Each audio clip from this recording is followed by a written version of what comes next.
Si Padang Panjang. Ya. Pak. Iya, ya isi Padang Panjang banyak kok nanti Wak Angke lah Aduh. enggak sekali tema isi kok Pak Indah di budaya Malaysia, Wak Pak.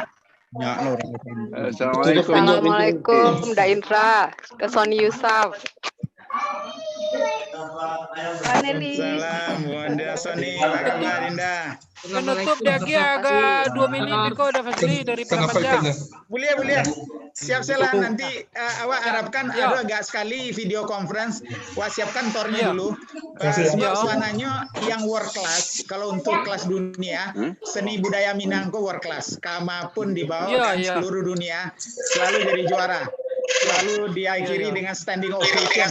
Nah, jangan sampai lengah melihara itu. Ambo aku kamangke judul Rantau Simalin Pak Fasli. Baru Rantau Alhamdulillah. Simalin tuh. Siap, Ambo. Ya. Rantau Simalin. Ya, baik. Ada Rantau Nanti. Cino, ada Rantau Simalin. Rantau Simalin, ya. Simalin boleh punya Ya, ya, Pak. Rantau Simalin. Waalaikumsalam, Dinas ya. Awat 3 menit lah ya. Jadi Bapak-bapak dan Ibu sambil menunggu menitnya, nanti dimulai oleh Pak Burmalis dulu menyampaikan sepatah kata dari Minang Diaspora. Kemudian langsung Assalamualaikum, Pak awak Fasli. minta ya, Waalaikumsalam. Ambo Langsung Asmun minta dari nanti. Depok City, Pak Fasli. Selamat siang. Yo, Assalamualaikum, Pak Burmalis. salam. Waalaikumsalam. Terima Jadi kasih nanti undangannya, Pak. Iya. Senarionya Bapak dan Ibu, Wak mulai dengan sesepuh Wak, legenda Wak Pak Mutar Naim yang menyampaikan bahwa beliau mencari dengan pengalaman beliau dengan bukunya yang luar biasa dan merantau kekinian dan ke depan. Kemudian kalau Pak Emil lah bergabung, Wak minta Pak Emil, kemudian diikuti dengan salah seorang bundo kandung Wak, Ibu Metia Hatta, beliau juga mantan Menteri Guru Besar RITI. Nah, kemudian baru bawa ke Sumatera Barat. Awak ada sejarawan di Sumatera Barat, ada Gusti Asnan, ada Profesor besar, ada Dr. Hasanuddin yang memang orang ilmu budaya, dan kemudian ada penulis yang tangguh ya dari Sumatera Barat ya, minta kepada Pak Asri Caniago, dan kemudian anak muda yang baik yang di Sumatera Barat basis tapi Lakalua, Pak Leandre Darwis, dan kemudian Ibu Zizi dari Dinia Putri nan mencoba membangun daya saing anak-anak Budo Minang melalui Dinia Putri. Nah, kemudian nanti awak wadah ngaju pendapat dari beberapa orang sesudah yang dari Sumatera Barat dan dari dunia, mulai awak minta kalau nantilah bergabung dari Amerika, kemudian awak taruh ke Belanda, dari Belanda taruh ke Mesir, dari Mesir taruh ke Malaysia, taruh ke Singapura, dan kemudian ke Australia. Jadi itulah kira-kira senarionya. Mbak minta Bapak dan Ibu sabar, banyak tokoh-tokoh kita yang sangat sulit didapat tapi bersedia hadir sama awak. Awak minta masing-masing menyampaikan sekitar 7 menit. Tengok ada kira-kira setengah jam lebih kurang untuk awak berinteraksi. Nah, Ambo mulanya berharap kalau Bapak dan Ibu menyampaikan pertanyaan ke chatting, silakan. Tapi kalau memang nanti para pembicara masih mencari, halo, terangah? Pembicara bisa langsung mencari chatting, langsung saja jawab nanti yang menurut mereka relevan dengan apa yang mereka bahas. Tapi kalau memang ternyata tidak terlalu banyak di chatting, Bapak dan Ibu ingin raise hand, masuk ke partisipan, masukkan ingin untuk bertanya. Nanti yang buat cari di sini gilirkan, dan kalau dapat ya 1-2 menit lah per orang ya, sehingga banyak yang bisa bertanya dan bisa perlu dijawab oleh para pembicara. Baik, kalau tidak ada yang lain, kita mulai. Baik, kira-kira Bapak dan Ibu, setuju? Ya, silakan. Baik. Silakan Pak. Bismillahirrahmanirrahim. Assalamualaikum warahmatullahi wabarakatuh. Waalaikumsalam. Salam warahmatullahi Alhamdulillah hadana lihadza kunna linahtadiya laula an hadanallah. Asyhadu an la ilaha illallah wa la syarikalah wa asyhadu anna Muhammadan abduhu wa rasulullah nabiyya ba'da. Bapak-bapak dan ibu yang semua Ambo hormati, baik dari Nina Mama, Cadia Pandai, Alim Ulama, Kanduang, orang muda yang hadir dalam video conference kita Iko. Pertama-tama marilah kita tidak henti-hentinya mengucapkan rasa syukur, alhamdulillah hadir Allah Subhanahu wa taala yang telah memungkinkan kita mengangkat acara video conference kita ini khusus membahas merantau. Dan topik ini sangat relevan, baik relevan di masa lalu, relevan di masa kini, dan akan makin relevan di masa datang. Dan karena itu kita mempunyai beberapa pembicara yang luar biasa, yang sangat mahal untuk kita dapatkan, dan jangan kita sia-siakan kesempatan berinteraksi dengan beliau-beliau tersebut. Nah, untuk membuka acara, saya minta kepada Pak Burmalis Ilyas, Sekretaris Direktur Eksekutif dari Minang Diaspora Network Global untuk menyampaikan sepatah kata. Kami persilakan Pak Burmalis. Assalamualaikum warahmatullahi wabarakatuh. Puji syukur kehadirat Allah Subhanahu wa taala. Salawat beriring salam kepada junjungan kita Nabi besar Muhammad sallallahu alaihi wasallam. Yang kami hormati Prof. Emil Salim, Bapak Dr. Mokhtar Naim, Prof. Fasli Jalal, Prof. Firdaus Abdullah dan semua narasumber serta tokoh-tokoh Minang. Alhamdulillah sudah banyak bergabung. Terima kasih khususnya kami ucapkan ke Prof. Fasli Jalal yang sudah bersedia menjadi moderator sehingga acara kita menjadi sangat luar biasa. Mantan Wakil Menteri menjadi moderator. Biasanya beliau ini jadi narasumber terus di mana-mana. Alhamdulillah berkenan menjadi moderator. Kemudian terima kasih banyak untuk IRC, Universitas IRC yang sudah menyediakan aplikasi Zoom sehingga kita bisa menampung peserta sampai 500 orang. Dan juga kita terbuka bagi media lainnya yang mau menyiarkan acara kita ini secara langsung, baik live YouTube maupun Facebook. Jadi kita sangat terbuka agar dialog kita ini bisa didengar oleh masyarakat Minang di seluruh dunia. Kemudian kita terima kasih banyak kepada narasumber yang memang pada kesempatan ini kita memang khusus mengundang hanya orang Minang dulu, pakar-pakar, tokoh-tokoh perantau, tokoh diaspora. Insya Allah dalam pertemuan berikutnya kita akan mengundang pengamat dari luar negeri, ada pengamat Minangkabau dari Jepang, Tsuyoshi Kato, kemudian ada Prof. Eje Kim dari Korea Selatan. Jadi alhamdulillah ini merupakan seri ketiga dalam dialog kita mengenai merantau. Jadi kita ada sesi pendidikan sebelumnya, sesi bisnis investasi, kemudian kita juga diskusi surau Sydney Australia dengan kerjasama dengan Minang Sayo Sydney Australia. Tujuan kita agar generasi muda Minang baik di ranah maupun di rantau nasional maupun internasional, mereka bisa belajar mengenai adat, budaya, dan bahasa Minang itu menjadi salah satu concern dari Minang Diaspora Network Global. Kemudian harapan kita dari dialog ini, Minangkabau akan menjadi salah satu disiplin ilmu yang menarik bagi sarjana-sarjana luar, sehingga Minangkabau ini menjadi salah satu disiplin ilmu yang sangat dinikmati. Kemudian kita sudah tahu bahwa pernah ada Center for Minangkabau Studies yang dibuat oleh Bapak Dr. Mokhtar Naim. Nah, mungkin Pak Rektor kalau ada bisa menjawab nanti, kemudian Pak Dekan Ilmu Budaya mungkin bisa juga melihat ini perkembangan ini. Yang ada hanya Minangkabau Corner kalau tidak salah.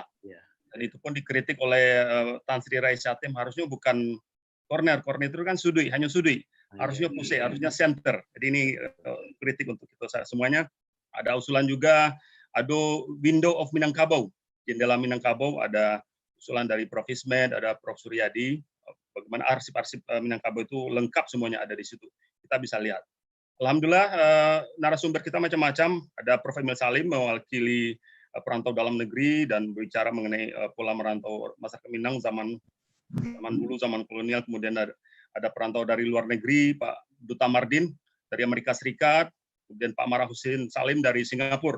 Kemudian kita undang juga para pakar-pakar, antropolog, sosiolog, ada Bapak Mokhtar Naim dengan bukunya yang sangat fenomenal, buku Merantau, dan kita harapkan akan muncul buku-buku lainnya. Kemudian kita ada ahli sejarah, Prof. Gusti Asnan, kemudian ada Pak Dr. Suryadi dari Belanda, Pak Dekan Ilmu Budaya, Dr. Hasanuddin, kemudian ada Prof. Miuti Hatta, antropolog, guru besar, mantan Menteri Pemberdayaan Wanita.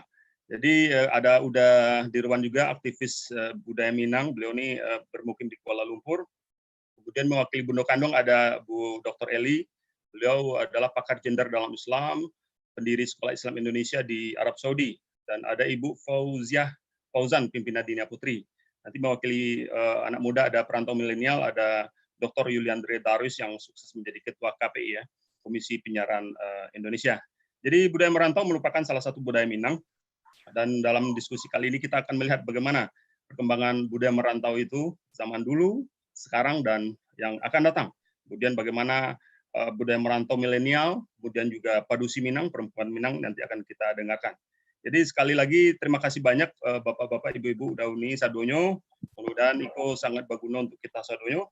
Sekali lagi terima kasih Prof. Fazli, Universitas Yarsi yang sudah memfasilitasi semua ini. Sekali lagi mohon maaf kalau ada kurangnya. Assalamualaikum warahmatullahi wabarakatuh. Waalaikumsalam. Terima kasih Pak Burmalis. Waalaikumsalam. Bapak dan Ibu, seperti saya sudah sampaikan tadi, bahwa kita akan mulai dengan Pak Muhtar Naim, yang beliau adalah rujukan utama dari segala isu merantau. Kemudian kita minta pengalaman Pak Emil Salim yang luar biasa. Beliau sudah hampir mendekati 90 tahun ya, dan segala generasi sudah beliau lalui. Kemudian Bundo Kanduang kita, Ibu Mutia Hatta. Dan kemudian dari bertiga ini kita pindah ke Sumatera Barat, kita minta dari unsur kesejarahan Profesor Gusti Asnan, dan kemudian dari ilmu budaya nanti Dr. Hasanuddin, tapi ada juga penulis Pak Asril Caniago, dan ada juga nanti Ibu Zizi ya, pemimpin perguruan Dinia Putri Parangpanjang yang mencoba menyiapkan dengan sungguh-sungguh perantau-perantau muda Minang baru perempuan yang makin penting di era 4.0 dan Society 5.0, apalagi pasca COVID di mana perempuan akan banyak masuk lapangan kerja insya Allah, termasuk juga bekerja di rumah. Dan kemudian nanti kita minta juga dari berbagai negara, seperti kita katakan tadi, kita kalau nanti Pak Anjo Duta Mardin sudah hadir dari Amerika, kita terus ke Belanda, terus ke Mesir, terus ke Malaysia, ada 3 di sana, dan terus ke Singapura, dan terus kita ke Australia. Dan sudah itu baru kita adakan dialog antar kita dan antar kita dengan para pembicara. Kami persilakan pada Profesor Muhtar Naim, Profesor Emil Salim.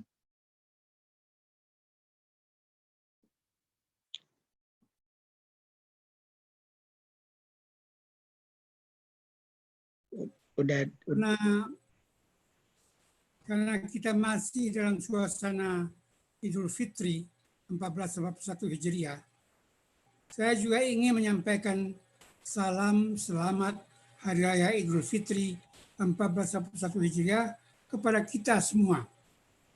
Semoga Allah Subhanahu wa taala melindungi kita semua, dan memberkati semua amal-amal ibadah kita. Amin ya rabbal alamin. Saudara-saudara, atas inisiatif dari sejumlah kawan-kawan kita dari Minang Diaspora Network Global, hari ini Sabtu 30 Mei mulai jam 13 sebentar tadi, kita zooming bersama membicarakan satu topik merantau dulu, kini, dan esok. Saya kebetulan termasuk yang pernah menulis tentang merantau, yang saya sampaikan sebagai sebuah disertasi doktor di bidang sosiologi, yang saya sampaikan di Universitas Singapura tahun 73 yang lalu, yang berarti sudah 47 tahun yang lalu, atau nyaris setengah abad yang lalu. Saya terasa didesak untuk mengangkatkan topik ini ke permukaan karena dalam seminar sejarah budaya dan masyarakat Minangkabau yang diadakan tahun 70 di Batu Sangkar dan diikuti oleh banyak tokoh-tokoh masyarakat Minang terkenal, termasuk Sepulah Pak Hatta, Badar Johan, Hamka, dan lain-lain.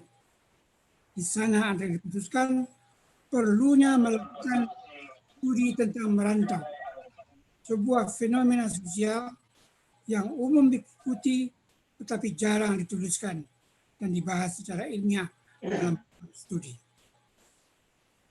Tradisi merantau berlebih dari suku-suku lainnya dimanapun telah menjadi bagian tak terpisahkan dari pola budaya Minangkabau seperti dikatakan tadi itu, yang kebetulan berpola matrilineal, bukan matriarkal, horizontal, bukan vertikal, demokratis, sosialistis, terbuka, yang karena perantau Minang dapat diterima di komunitas manapun di Nusantara dan dunia ini. Untuk mendalami studi merantau ini, saya sendiri sempat melakukan tradisi merantau dalam diri dan saya sendiri.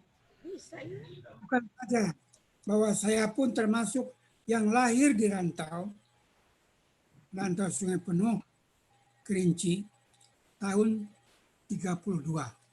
Jadi sudah 88 tahun sampai saat ini.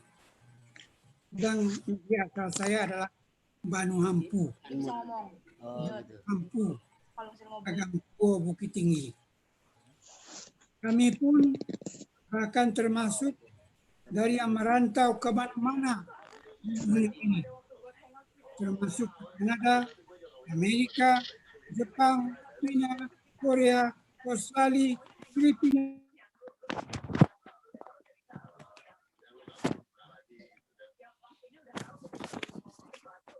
Saya sempat sampai ke Pakistan dan India yang hanya sampai di airport Delhi. Tapi ke Eropa Timur sampai kemana-mana kecuali ke Berlin dan Rusia sendiri. Dengan itu saya menggabung ide merantau dengan pelesiran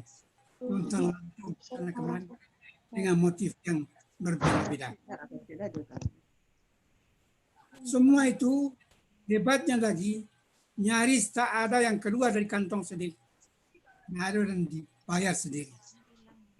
Tapi dari berbagai beasiswa yang diundang karena menghadiri berbagai seminar, konferensi, kuliah undangan dan sebagainya. Alhamdulillah, Tuhan membukakan berbagai peluang sehingga saya termasuk dari yang sedikit orang yang sempat bertualang dan melanglang buana kemana-mana di permukaan bumi ini. Termasuk tentunya di Indonesia Nusantara ini sendiri, yang ke semua provinsi yang 34 itu telah saya jelajahi dan bahkan berkali-kali. Bukan hanya sekali dua kali, tapi berkali-kali. Yang saya temukan dari semua itu, masyarakat dan kebudayaan Minang memang punya keistimewaan yang jarang dimiliki oleh suku-suku lain, yaitu kesukaan merantau kemana-mana. Sehingga nyaris tidak ada daerah di Indonesia dan Asia Tenggara ini yang tidak ada perantau Minangnya. Yang menarik, orang Jawa pun ditemukan di banyak tempat di Indonesia dan Asia Tenggara ini. Bahkan sampai ke Suriname di Amerika Latin dalam jumlah yang cukup besar. Namun, pola migrasi mereka umumnya tidaklah datang sendiri, tetapi didatangkan melalui pola transmigrasi, bukan migrasi, transmigrasi, yang seluruhnya dibiayai dan diprogramkan oleh pemerintah dulu di zaman kolonial dan sekarang di zaman kemerdekaan ini. Dan semua ini adalah dalam rangka usaha perekonomian di berbagai bidang usaha yang dikelolakan oleh pemerintah. Karena bagaimanapun pemerintah memerlukan berbagai tenaga kerja untuk melaksanakan program pembangunan yang negara. Yang untuk itu sebuah kementerian tersendiri, Kementerian Transmigrasi, bahkan diciptakan dulu sampai sekarang. Pak Muhtar, bisa dalam 1 menit lagi Pak Muhtar? Setengah menit lagi. Ya, bagus Pak Muhtar. Kasih. Dengan kasus migrasi di kedua suku bangsa yang saling berhadapan dan keras ini, Minang dan Jawa, M dan J, barulah suku-suku lainnya masuk dan ikut serta ke dalam yang polanya terletak di antara pola M dan J itu. Jadi dia berbaris. Dari M ke J, tengah-tengah itu berbagai-bagai suku bangsa di Nusantara ini. Karena waktu 5-7 menit telah lewat, saya harus berhenti di sini. Tapi sebelumnya, saya sarankan juga agar ke depan kita lebih memperkuat lagi hubungan dan kerjasama antara kampung dan rantau. Dengan antara lain juga menjadikan Provinsi Sumatera Barat menjadi Provinsi Daerah Istimewa Minangkabau atau DIM, Daerah Istimewa Minangkabau. Seperti yang telah kita canangkan sejak beberapa tahun kemarin ini. Dengan DIM, maka posisi dan peran merantau Minangkabau akan lebih terstruktur dan lebih mantap lagi ke masa depan. Semoga Allah Subhanahu wa Ta'ala merestuinya. Amin. Wassalamualaikum warahmatullahi wabarakatuh. Waalaikumsalam warahmatullahi wabarakatuh. Terima kasih banyak Pak Muhtar. Kita lanjut kepada Pak Emil Salim, nanti bersiap-siap Ibu Mutia Hatta. Kami persilakan Pak Emil. Wabarakatuh. Saudara sekalian, merantau itu adalah masa kemarin. Badan fisik dibawa ke luar Minangkabau. Kemudian di dalam zaman 2020 ini, COVID-19, ketika perantau merasa perlu kembali pulang, dia membawa bencana. Tingkat kematian penduduk di Sumatera Barat akibat pulangnya para perantau dari daerah luar Minangkabau meledak naik. Di dalam bulan Mei, kedudukan Sumatera Barat menderita meninggalnya penduduk di Minangkabau ke tingkat yang tergolong merah. Jadi dibawa oleh para perantau luar Minang ke daerah Minang. Apa yang saya mau kemukakan?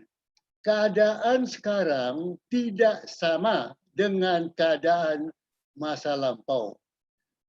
Sekarang adalah masalah social distancing, jarak. Sekarang masalah adalah bagaimana bisa menghindari kerumunan. Sekarang masalah adalah bagaimana virus corona yang ada pada manusia yang punya kemampuan menyebar ke manusia dapat dibendung. Soalnya kita tidak tahu siapa memiliki virus itu. Sehingga teknologi identifikasi virus masih tertinggal.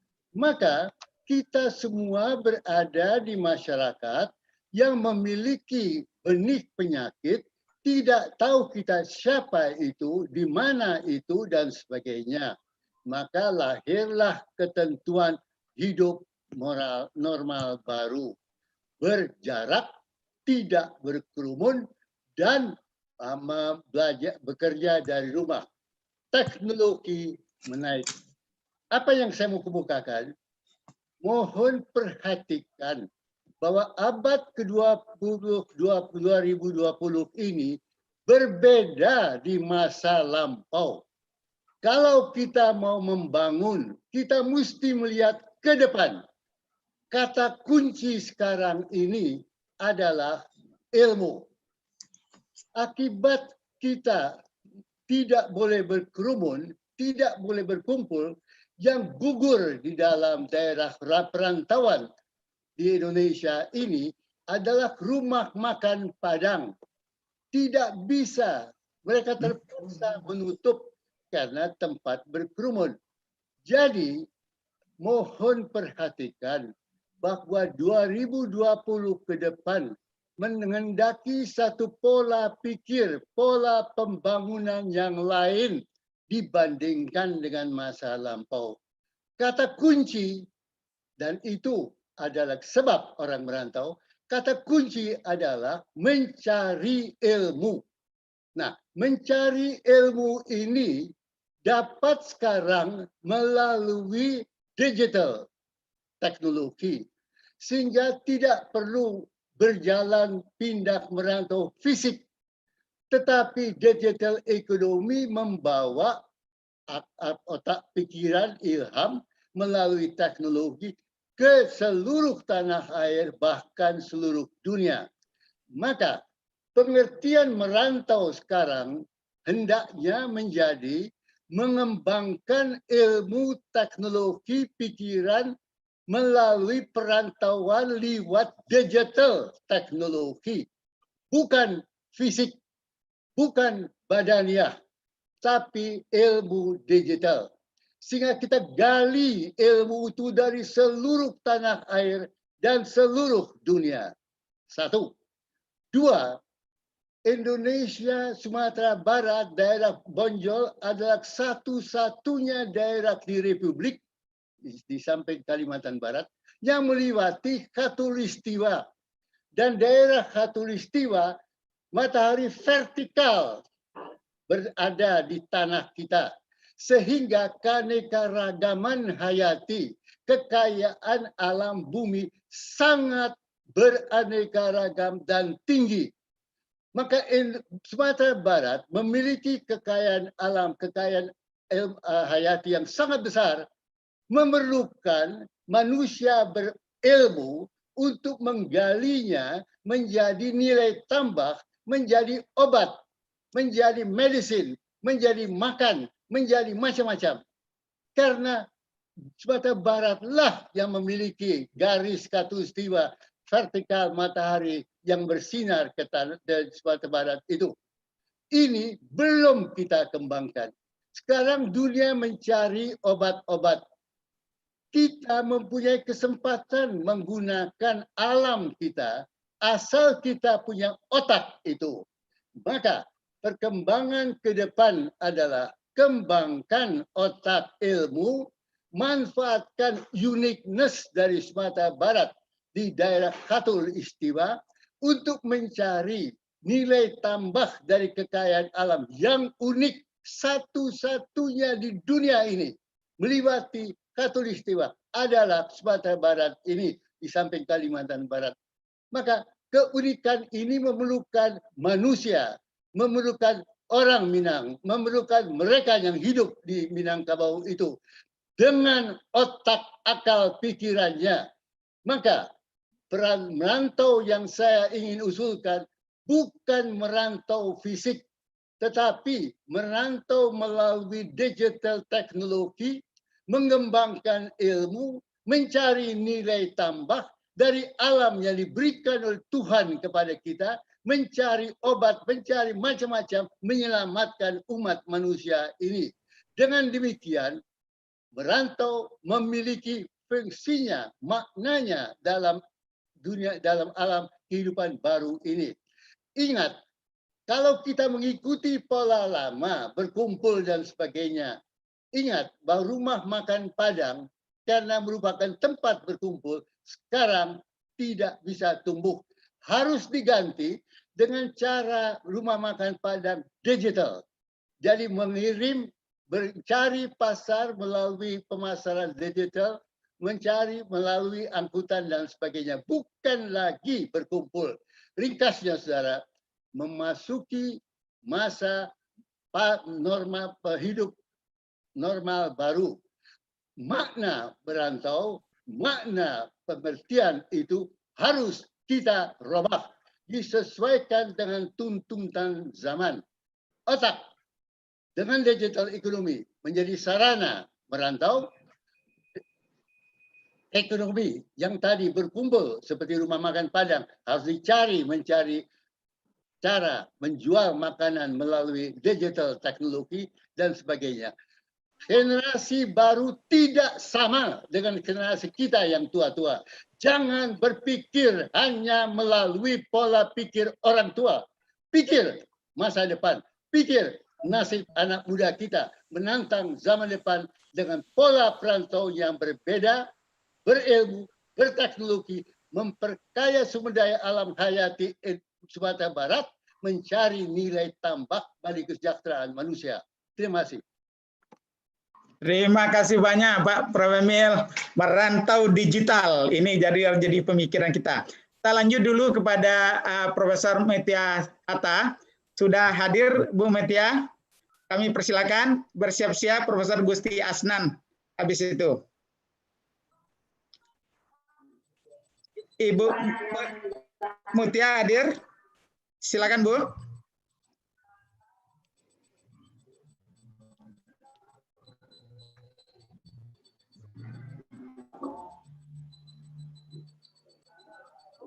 Silakan Bu Mutia. Beliau ini adalah tokoh kita, Bundo Kanduang, guru besar UI, Menteri Pemberdayaan Perempuan dulu, yang melahirkan 2 undang-undang yang luar biasa, undang-undang pornografi dan undang-undang pencegahan trafficking ya. Dan juga beliau sebenarnya mengusulkan pengembangan peran dari Menteri Pemberdayaan Perempuan untuk menyangkut juga pemberdayaan perempuan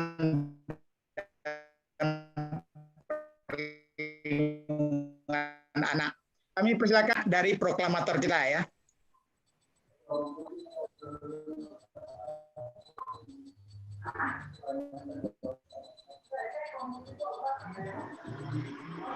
Halo, baik, kalau begitu mungkin Bu Mutia belum bisa bergabung. Kita lanjut ke Sumatera Barat dulu kepada Profesor Dr. Gusti Asnan, sejarawan yang melihat nanti merantau ini dari perspektif sejarah. Kami persilakan pada Profesor Gusti Asnan. Assalamualaikum warahmatullahi wabarakatuh. Ibu-ibu, apa-apa semuanya, senang sekali bisa bergabung dan diberi kesempatan hadir dan ikut serta dalam kegiatan ini.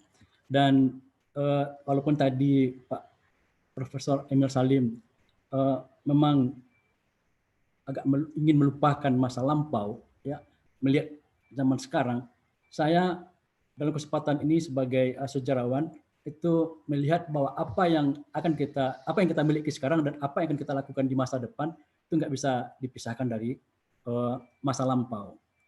Dan memang benar, ya, apa yang dikatakan Pak Emil tadi itu terbukti dalam sejarah bahwa sesungguhnya para perantau Minang itu selalu dan senantiasa aktual dia.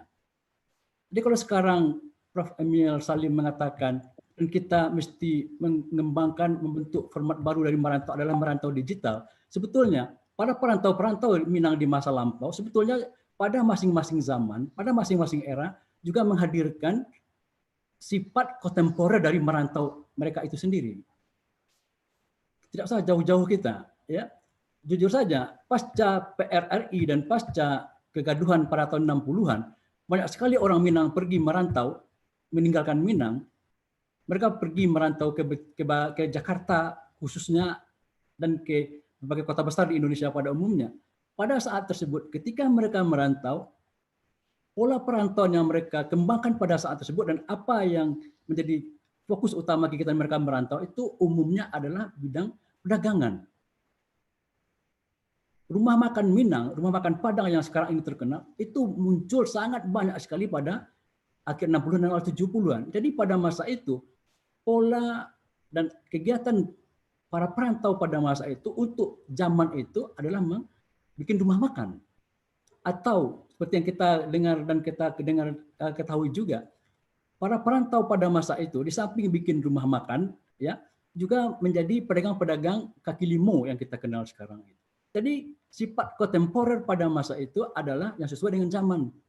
Bahwa merantau pada tahun 70-an cocok bagi pengembangan usaha-usaha kecil dan menengah. Karena memang para perantau masa itu yang keluar dan eksodus dari Minang itu memang adalah orang-orang yang memang pergi merantau dengan modal pas-pasan, dengan keahlian yang mungkin hampir semua laki-laki Minang dahulu pandai memasak, mereka bikin rumah makan, Dan menjual makanan itu adalah suatu ladang usaha yang sangat perspektif pada masa itu, sangat memungkinkan pada masa itu, dan juga usaha dagang kecil-kecilan skala kaki lima.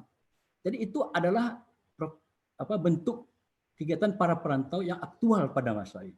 Jadi memang benar ya, seperti kata Pak Emil tadi, sekarang kita mengembangkan merantau digital, pada masa-masa lalu pun, pada masing-masing era, mereka juga mengembangkan suatu bentuk dan pola perantauan yang aktual pada masa itu. Begitu juga pada masa-masa jauh di belakangnya.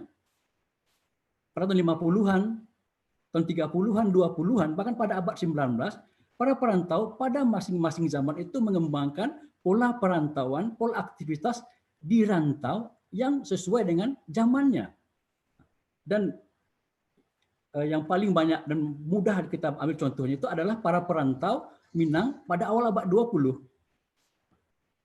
Mereka umumnya merantau dalam pengertian menuntut ilmu. Kenapa? Memang pada masa itu terjadi ledakan kegairahan orang Minang untuk menuntut ilmu, untuk bersekolah. Jadi para perantau Minang yang hadir dan pergi merantau pada awal abad 20, baik dalam lingkungan Minangkabau atau Sumatera Barat sendiri atau sampai ke luar daerah, perantauan mereka pada masa itu adalah merantau untuk menuntut ilmu. Baik ilmu-ilmu di sekolah barat, sekolah Belanda, atau ilmu di sekolah-sekolah Islam. Jadi tren sifat kontemporer para perantau pada awal abad 20 itu adalah merantau untuk cari ilmu. Untuk ilmu. Dan ini memang terbukti ya menghasilkan orang-orang tokoh-tokoh yang memang perantau-perantau intelektual, perantau-perantau yang memasuki jenjang-jenjang pendidikan yang luar biasa banyaknya, yang pada masa itu memang kemajuan orang, ketika Pak Taufik mengatakan bahwa kosakata yang paling lazim dan terkenal pada awal abad 20 itu adalah kemajuan dalam bidang pendidikan maksudnya. Tren perantau pada masa itu adalah merantau bidang pendidikan. Satu. Dan yang kedua, pada awal abad 20 juga terjadi booming ekonomi di Sumatera Barat khususnya dan juga di Indonesia atau di rantau Asia Tenggara pada umumnya. Para perantau yang tidak pergi merantau untuk mencari ilmu pada masa itu juga menjadi perantau-perantau ekonomi, perantau-perantau yang pergi berdagang dengan skala yang tidak kecil tapi telah cukup besar. Kita mengetahui dari beberapa literatur sejarah bahwa para perantau pedagang Minang pada masa itu banyak yang merantau sampai ke Lampung, sampai ke Batavia, dan yang paling banyak itu sampai ke Malaysia. Jadi cenderungan merantau pada masa itu yang kontemporer pada masa itu adalah memang merantau dalam skala yang lebih besar. Dan itu memang menjadi tren. Pada masa kebelakangnya lagi, ya ada kecenderungan perantau juga bagi orang awak yang kontemporer pada masa itu adalah merantau untuk menuntut ilmu agama. Banyak sekali murid-murid dari daerah pedalaman itu mengunjungi surau-surau, mengunjungi tuanku-tuanku, seh-seh yang memiliki surau-surau besar pada masa itu. Jadi pola perantauan mereka pada masa itu yang aktual pada masa itu adalah mencari ilmu. Dan itu kita lihat banyak sekali surau-surau Naksabandia itu dibanjiri oleh murid-murid yang ingin mencari ilmu pada masa itu. Dan kita bisa cari terus ke belakang lagi dan kita bisa ungkapkan semuanya itu. Jadi memang benar ya kata Prof. Emil Salim tadi bahwa kita butuh perantau yang menyesuaikan diri dengan zaman. Dan sejarah telah membuktikan itu semuanya. Bahwa masing-masing zaman itu akan menghadirkan tipe perantauan dan tipe-tipe perantau dan aktivitas perantau yang tetap aktual pada zamannya. Satu. Dan yang kedua, yang tidak kalah pentingnya lagi, saya juga ingin menambahkan lagi ya, masyarakat dan lembaga-lembaga yang hadir pada masing-masing zaman itu memang mendukung juga.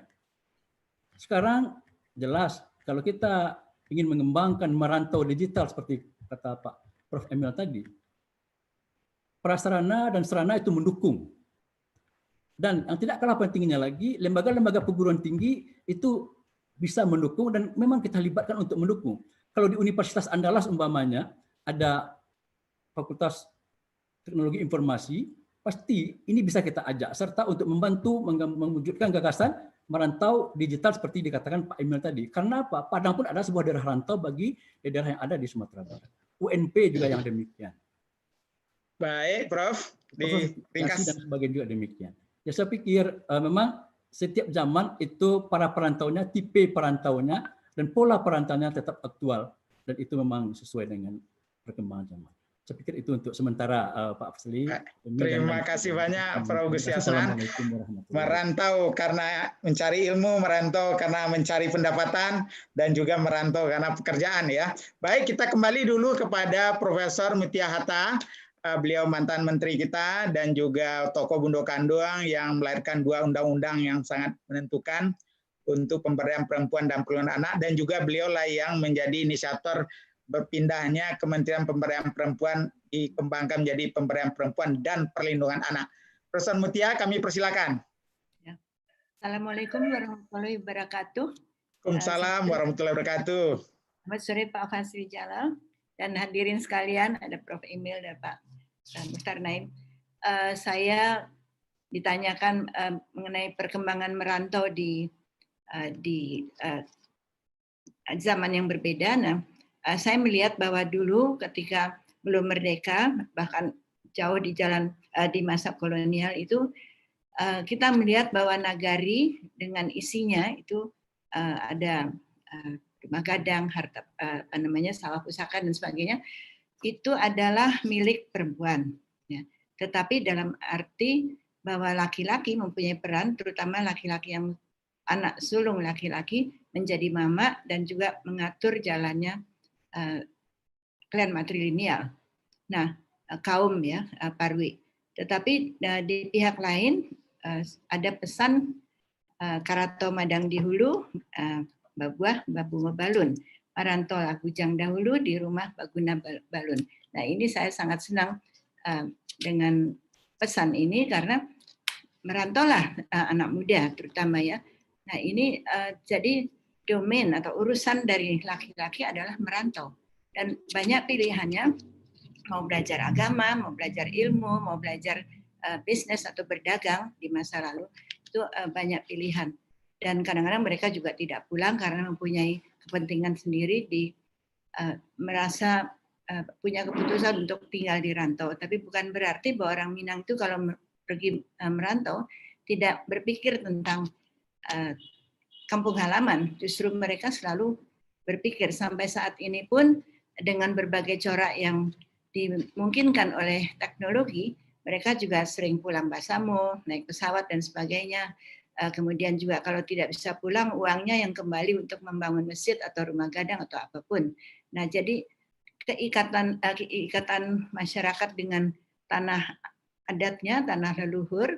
Dan kalau ditanya rumahmu di mana, walaupun belum pernah ke sana, tapi yang dimaksud adalah kampung di mana neneknya membangun rumah adatnya. Nah, di situ adalah menurut saya ikatan di masa lalu bahwa merantau tadi sudah dijelaskan oleh Pak Muhtar Naim sudah melembaga. Nah, kemudian kita melihat ada satu masa di mana tahun 50-an, 60-an, 70-an begitu, di mana orang-orang Minang yang merantau juga menunjukkan keahliannya, jati dirinya, yang profesional, yang ahli hukum, dokter, dan lain-lain, insinyur dan sebagainya, tapi juga seniman. Kita punya seniman seperti Oslan Hussein, kemudian juga Nur Seha dan lain-lain, banyak yang Huriah Adam, dan itu mereka membawa dirinya sendiri, jati dirinya sendiri. Nah, di sini saya melihat bahwa orang-orang Minang yang merantau membawa ketokohannya. Dan di samping itu juga ya Eli Kasim sampai sekarang pun beliau masih hidup dan masih segar dan sangat berprestasi. Nah, kemudian ada satu masa di mana saya melihat bahwa merantau itu tetap ada, tetapi tokoh-tokoh yang merantau seringkali meniru apa yang ada, jadi tidak menjadi jati dirinya sendiri.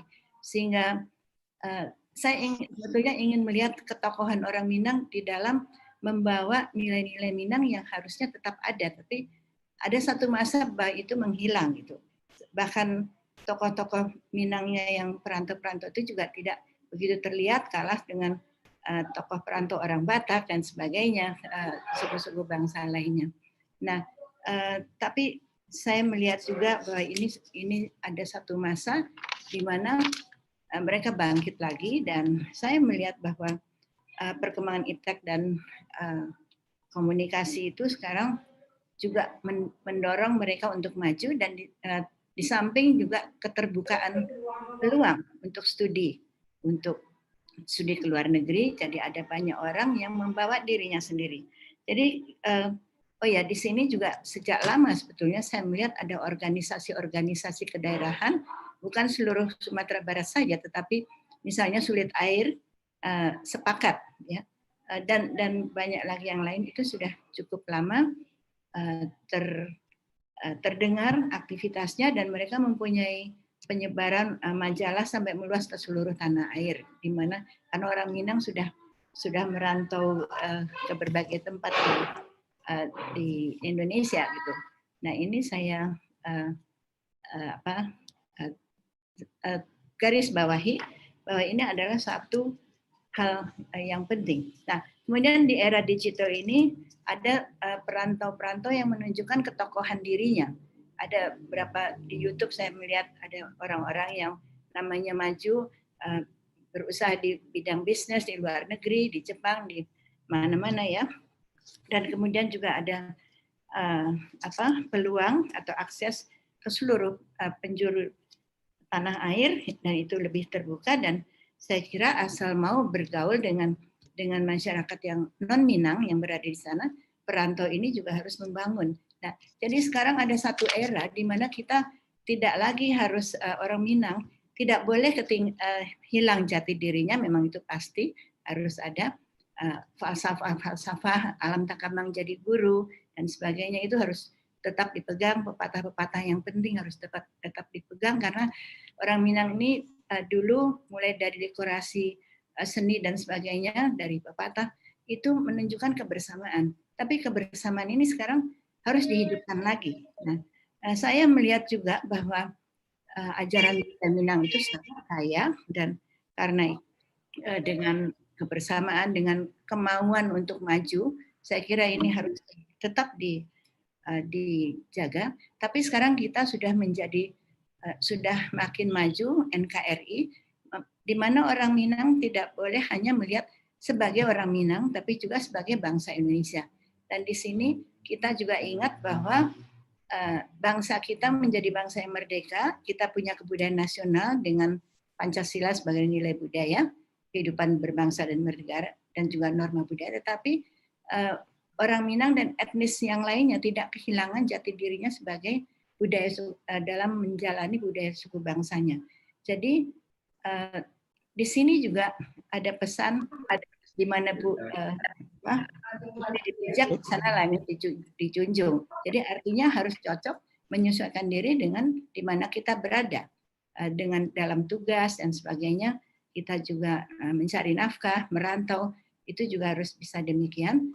Dan yang saya rasakan bahwa orang Minang sekarang tidak saja hanya menjadi orang Minang yang merantau sebagai orang Minang, tapi juga menjadi tokoh memikirkan negara. Karena hanya bangsa kitalah yang membangun bangsa ini. Jadi kita harus bersama.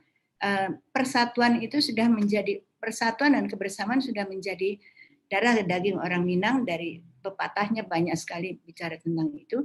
Nah, sekarang jadilah tokoh tidak hanya di luar negeri, tapi juga di dalam negeri, di pulau-pulau lain. Harus orang Minang mempunyai peranan, tidak menjadi orang Minang, tapi menjadi orang Indonesia. Jadi kalau orang yang kaya, merantau menjadi kaya, buatlah misalnya sekolah-sekolah, misalnya di Indonesia Timur itu membutuhkan anak-anak sekolah menjadi jurumudi, jadi membuat kapal dan sebagainya. Saya pernah membawa anak saya waktu itu umur 12 tahun, waktu saya research di Ternate dan Tidore, lalu dia mengatakan, "Ibu, saya mau jadi insinyur. Saya mau jadi insinyur perkapalan. Kenapa? Karena saya mau membuat kapal untuk nelayan-nelayan itu," katanya. Jadi dia berpikir, masih kecil ya, 12 tahun sudah berpikir demikian. Nah, karena dia melihat ini orang Indonesia kok susah gitu. Nah, saya kira harus lebih orang Minang seperti itu. Saya kira itulah. Jadi baik, terima ya, kasih. baik. Prof. Mutiara, terima kasih banyak atas poin-poin yang sangat mendasar ya. Kita kembali ke Padang, kita minta kepada Bapak Dr. Hasanuddin, Dekan Fakultas Ilmu Budaya Universitas Andalas. Kami persilakan Pak Hasan, nanti siap-siap Pak Asril Caniago. Baik, Prof. Hasli, Assalamualaikum warahmatullahi wabarakatuh. Waalaikumsalam warahmatullahi wabarakatuh. Waalaikumsalam warahmatullahi wabarakatuh. Salam kehormatan kamu tumpangkan kepada pembicara sebelumnya karena menghemat waktu dan tanpa mengurangi rasa hormat. Bapak Ibu yang berbahagia, Ahmad coba mereview bahwa antara dinamika relasi rantau dan ranah itu memang sudah mengalami perkembangan, mulai dari rantau di rumah pengguna balun, kemudian pergilah merantau sehingga orang yang merantau orientasinya sirkular, kembali ke kampung halaman. Arti saat tinggi-tinggi tebang bango pulang ke Kubangan juga, saat jauh-jauh merantau pulang ke kampung halaman juga. Tetapi dalam dinamikanya adalah bahwa kampung tetap berubah secara lambat sementara kota cepat. Kemudian ada trauma historis yang disebut oleh Prof. Gusti Asnan tadi, PRRI dan sebagainya. Di rantau terjadi trauma identitas. Orang Minang malu mengakui diri sebagai orang Minang. Yang sebelumnya justru kebalikan itu. Kemudian ekonomi tidak berkembang di Sumatera Barat, di Minangkabau, karena apa? Sumber daya alamnya terbatas.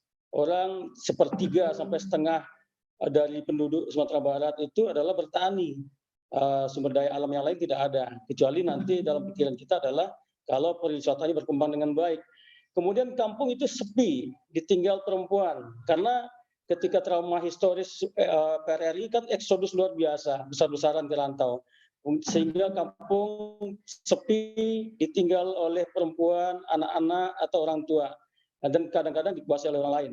Akhirnya juga yang terjadi di rantau adalah ikatan emosional kampung halaman agak menipis karena kekecewaan dan sebagainya. Kemudian orang kampung halaman itu rindu perubahan, sesuatu yang baru, yang indah, dari modernitas dan sebagainya itu diinginkan, tetapi akibatnya terjadi krisis nilai. Oleh karena itu perlu uluran tangan dari perantau, tetapi dalam tanda petik adalah jangan campur tangan. Ini fenomena yang bisa lihat ya.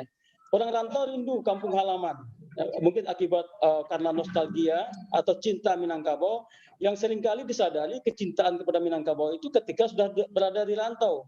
Ketika di kampung tidak disadari kalau sesungguhnya budaya Minang itu indah, bagus, dan hebat. Tetapi ketika di rantau lah baru disadari bahwa Minang itu indah. Oleh karena itu ada beberapa karakter orang kampung ranah seperti ini, ingin ada uluran tangan, mereka berubah, tapi jangan campur tangan. Ini fenomena-fenomena yang saya lihat akhir-akhir ini, termasuk juga ketika adanya gerakan Seribu Minang yang ingin membangun kampung, tetapi sepertinya tidak berterima oleh orang kampung. Ini fenomena yang mesti kita lihat, dan ternyata dan mestinya akademisi dan UNAN, tadi Pak Rektor berpesan, UNAN siap untuk mengambil peran dalam hal yang demikian. Lalu apa yang perlu dilakukan oleh UNAN? Pertama adalah rekonstruksi dan revitalisasi konstruksi kultur inti. Jadi ada kultur inti yang diwariskan, yang dibekali kepada perantau-perantau Minang pada masa lalu, yang akhir-akhir ini tidak lagi. Karena apa? Perantau yang hari ini, ada perantau yang mungkin berasal dari Minangkabau tapi sudah tua-tua, itu dia mendapatkan konstruksi kultur inti Minangkabau dan Islami. Sementara anak-anak mereka yang lahir di rantau mungkin tidak dapatkan atau mungkin dapatkan sedikit, tetapi dia lebih banyak berinteraksi dengan kultur yang berbeda dari Minangkabau. Mungkin kultur universal yang lebih berkembang. Tetapi tentu saja itu menganulir identitas mereka. Oleh karena itu, yang sedang dilakukan oleh UNAN, Populasi Budaya sekarang adalah pertama, sekolah, karena fungsi nini mama kan sudah bergeser sekarang. Hubungan nini mama dan anak ponakan sudah sangat longgar karena terjadi perubahan dari ikatan keluarga batih menjadi keluarga kaum, nukleus extended family menjadi nukleus family. Jadi perubahan itu menimbulkan gonjangan-gonjangan, perubahan-perubahan. Oleh karena itu, pendidikan kultur inti muatan lokal budaya Minangkabau itu mesti dilakukan. Bagaimana caranya? Karena sekarang anak-anak sudah fokus di sekolah, hari-harinya, jam-jamnya update sekolah, maka budaya Minangkabau harus masuk dalam kurikulum. Jadi sekolahlah yang merupakan institusi yang memiliki kewenangan untuk memaksa anak-anak belajar adat. Oleh karena itu harus masuk ke kurikulum. Sekarang, dulu sudah ada tahun 94 kurikulum budaya alam Minangkabau, tetapi karena perubahan kurikulum 2013 ini hilang dan sebagainya, maka kita munculkan kembali. Tahun ini, insya Allah Kota Pariaman siap dengan kurikulum baru yang kita konstruksi, kolaborasi UNAN dan ahli kurikulum di UNP, itu siap bulan Juli nanti sudah berlaku kurikulum muatan lokal dengan nomenklatur bahasa dan sastra Minangkabau. Isinya adalah budaya Minangkabau, adat Minangkabau, dan sebagainya. Kemudian untuk kultur inti itu kan ada dalam bahasa dan sastra, bahasa dan budaya. Oleh karena itu, Perda Provinsi sudah ada, nomor 2 tahun 2019 tentang pelaksanaan pendidikan, sistem pendidikan, tetapi belum diimplementasikan di tingkat kabupaten kota. Maka ini UNAN siap sedang menyiapkan konstruksi itu bekerjasama dengan DPRD Provinsi.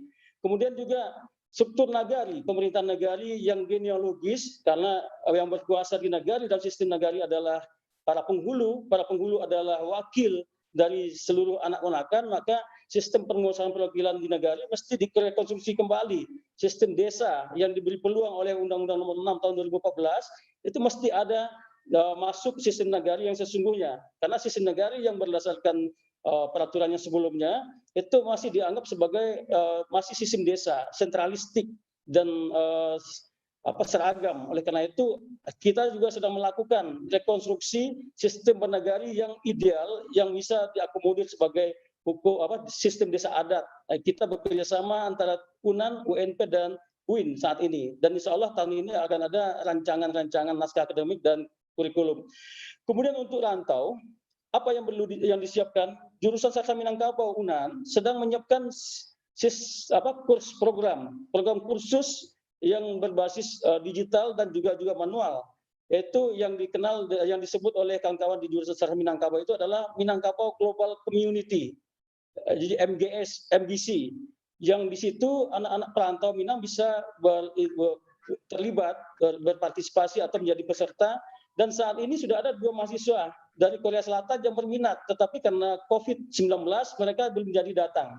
Jadi ini program yang ditawarkan oleh Fakultas Budaya, UNAN, dan jurusan Sastra Minangkabau untuk bagaimana Minangkabau itu bisa ditawarkan untuk pendidikan di anak-anak perantau kita, diaspora yang tersebar di seluruh dunia. Dan yang kedua adalah apa yang disebut oleh Pak Burmalis tadi, memang Tan Sri, Yang Mulia Tan Sri Rais Yatim sudah mengatakan, kok disudik-sudik saja Minangkabau di UNAN katanya. Kita sudah siapkan dan ada beberapa gambar yang tidak bisa kita share ya. Ada gambar yang sudah kita siapkan. Pada tahun ini UNAN berencana untuk membangun sebuah apa yang diminta oleh Pak Suryadi pada beberapa pertemuan yang lalu, bahwa perlu memindahkan arsip dari Leiden ke UNAN, ke Minangkabau, ke Sumatera Barat. Maka kita merencanakan itu, tetapi tentu saja dukungan dari seluruh perantau Minang perlu, karena mengandalkan pemerintah, apalagi setelah krisis COVID-19 dan krisis ekonomi yang menyertainya nanti, ini akan sulit sekali kita bisa membangun infrastruktur. Itu Pak, terima kasih. Baik, terima kasih banyak Pak Hasanuddin. Kami persilakan Pak Hasril Caniago bersiap-siap, habis itu Ibu Zizi ya, Fauzia. Kami persilakan Pak Hasril Caniago.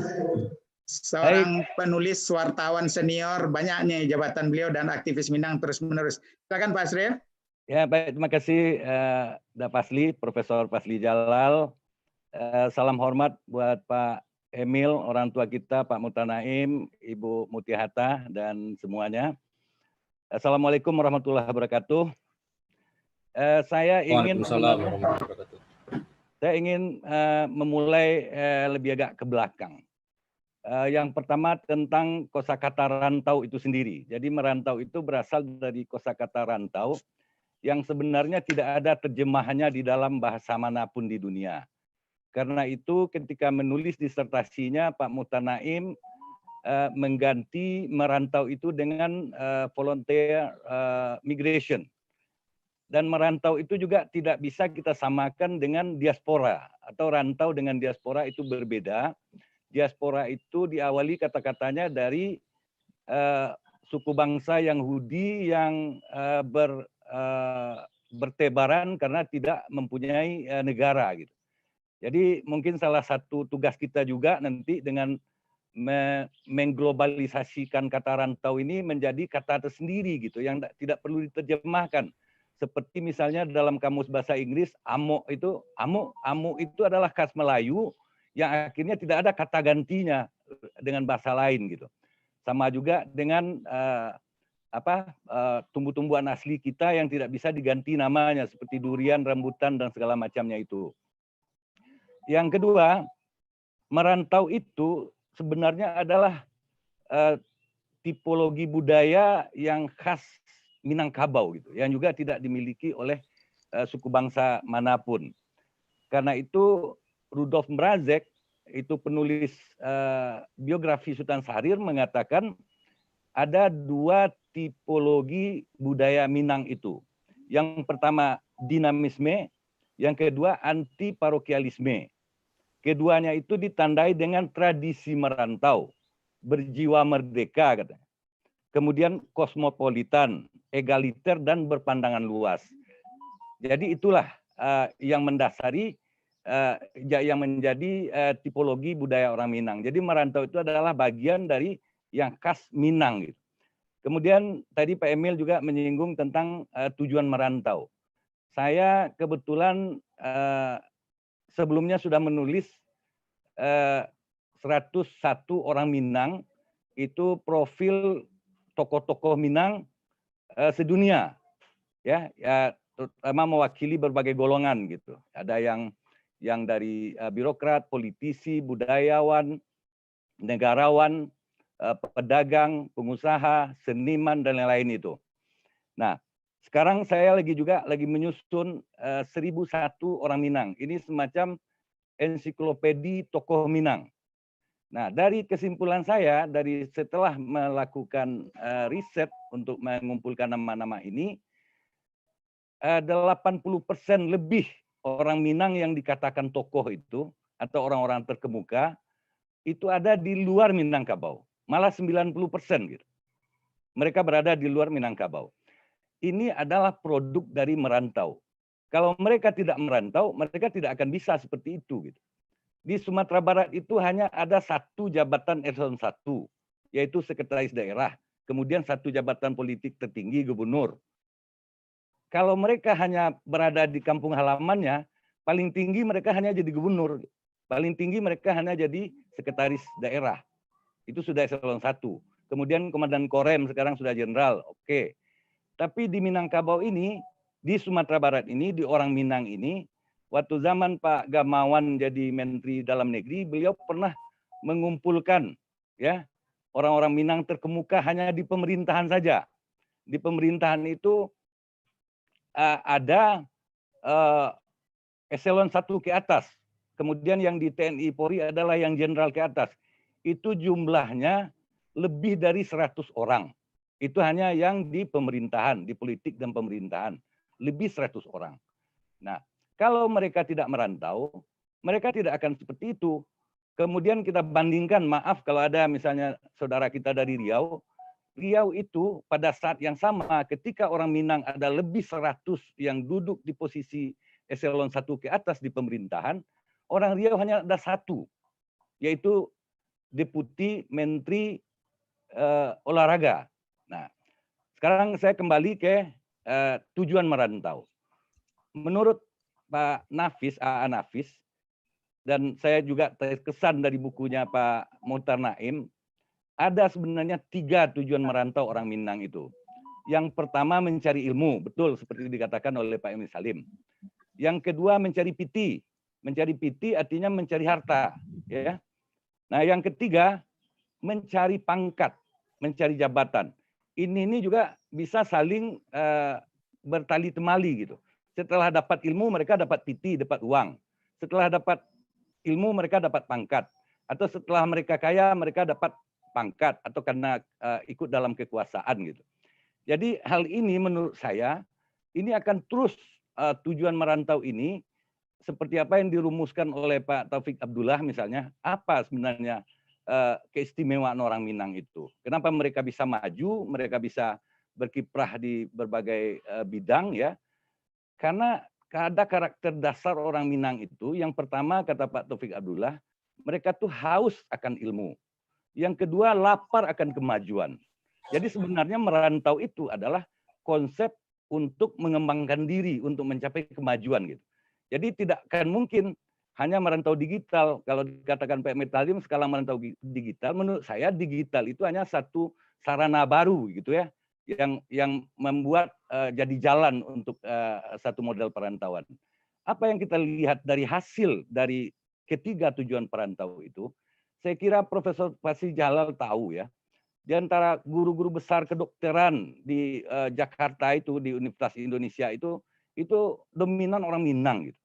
Nah, sampai sekarang ya, sampai sekarang. Itu karena mereka selalu memburu ilmu. Pada zamannya kakeknya atau orang tuanya Pak Emil Salim, generasi Agus Salim itu, Stovia itu pernah diisi oleh 60% orang Minang ya. Kemudian dari 60% orang Minang itu 60% lagi orang Koto Gadang, hanya di satu negari gitu kan. Nah, itulah wujud dari mereka tadi, haus akan ilmu, lapar akan kemajuan. Jadi mereka harus selalu mengembangkan diri. Kemudian wujud hasil dari itu sampai sekarang masih kita lihat gitu. Orang Indonesia belum pernah ya, orang Asia Tenggara juga belum pernah memenangkan hadiah Nobel ya. Tetapi ada yang dianggap Nobel dunia Islam, namanya King Faisal Prize. Itu diberikan oleh Saudi sejak tahun 79 ya. Itu orang Indonesia yang pernah meraih King Faisal Prize ini baru 2 orang ya. Tahun 80 namanya Muhammad Natsir, pernah orang Minang, pernah jadi Perdana Menteri. Yang kedua Profesor Irwandi Jaswir, sekarang di Universitas Antarbangsa Malaysia, itu yang kedua. Nah, setara dengan mereka ini, orang Minang asal Indonesia yang pernah meraih yang dianggap Nobel dunia Islam itu, keduanya adalah orang Minang. Yang setara dengan mereka adalah Ahmad Alonto, Profesor Dr. Ahmad Alonto dari Filipina, itu juga keturunan Minang gitu. Kemudian dari Malaysia, Mahathir Mohamad itu semando orang Minang, ya kan? Kemudian Erdogan dari Turki, saya kira ada juga hubungannya dengan Minang, karena katanya pasukan Diponegoro itu, dan Aji Sumani Aji Peobang itu katanya dengan pernah jadi anggota Janisarinya itu. Jadi ke depan menurut saya ya akan tetap di zaman itu, mereka dalam tujuan itu, dan ini akan terus berkembang. Jadi tidak perlu kita ubah jadi digital itu hanya satu jalan, dia akan tetap seperti itu. Kemudian terakhir saya ingin menanggapi sedikit Pak Muhtar Naim. Saya orang yang tidak setuju dengan konsep daerah istimewa Minangkabau. Karena Minangkabau itu dari dulu tidak pernah menjadi wilayah geografis, apalagi wilayah pemerintahan. Kalau kita baca ya Suma Oriental, Tom Pires, ya, Minangkabau itu 2/3 dari Pulau Sumatera. Ya, bisa kita baca itu. Jadi, baik, dipersingkat. Ya. Oke, terima kasih. Baik. Ya, makasih ya. Terima kasih Fasil. Lanjut kita ke Ibu Zizi Fauziah Fauzan El Muhammadi, pemimpin dari Perguruan Dinia Putri Padang Panjang. Kami persilakan, Bu Zizi. Ya, Assalamualaikum warahmatullahi wabarakatuh. Terima kasih Pak Profesor Fasli untuk kesempatannya. Salam hormat saya kepada Prof. Mukhtar Naim dan Prof. Emil Salim, Ibu Prof. Mutia Hatta, juga Prof. Gustiana dan semuanya. Terima kasih. Saya mungkin akan bicara tentang bagaimana Dinia Putri saat ini menyiapkan para perantau milenial yang akan datang. Jadi izinkan saya menyampaikan slide ini, slide singkat, apa yang kita lakukan, apa konsep yang kita bangun, agar mereka siap untuk menjadi perantau di era mereka nanti. Ini slide-nya saya tampilkan.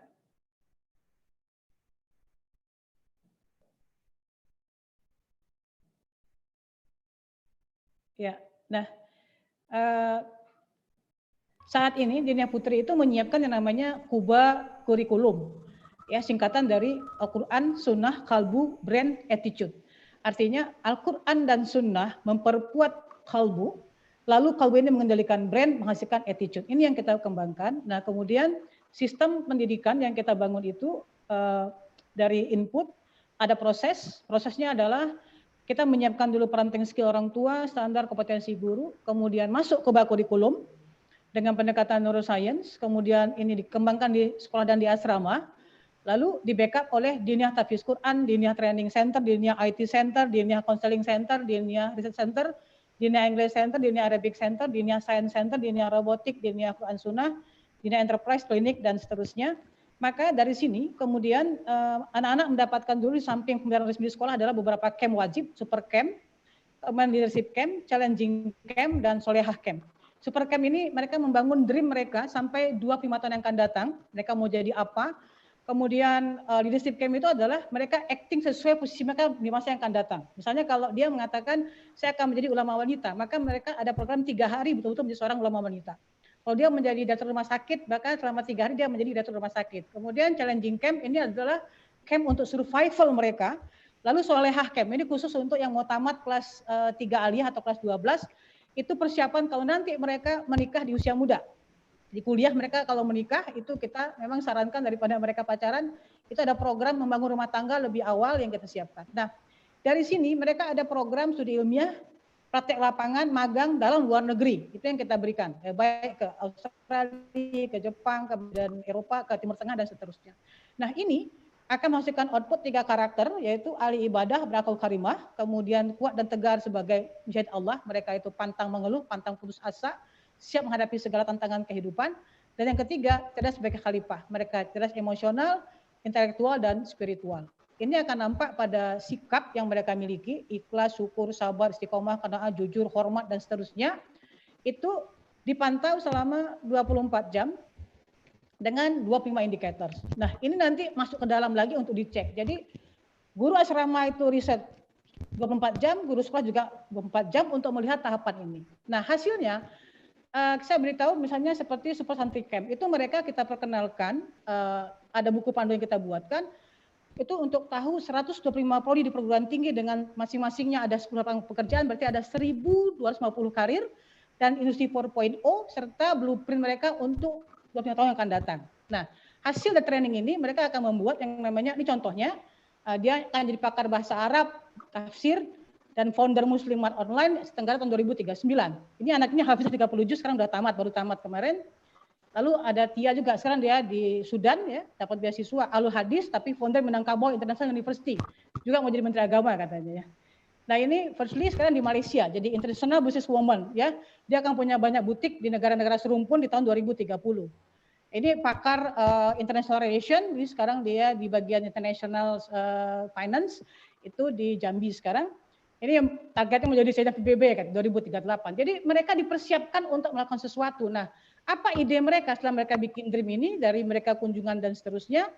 Mereka punya proyek real. Nah, ini yang sekarang ini yang beberapa tahun yang lalu ini mereka datang ke Pandai Sike, lalu mereka tata ulang Pandai Sike, perbaiki bagaimana songket, bagaimana rumah tenun, bagaimana pertanian, bagaimana kawasan itu, bagaimana ekspor pertanian ke depan itu mereka siapkan. Ini yang hadir kebetulan Bapak Asisten Gubernur Sumatera Barat.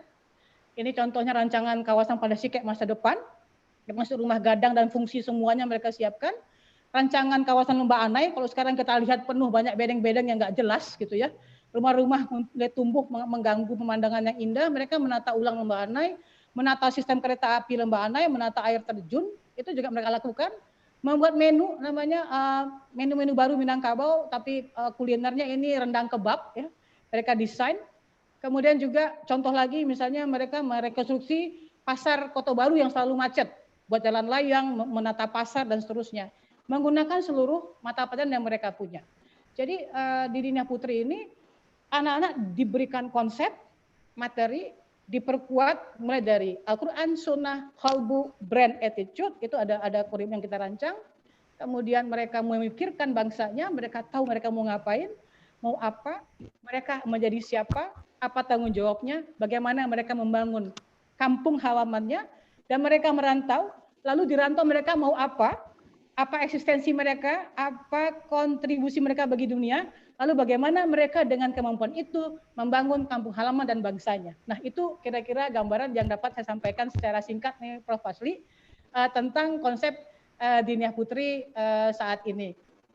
Jadi Ini yang kita rancang untuk anak-anak kita, dan alhamdulillah ya, dari program itu memang 90% dari mereka yang sudah kita siapkan itu memang kuliah di tempatnya, beasiswa di tempatnya, dan sudah mulai memberikan kontribusi ya untuk mulai dari untuk Dinia Putri juga untuk Padang Panjang dan seterusnya. Alhamdulillah. Jadi ini konsep merantau milenial yang kita siapkan. Jadi dengan kemampuan mereka siap merantau, siap survive. Ya, di luar negeri itu mereka siap survive, mereka siap menjaga nama bangsa, siap menjaga nama kampung halaman, dan siap kembali kembali. Terima kasih. Ya. Berapa muridnya sekarang, Bu Zizi? 1.100 Pak Fasli. 1.100 yang tinggal di asrama? Ya, asrama itu kalau yang tingkat sanawiyah aliyah dengan mahasiswi itu sekitar 750. Alhamdulillah. Nah, waktu masih ada sedikit ya saya manfaatkan. Baik, terima kasih banyak Bu Zizi. Kita dapat pencerahan luar biasa tentang apa yang disiapkan oleh Dinia Putri. Kita lanjut kepada tokoh muda kita, Dr. Leondre Darwis. Kami persilakan. Beliau ini banyak sekali jabatannya, dan antara lain Ketua KPAI dan sekarang masih komisioner sana. Dulu saya bertemu beliau nih waktu Ketua Dewan Mahasiswa Unpad. Nah, waktu itu di Unpad satu-satunya unit kegiatan mahasiswa di luar Sunda yang ada itu adalah Minang, ya. Dan dari 24 fakultas, 13 kalau nggak salah saya ketua senat mahasiswanya adalah dari Minang. Nah, itu adalah karena ketua dewannya adalah Dr. Leondre Darwis. Kita persilakan. Silakan Dr. Leondre Darwis. Bismillahirrahmanirrahim. Assalamualaikum warahmatullahi wabarakatuh. Terima kasih Om Fas. Saya selalu manggil Om Fas ya. Prof. Fasli Jalal yang menjadi mediasi, Pak Burmalis khususnya dari semangat mengkolaborasikan ini ya, terus para tokoh yang hadir di sini yang Prof. Mutia, ibu saya, Prof. Emil Salim, dan juga Pak Mukhtar, dan tokoh-tokoh sebelumnya tadi ada terakhir ada Omin Awasril ya. Mungkin saya karena dikasih menu tentang bicara tentang perantau milenial, dan ini kan bahasa baru yang hadir di era 4.0 katanya kan, dan society-nya sudah 5.0, termasuk apa Prof. Emil sampaikan tadi, sudah ada namanya teknologi, ada istilah baru lagi namanya new normal. Nah, kami anak muda, saya ketika diamanahkan menjadi ketua lembaga negara Komisi Penyiaran Indonesia, merasakan bahwa filosofi Minang tuh hadir sebagai kapasitas yang mungkin secara formal sudah saya dapat ya dari pendidikan, kapasitasnya kebetulan di bidang komunikasi, tetapi ada yang menarik ketika bicara Minang itu, ketika kita di DPR, ketika kita ketemu siapapun pasti agak cair komunikasinya begitu. Nah, situasi itulah yang mungkin sebagai anak muda kita beranggapan kita nggak mau budaya itu membuat kita rumit gitu. Jadi dibuatnya sederhana tetapi nyambung. Nah, ini yang kami lakukan, khususnya di generasi muda. Apa yang menjadi menu anak milenial hari ini adalah kolaborasi, sebenarnya value-nya dari Minangkabau. Jadi kolaborasi yang dilakukan startup sehari ini yang heboh, Tokopedia, Traveloka, dan sebagainya, itu sebenarnya adalah value-nya dari orang Minang. Senangnya berkolaborasi. Jadi tidak ada bagi kita yang gen Minangkabau itu ketika bergabung dalam sebuah sistem, kita nggak bisa bercampur, pasti kita bisa beradaptasi. Itu kelebihannya. Nah, ini yang menjadi kekuatan mungkin dari kami, khususnya anak muda, ketika merantau, situasinya sederhana.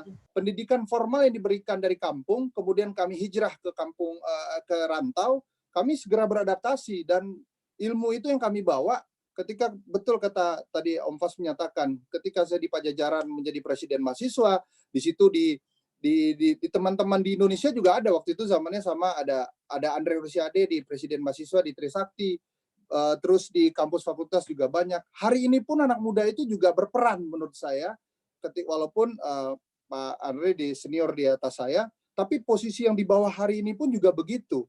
Kita lihat aja startup seperti Ruang Guru, tampil anak muda seperti Iman, kemudian pasti gen Minang yang dibawa. Tetapi permasalahannya adalah hari ini anak muda itu kadang-kadang ada sesuatu yang kebawa yang negatif, seolah-olah ada yang melihat temannya itu senang, dia agak susah hatinya begitu. Jadi susah melihat orang senang merasa. Jadi agak susah mereka kolaborasi, akhirnya mereka jalan sendiri-sendiri. Tetapi ketika sudah di level top level semua, ketika kita colek sedikit, mereka bergabung.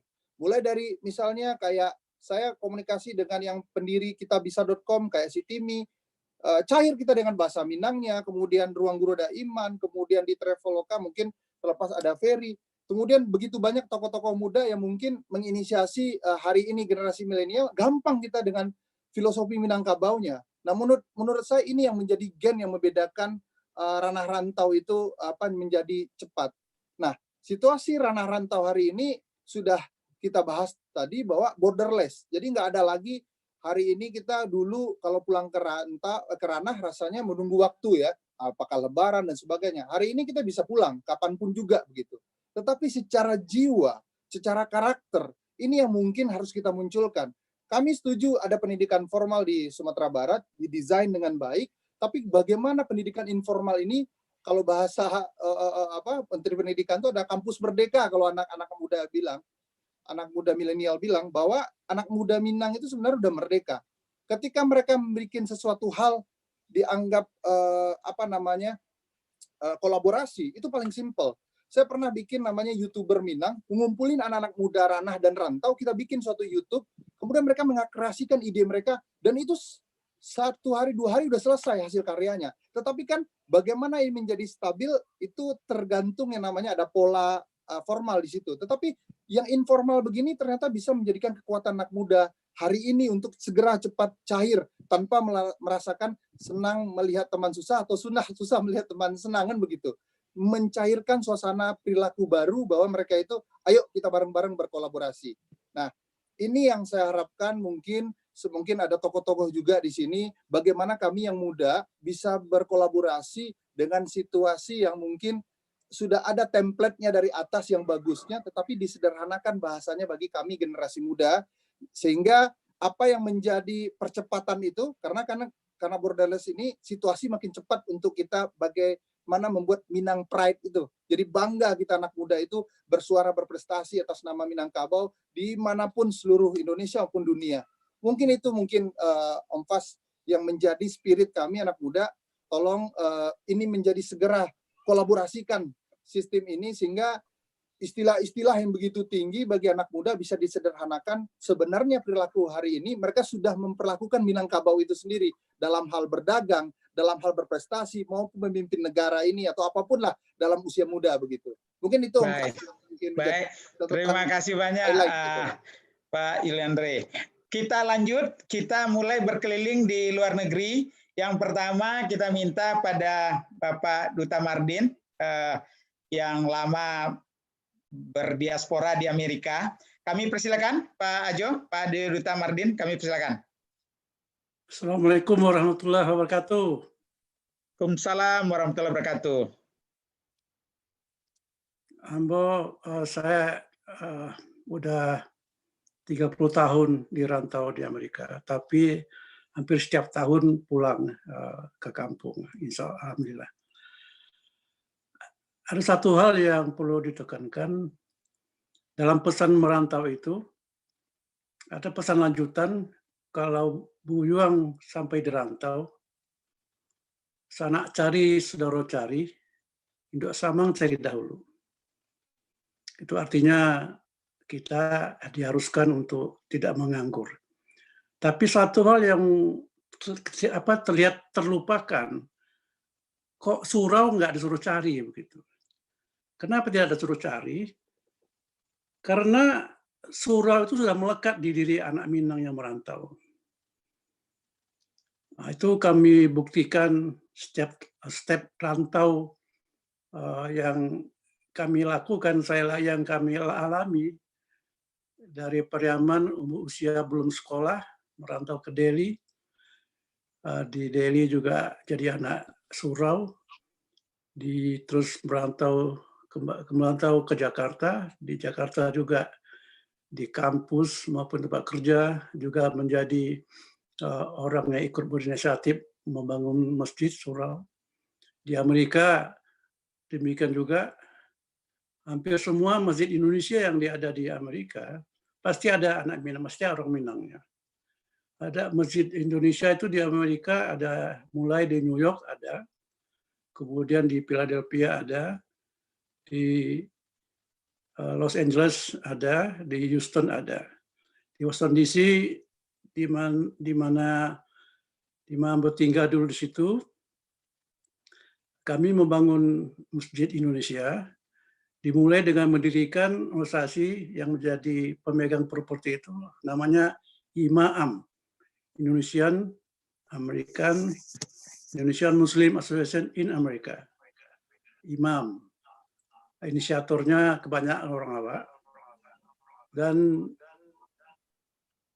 periode pertama itu tenaga intinya orang awak banyak. Ketuanya Ambo, sekretaris ada orang awak, orang meninjau, bendahara orang awak aja. Namun tidak melepas juga untuk keberagaman dengan kelompok lain. 15 tahun berkiprah imam ini berhasil membeli 2 bidang rumah dan tanahnya. Namun tidak berhasil untuk membangun karena tanahnya kurang luas untuk dijadikan suatu Islamic Center, sehingga izinnya tidak keluar. Jadi usaha selanjutnya kalau ingin membangun masjid, kita harus membeli properti yang sudah ada, yang siap. Di Amerika itu, seperti juga di Eropa, itu banyak gereja-gereja yang kosong, udah kehilangan jamaah. Nah, kebetulan pada setiap presiden sejak tahun 93 kita dirikan organisasi ini untuk bangun masjid, kita selalu bersurat kepada semua presiden. Terakhir, peluang untuk mendapat bantuan dari pemerintah itu terbuka dengan hadirnya Dr. Dino Patijalal sebagai duta besar. Beliau dekat dengan SBY. Kita juga memproposal kepada Pak Dino, Pak Dubes. Proposal dibawa ke Presiden SBY. Presiden SBY mendukung. Kemudian di sekitar Pak SBY ada Dipo Alam, orang awak juga. Nah, proposal kami ini diteruskan ke DPR. Sebelumnya ditanyakan oleh Pak SBY kepada Menteri Keuangan, waktu itu Menteri Keuangan orang awak juga, ya, saya lupa namanya. Itu dibawa ke DPR, disetujui di DPR, sebab ada memang anggaran presiden yang belum digunakan selama SBY jadi presiden. Ada 2 proyek besar di luar negeri, membeli masjid di Washington DC sama membangun asrama mahasiswa di Mesir. Kedua proyek ini disetujui oleh DPR.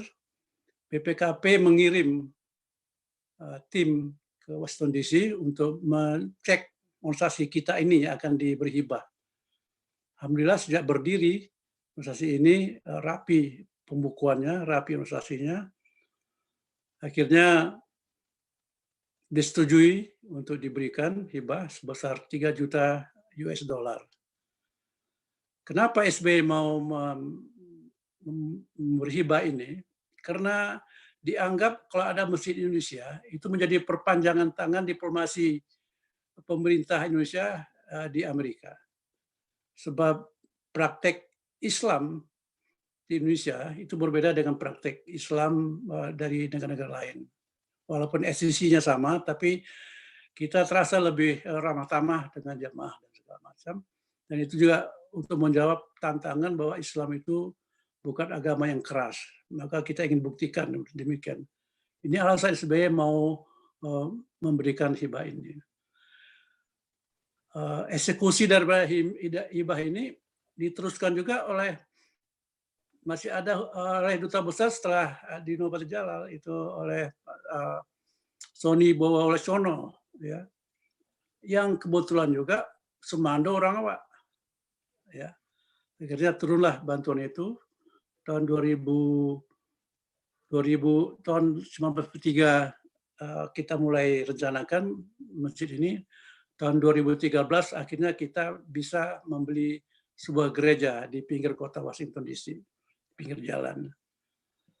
Ya, jadi demikianlah kiprah orang Minang itu sampai sekarang, karena memang aktivis masjid itu banyak orang awak, masih banyak. Terus dipimpin oleh orang masjid itu sampai sekarang, alhamdulillah. Jadi Mbah Surau ini menjadi bagian tidak terpisahkan daripada orang rantau kita. Jadi apapun yang akan kita lakukan di rantau, profesi kita tetap jalan, tapi tetap Mbah Surau itu tetap kita amalkan untuk anak dan keluarga kita. Jadi begitu aja pengalaman merantau kami sampai jauh ke Amerika ini, Profesor Fasli. Terima kasih banyak Pak Jutamardin. Menjadi perhatian bagi kita semua bahwa kita tidak bisa dipisahkan dari surau walaupun kita jauh. Dan terima kasih. Assalamualaikum warahmatullahi wabarakatuh. Waalaikumsalam. Terima kasih Pak Duta Mardin. Beliau ini tonggak tua ya di Amerika dan di Washington DC. Sekarang beliau menikmati alam yang indah di Florida ya. Kita doakan panjang umur. Kita lanjut ke Belanda. Silakan Pak Suryadi. Kami pesan siap-siap nanti Ibu Eli dari Mesir. Assalamualaikum warahmatullahi wabarakatuh. Waalaikumsalam warahmatullahi wabarakatuh. Terima kasih para senior, terutama Pak Emi Salim, Pak Fasli Jalal, Pak Mokhtar Naim, Guru Ambo, dan lain-lain. Karena waktu singkat, Ambo coba memperpendek saja, karena yang lainlah banyak yang memberi masukan tentang fenomena merantau ini. Dinda Burmalis bisa dibantu display ya, terima kasih. Mungkin begitu saja. Ambo mempunyai PowerPoint ketek. Ambo selalu melihat fenomena merantau karena mungkin orang akademis bantu yang beberapa lain, Profesor Gusti dan lain sebagainya. Melihat fenomena merantau dari segi akademis seketik. Tapi tentu tak lepas dari hal yang praktis.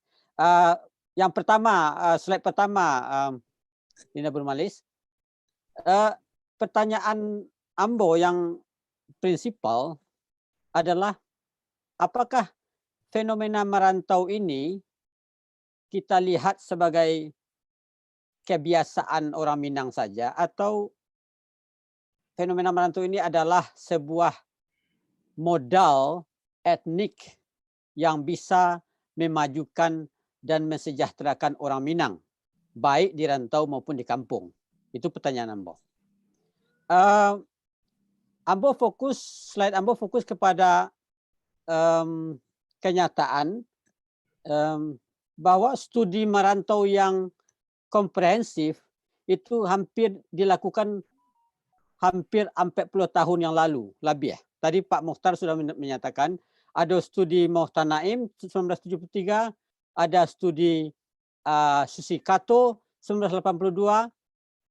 Mohon di display ya Dinda Burmalis di PowerPoint. Ya, ada studi Gerard Persson, Awak Samo Awak, di Minangkabau in Jakarta, antropolog dari UC Leiden. Itu dilakukan hampir 40 tahun yang lalu. Kita tidak tahu banyak apa yang terjadi dengan perantau Minang dalam 40 tahun lebih terakhir. Bagaimana okupasi mereka di rantau, di mana saja mereka merantau, dan lain sebagainya yang terkait baik yang kasat mata maupun yang tidak, yang tangible maupun intangible mengenai perantau ini. Baru ini kita dikejutkan oleh kasus di Wamena. Ternyata di Wamena itu ribuan perantau Minang ada di sana. Kita tidak tahu selama ini misalnya. Atau publik secara umum tidak tahu. Jadi intinya adalah bahwa studi mengenai perantau Minang itu out of date. Sudah ketinggalan 40 tahun yang lalu. Dan 40 tahun terakhir lebih kita tidak tahu apa yang terjadi. Jadi kita harus melakukan studi lebih lanjut mengenai perantau Minang. Lanjut Dinda, display. Ya, terus.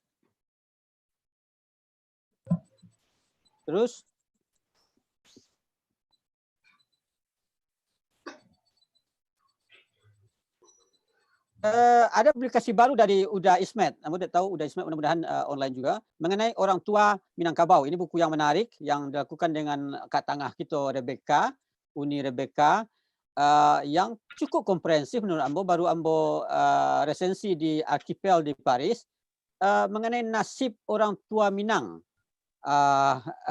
di era kini, gitu, baik di rantau maupun di kampung. Ya. Dan tentu saja ini terkait dengan perantau, tentu saja. Yang barangkali akan kita alami juga sebagai perantau, baik generasi Pak Mokhtar maupun generasi kami. Jadi intinya yang Ambo ingin kontribusi seketek dalam webinar itu adalah bahwa migrasi manusia adalah fenomena universal yang bersifat alamiah. Tapi tentu ada faktor-faktor pendorong yang berbeda secara kultural. Tadi Uda Hasri Caniago sudah memberikan gambaran sedikit.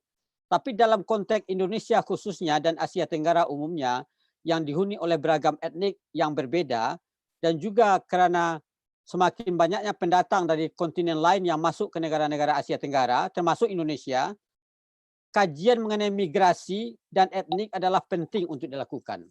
Dalam konteks ini, penelitian tentang fenomena merantau orang Minang tentu juga penting dilakukan agar dapat diperoleh gambaran yang objektif dan dapat dimanfaatkan untuk kepentingan praktis oleh pengambil kebijakan, oleh negara, oleh pemerintah, baik di daerah maupun di tingkat nasional, demi untuk kemajuan dan kesejahteraan masyarakat Minangkabau sendiri. Ini saya garis bawahi, demi kemajuan dan kesejahteraan orang Minangkabau sendiri. Oleh karena itu, keberadaan sebuah pusat studi migrasi penting untuk didirikan. Ambo membayangkan itu didirikan di Padang, di UNAN, di UNP, dan pusat studi ini dapat bekerjasama dalam melakukan penelitian dengan pusat-pusat studi lain di universitas lain. Ini studi migrasi itu adalah penting di mana-mana. Di banyak universitas barat itu pusat studi migrasi itu ada. Bahkan Uni Eropa punya Center of Migration Studies karena ini fenomena manusia. Banyak dampak sosial, ekonomi, politik yang ditimbulkan oleh migrasi. Jadi baik kerjasama dilakukan baik dengan universitas dalam negeri maupun luar negeri. Misalnya baru-baru ini saya diundang ke Universitas Malaya oleh Universitas Malaya Migration Research Center. Kita bisa melakukan penelitian bersama misalnya. Dengan studilah, kalau kita melihat negara-negara maju, dengan studilah kita bisa mengambil kebijakan yang tepat untuk mensejahterakan bangsa kita. Dengan studi tentang migrasi, tentang pola merantau, termasuk perubahan yang terjadi dalam 40 tahun terakhir, tentang merantau orang Minangkabau, yang bisa membuat pengambil kebijakan mencari jalan untuk mensejahterakan orang Minangkabau. Ya, itu adalah sesuatu yang penting. Jadi kajian-kajian tersebut mungkin akan dapat memberi sumbangan baik untuk kepentingan akademis maupun praktis. Nah, saya mau melihat sedikit merefleksi ini pandangan saya saja, mungkin ada yang setuju atau tidak mengenai fenomena merantau di zaman sekarang. Terlihat hubungan rantau dan kampung itu dimaknai dalam perspektif yang agak berbeda dari yang dulu-dulu misalnya. Apalagi karena pandemi corona ini. Jadi hubungan rantau dan kampung sedikit mengalami tensi dan pandangan-pandangan terhadap perantau pun tentu akan berbeda karena itu. Yang kedua, ini sesuatu yang penting. Generasi Minangkabau yang lahir di rantau mengalami keterputusan hubungan emosional dengan kebudayaan Minangkabau. Ini dikarenakan karena sejak tahun 70-an atau lebih awal itu banyak generasi Minangkabau yang lahir di rantau dengan baik antara keluarga sesama Minang maupun keluarga yang Minang dengan etnis lain. Nah, generasi ini sebenarnya punya memori, punya hubungan yang absurd dengan Minangkabau sendiri. Jadi dipersingkat Pak Suredi ya. Ya. Dan saya lanjutkan sedikit. Jadi terjadi krisis kepemimpinan di kampung karena banyaknya perantau yang potensial pergi dan kampung halaman mengalami pengeringan sumber daya manusia. Ini sesuatu yang harus kita pikirkan, dan ini terkait dengan pembicaraan dari Pak Emil Salim tadi. Banyak keluarga yang telah merantau Cina, sebenarnya kita tadi dikatakan bahwa dengan transportasi yang baik, hubungan rantau dan kampung baik, tapi saya melihat di tingkat yang lebih dasar, banyak orang Minangkabau yang tidak bisa pulang ke kampung, apalagi dari sekarang. Jadi ini berapa banyak orang Minangkabau yang sudah meninggal di rantau dan lain sebagainya, ini sesuatu yang perlu kita ketahui lebih lanjut ya. Terus sampai batas tertentu saya melihat perantau Minangkabau tetap mempengaruhi faktor ekonomi tempatan, tetapi politik dan kebudayaan secara umum agak berkurang. Coba lihat slide selanjutnya, Dinda Burmalis. Jadi ini contoh saja, contoh misalnya yang dulu, lanjut Dinda Burmalis, ya, dan lanjut, ya, lanjut. Nah, pertanyaan mendasar saya adalah, apakah fenomena merantau ini akan kita lihat sebagai kebiasaan sehari-hari saja, atau kita bisa menjadikannya modal etnik untuk mensejahterakan orang Minangkabau secara umum? Itu saja. Terima kasih. Ya. Baik, terima kasih Pak Dr. Suryadi. Kita lanjut dulu kepada Bu Eli, Dr. Eli di Mesir. Kami persilakan Bu Eli. Siap-siap nanti Profesor Dato' Merichan ya dari Malaysia. Silakan.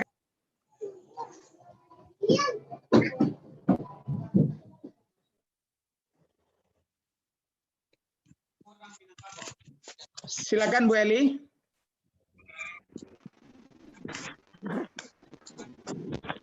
Mikrofon Bu Eli, mikrofon. Bu Eli di unmute. Udah bisa Bu Eli? Ya, sudah. Assalamualaikum warahmatullahi wabarakatuh. Waalaikumsalam warahmatullahi wabarakatuh. Silakan Bu Eli, 7 menit. Dulu Pak Fasli ini dari Jeddah, Saudi Arabia, bukan dari Mesir. Ya, Assalamualaikum warahmatullahi wabarakatuh. Minal aidin wal faizin wa kullu am wa antum bi khair. Pertama-tama salam hormat untuk Prof. Fasli Jalal pertama, kemudian untuk Prof. Emil Salim, Prof. Mukhtar Naim, dan juga Ibunda Mutia Hatta, Bapak-bapak, Ibu-ibu yang terhormat, dan sanak sadonyo yang berbahagia dimanapun berada. Mengingat jatah waktu yang sangat terbatas, sebelum masuk ke topik hari ini yaitu adat, budaya, dan agama, saya izinkan saya memperkenalkan diri. Nama saya Eliwarti Maliki, pendiri Indonesian Islamic International School di Jeddah yang biasa disebut dengan IIIS Jeddah. Saya berasal dari Kinari Solo, Sumatera Barat tentunya.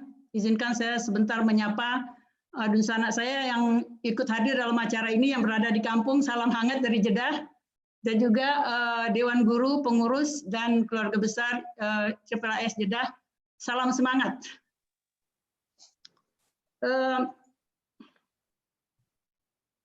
Sekolah ini bernama Indonesian Islamic International School, didirikan pada tahun 1992, jadi sekitar 28 tahun sudah.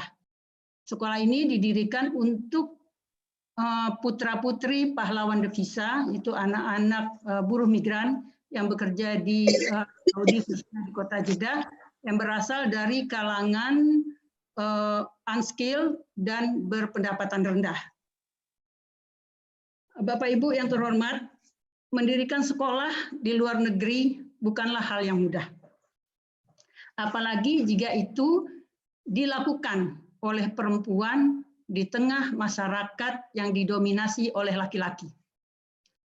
Sekolah ini pernah 2 kali ditutup oleh otoritas Saudi karena dinyatakan gedungnya tidak layak, tidak memenuhi standar.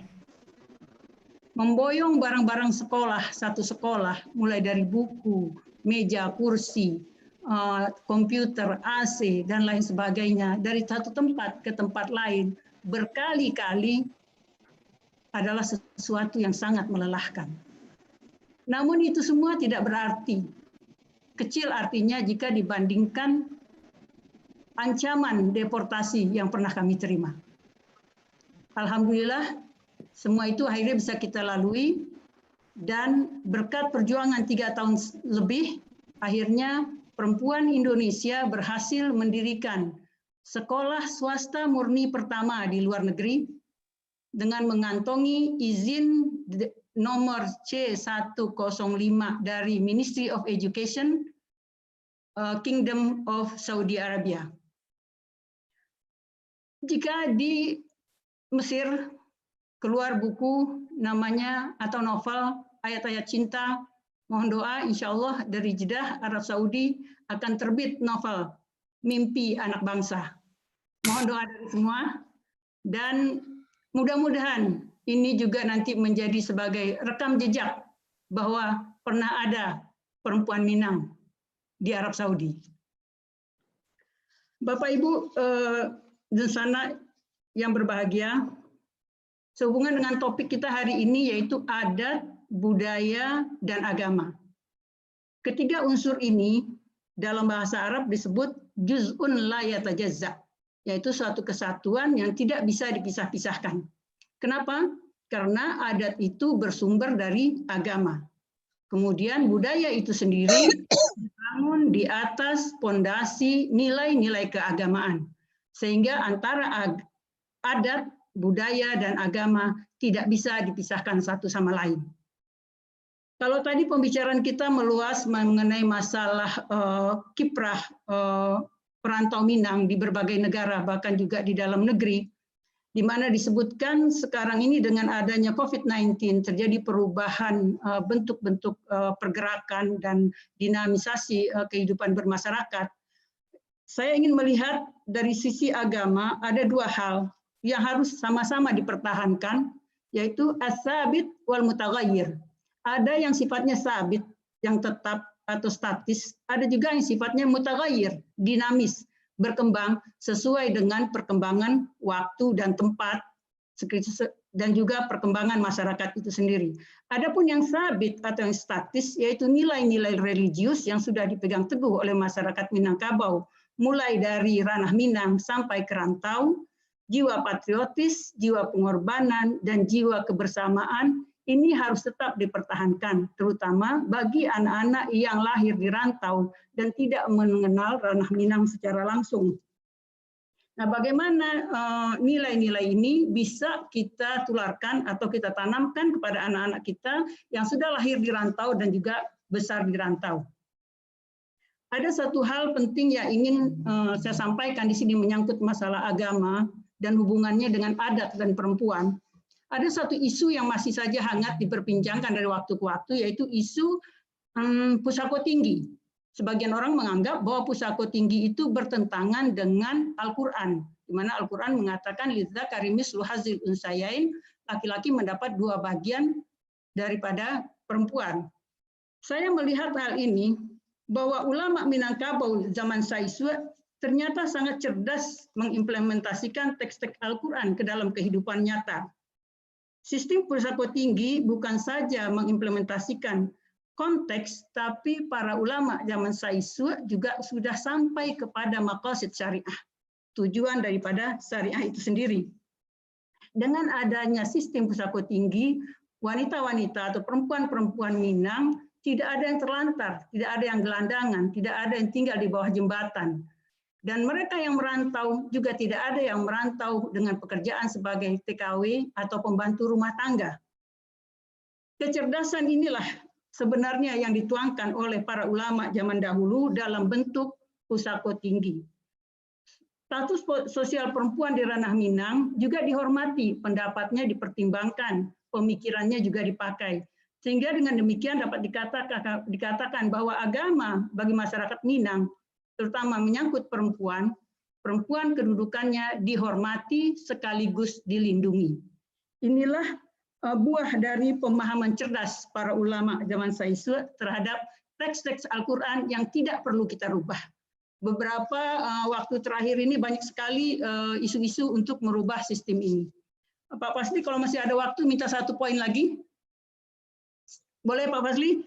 Menyangkut dengan agama, yaitu agama ini kan sudah ada sumbernya Al-Quran dan hadis. Namun kita sebagai pemeluk agama tetap harus perlu menjaga dan merawat agama ini. Apa maksudnya menjaga dan merawat agama? Saya contohkan. Contohnya kewajiban menuntut ilmu. Di dalam Al-Quran sudah ditetapkan yarfa'illahu allazina amanu minkum walazina utul ilma darajat. Orang yang berilmu itu dihargai, dihormati, baik laki ataupun perempuan. Bahkan hadis lebih menegaskan lagi, talabul ilmi fardhah ala kulli muslimah muslimah. Dalam perjalanannya, ketika zaman Rasulullah, perempuan terlibat dalam semua sektor kehidupan. Ekonomi, bisnis, pendidikan, politik, bahkan ikut perang. Dalam kenyataannya, lebih dari 10 abad, nama perempuan tidak masuk dalam daftar intelektual muslim dalam literatur klasik. Lebih dari 10 abad itu terjadi. Perempuan terlalu dilindungi karena takut terjadi fitnah, takut perempuan dianiaya dan lain sebagainya, sehingga perempuan tidak dibolehkan keluar rumah. Mereka akhirnya tidak berinteraksi dengan dunia pengetahuan. Karena itulah dalam literatur klasik tidak ada nama perempuan sebagai mufassir, muhaddis, ataupun faqihah, ahli fikih, ahli tafsir dan lain sebagainya. Itu karena pemahaman yang bergeser dari rel yang sudah ditetapkan oleh Islam itu sendiri. Karena itu Islam itu harus dijaga dengan mengembalikan pemahaman-pemahaman yang salah kepada jalurnya. Itu saja yang bisa saya sampaikan. Lebih kurangnya mohon maaf. Assalamualaikum warahmatullahi wabarakatuh. Waalaikumsalam. Bu Eli ini adalah seorang pejuang ya. Beliau ini doktor dari Al-Azhar, kemudian mengembangkan pendidikan di Jeddah, dan melihat bagaimana anak-anak TKI kita ini bisa anaknya diputus, jangan lagi melahirkan anak TKI lagi, tapi dijadikan profesional. Karena itu dia mengembangkan 3 bahasa itu, bahasa Indonesia, bahasa Inggris, bahasa Arab, dan bahasa Arab nih punya model Bu Eli yang nanti kita coba kembangkan juga di Indonesia. Dan sekarang beliau sedang berjuang untuk mendudukkan kembali sekolah. Sekolah Ibu Eli ini adalah satu dari 2 sekolah Indonesia yang dapat izin dari pemerintah Arab Saudi. Nah, karena izinnya demikian susah didapat dan beliau sekolah swasta, satu lagi sekolah negeri, maka menjadi tanggung jawab kita bersama untuk mendukung perjuangan Bu Eli yang luar biasa. Doa kami dan dukungan kami tetap pada Bu Eli. Jangan menyerah Bu, maju terus. Ibu adalah pejuang di garis terdepan ya. Baik, kita langsung kepada Profesor Datuk Merican ya, Dr. Ahmad Murad Merican. Beliau ini adalah guru besar senior di Malaysia yang sudah lama dan sangat fasih dalam bernarasi dan berkonversasi tentang Minangkabau. Kami persilakan Prof, nanti bersiap-siap. Habis itu adalah Profesor Firdaus Abdullah ya. Silakan Profesor Merican. Pak Datuk. Terima kasih. Assalamualaikum warahmatullahi wabarakatuh. Bapak Fazli. Waalaikumsalam warahmatullahi wabarakatuh. Pak Datuk. Minta maaf kerana tidak dapat bervideo. Audio saya boleh dengar, boleh cakap, tapi video saya telah cuba tapi tidak berupaya.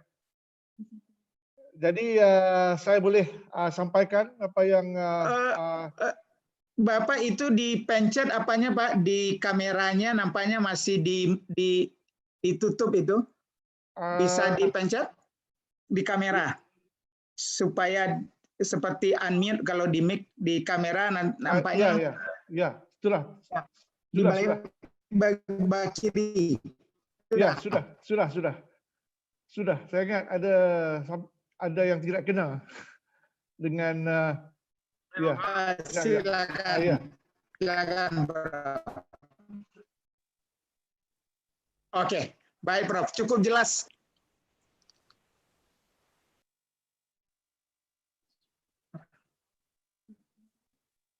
Boleh dengar, tapi gambar tidak ada. Halo? Boleh, Prof. Ya, boleh dengar, Prof. Silakan, boleh dengar, Prof. boleh dengar. Boleh dengar. Silakan. Okay. Ya, terima kasih. Saya ingin menyampaikan 2 perkara.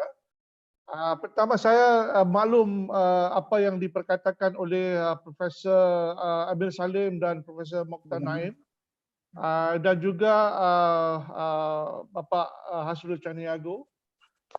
Saya ingin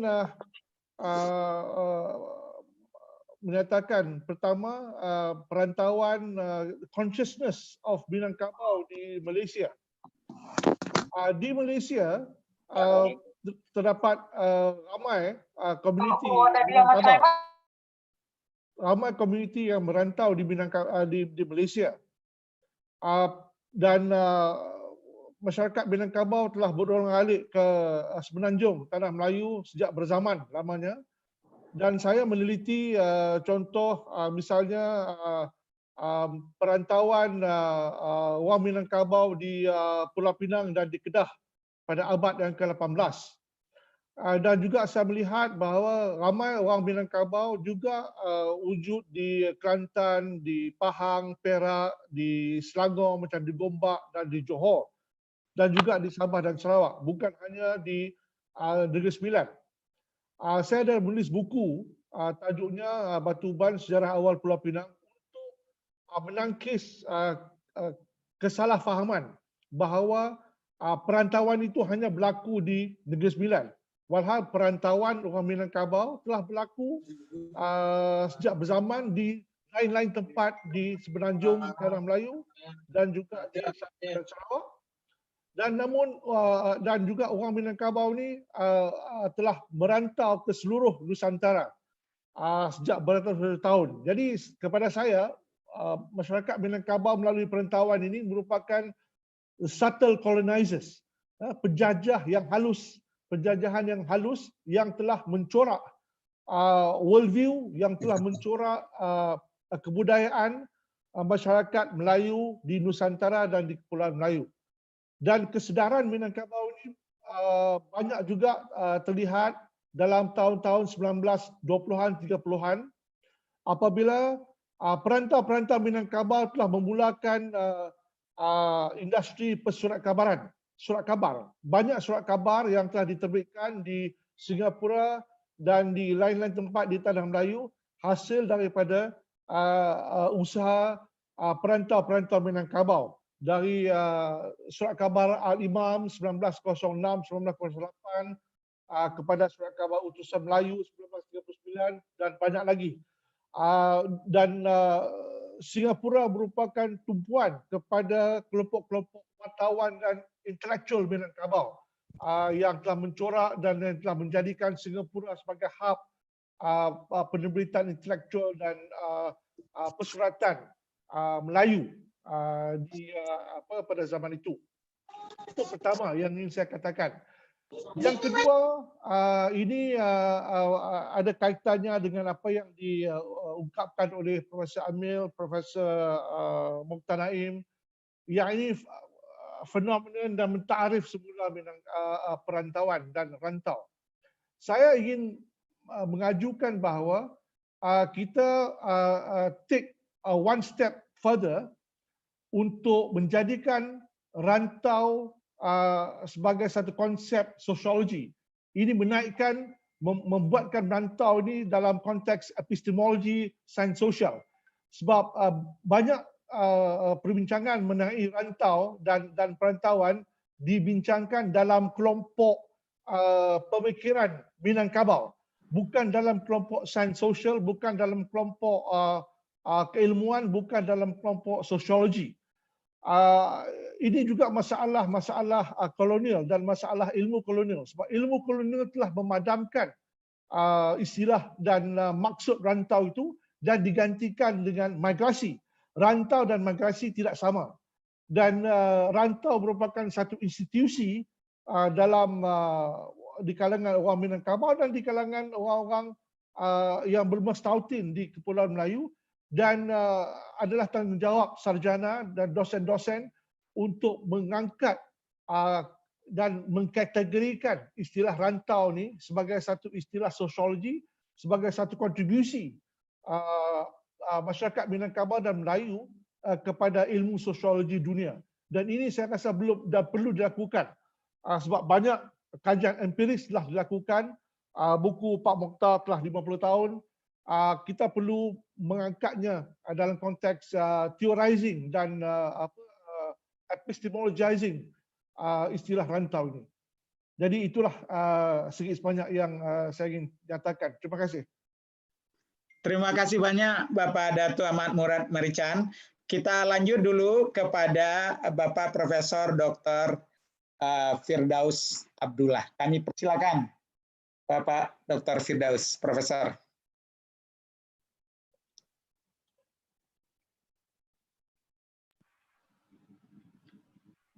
Bersiap-siap Pak Dirwan ya. Habis Pak Firdaus. Silakan Prof. Firdaus. Assalamualaikum warahmatullahi wabarakatuh. Lai tak dengar apa Fasli? Saya dengar benar. Tapi Alhamdulillah. video tak nak nampak suara segar benar. Lalu apa rupamu? Alun leh. Kok nak rasanya lah. Dua ada siko kau. Di video lah ya, tapi di siko alun keluar dah. Oh gitu. Anyway, diklik di bagian kiri bawah. Diklik bagian kiri bawah. Sudah di start. Oh dia ini. Ini start video, that's right. Itu dia. Start video. Ada. Tunjuk. Lah hebat. Jaleh. Lai Santiang dah. Jaleh. Ya. Lai Santiang. Santiang. Silakan. Okay, terima kasih Pak Fasli. Assalamualaikum warahmatullahi wabarakatuh. Pak Fasli dan pertama sekali Ambo mengucapkan berbanyak-banyak terima kasih kerana diberi kesempatan untuk terlibat dalam diskusi ini. Kita berdoa semoga penyertaan kita dalam diskusi ini sama ada sebagai pembicara atau sebagai pendengar akan diberkati oleh Allah Subhanahu wa taala. Dan sekaligus kita berdoa semoga pahala daripada penyertaan kita dalam majlis ilmu ini akan dilimpahkan juga kepada Allahyarham ibu bapa kita masing-masing, baik yang masih hidup atau yang telah meninggal dunia. Amin amin ya rabbal alamin. Sekali lagi, Assalamualaikum warahmatullahi wabarakatuh. Pak Fasli, ambo susun jari 10 sabaleh jo kepala Pak. Letak apa? Jaleh Pak. Alhamdulillah. Pak Fasli, judul diskusi kita Patangko ialah merantau, .2, dulu, kini, dan esok. Secara langsung menurut pendapat ambo, atau secara tidak langsung, judul ini menanyakan hakikat daripada peredaran zaman yang kita lalui, yang dilalui oleh nenek moyang kita, oleh ibu bapa yang terdahulu dari kita, dan yang kita lalui. Dan sambil itu kita bertanya, secara tidak langsung, judul ini bertanyakan, bagaimanakah perubahan dan peredaran zaman itu sama ada dapat memperhebat, memperkaya, mempasantiang orang awakko, atau adakah peredaran zaman itu menyebabkan kita bertambah bedo? Tidak tahu nama. Mungkin kedua-duanya berlaku, ya Pak? Jadi terasa dia ambil gini, Pak Fasli. Dari kita mengaku bahwa Minangkabau adalah satu makhluk Tuhan yang istimewa kumpulannya. Itu pengakuan kita dan rasanya ada dapat kita beri justifikasi. Berbalik kepada perubahan dan peredaran zaman yang sangat cepat yang kita lalui sejak akhir-akhir ini, kadang-kadang kita menggunakan istilah globalisasi. Saya sendiri pribadi Pak berpendapat bahwa globalisasi ini ada mudarat dan ada manfaatnya. Dan keistimewaan orang Minang secara normatifnya ialah menampung unsur-unsur bermanfaat daripada globalisasi itu dan sekaligus berkeupayaan menapis unsur-unsur yang tidak bermanfaat yang dibawa oleh globalisasi itu.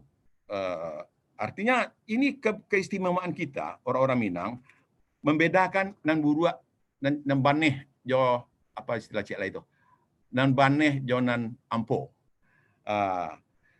Tetapi soalannya yang kita tanyakan, adakah keupayaan menapis yang bermudarat dan menampung yang bermanfaat itu benar-benar merupakan hakikat yang realistis daripada kehidupan orang Minangkabau kini atau hanya merupakan harapan yang normatif saja.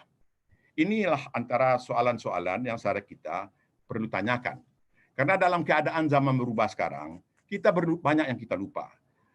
Datuk Tan Sri Rais berkali-kali menyatakan rasa tidak senangnya bahwa di kalangan orang awak, bahasa awak pun nak tentu.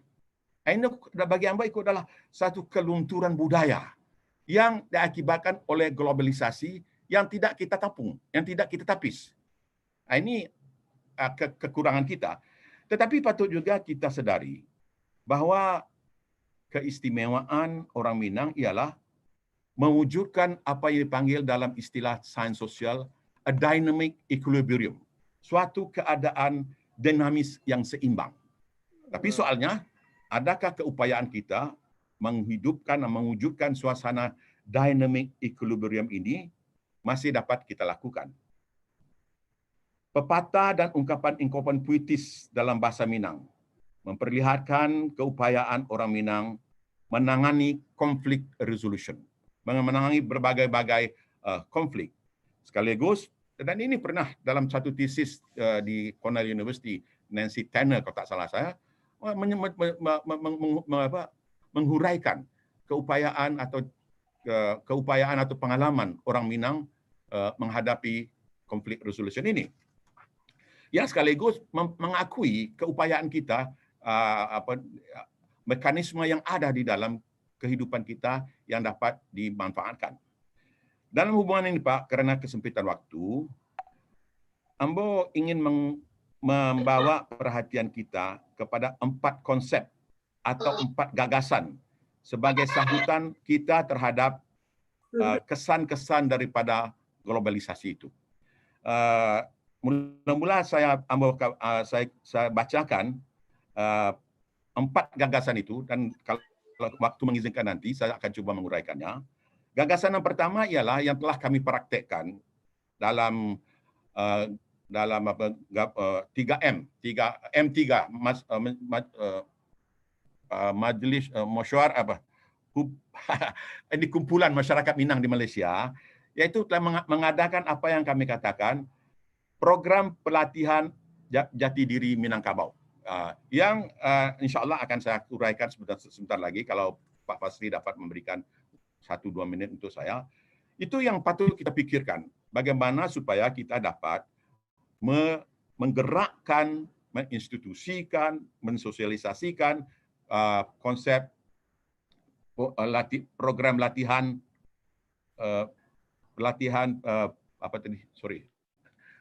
jati diri Minangkabau itu. Yang kedua, yang patut juga kita pikirkan ialah mensosialisasikan secara kreatif gagasan yang sering kita sebut, tetapi tidak tahu sama ada kita periksa atau tidak, sama ada kita mengerti apa yang kita sebut itu, yaitu adat bersendi syarak bersendi kitabullah. Cenderung untuk mengatakan bahwa kadang-kadang ungkapan adat bersendi syarak bersendi kitabullah kok tak ubah seperti untuk palama-lama talingo, seperti gandang talingo saja. Apakah usaha-usaha menggali atau apakah benar-benar telah dihayati dan dengan menggali falsafah yang terkandung dalam ungkapan yang sering kita ulang-ulang itu. Saya berani mengatakan Pak Fazli, rasanya ungkapan adat bersendi syarak bersendi kitabullah perlu kita beri jiwa baru, perlu kita institusikan, perlu kita sosialisasikan, perlu kita sebarluaskan. Dan ini yang sebenarnya pernah dibincangkan dalam satu seminar di Bukit Tinggi pada tahun 2000. Alhamdulillah saya ikut serta dalam seminar itu. Tetapi setelah 20 tahun berlalu, saya tidak tahu apa hasil daripada perbincangan itu. Saya ingat waktu itu, kalau tak salah, Dr. Taufik Ismail yang juga berasal dari Raro macam Ambo, Bapak dari Lintau mau tahu, Pak Fasli dari Lintau mau tahu, Ambo dari Raro, Pak Taufik Abdullah. Saya satu panel dengan Pak Taufik Abdullah dan kalau tak salah juga dengan Pak Muhtar Naim membincangkan adat berseni syarat berseni apa berseni adat berseni syarat berseni kita bulan apa 20 tahun lalu. Tapi apa yang berlaku? Enggak cia yo. Jadi ini kadang-kadang awak pandang ngicek je, tidak dapat apa. Dan minta maaf lah kau kata orang Melayu kau menampar air di dulang namanya kau. Iya, baik dibungkus seketik lah waktunya. 1,5 menit lagi Pak, 1 menit lagi. Satu menit. Jadi kemudian perkara ini penting. Tadi sudah disebut sebenarnya. Perkara ketiga yang ingin saya usulkan ialah supaya kita memperkasa kembali Center for Minangkabau Studies di Andalas. Untuk ini saya ingin memaklumkan kepada kita bersama Pak Fadli, almarhum Profesor Umar Yunus pernah menyatakan niatnya untuk mewakafkan buku-buku akademiknya kepada UNAN. Tetapi saya tidak tahu apa susulannya. Tetapi ini hanya untuk menyatakan hasrat daripada ilmuwan-ilmuwan Minangkabau di perantauan yang ingin berbakti kepada tanah leluhur. Dan ambo sendiri kok panjang umur, kok pendek umur, lambo kecekkan kan menekan ambo antara buku mamak ko ke Undalas. Lambo bagi tahu Profesor Firman tentang itu. Insyaallah akan. Alhamdulillah. Kok Pak Rektor Unan ada kok Pak Firdaus ya. Ya? Pak Rektor Unan ada kok siap menampung nanti. Pak An. Rektor Universitas Andalas. Jadi gini, sebentar Pak. Sebentar Pak, saya hanya ingin mengelaborasikan sedikit poin yang pertama tadi yaitu program pelatihan jati diri Minangkabau. Dari Batu Sangkar juga Pak bisa menerima. Program ini ialah Yayen Pak. Ya. Dari Yayen juga bisa menerima bukunya Pak. Iya.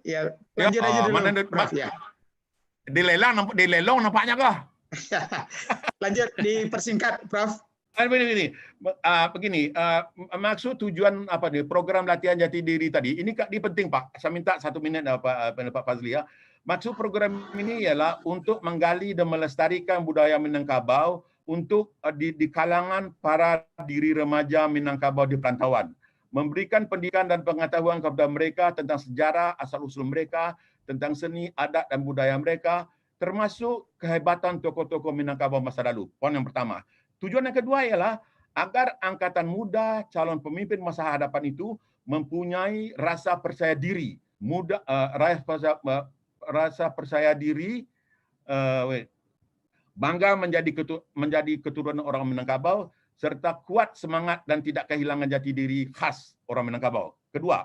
Ketiga, ini adalah sasaran program pelatihan jati diri Minangkabau yang ketiga ialah untuk memberikan pengetahuan dan pemahaman besar kepada anak-anak Minang tentang adat istiadat, seni dan budaya Minangkabau, serta perkara-perkara yang berlaku dalam kebudayaan masyarakat Minangkabau. Yang terakhir, Pak, di akhir program ini nanti, kita harapkan ditargetkan semua peserta mendapat pencerahan tentang berbagai perkara dasar dalam Minangkabau, memahami sikap dan perilaku seorang lelaki Minangkabau atau perempuan atau padusi Minang, mengetahui sejarah, mampu memainkan pantun wajib yang boleh dibangkitkan semangat sehingga akhirnya memiliki kebanggaan menjadi orang Minang melalui rangkaian kegiatan dan pengalaman yang menarik selama pelatihan. Sekaligus satu lagi Pak ya, Uranan telah melalui satu je, yaitu nanti bila anak-anak sudah tamat pelatihan sehingga kita wajibkan mereka menghafal 10 pantun Minangkabau yang ada kaitannya dengan pembentukan apa termasuk karantau hutang dulu termasuk anak pai karantau ibu Bali belanak pembali induk samang Bali dulu. Iya. Kan baik. Jadi terima kasih atas kesempatan yang diberi. Terima kasih banyak. Terima kasih Pak Profesor Dr. Firdaus Abdullah. Beliau ini adalah petinggi di pemerintahan Malaysia. Kalau di kita ini ketua Badan Bahasa. Beliau juga senator ya, jadi orang non Malaysia yang dipercaya menjadi wakil masyarakat menjadi senator, dan beliau ini selalu kecintanya pada Minang ini luar biasa. Terima kasih Prof. Dan kita lanjut dulu ya kepada Bapak Dirwan Ahmad Darwis ya. Ini adalah juga perekat, dia juga Vice President daripada Minang Diaspora Network Global. Anak muda yang selalu berdampingan dengan Tan Sri Rais Yatim. Kami persilakan Pak Dirwan, silakan.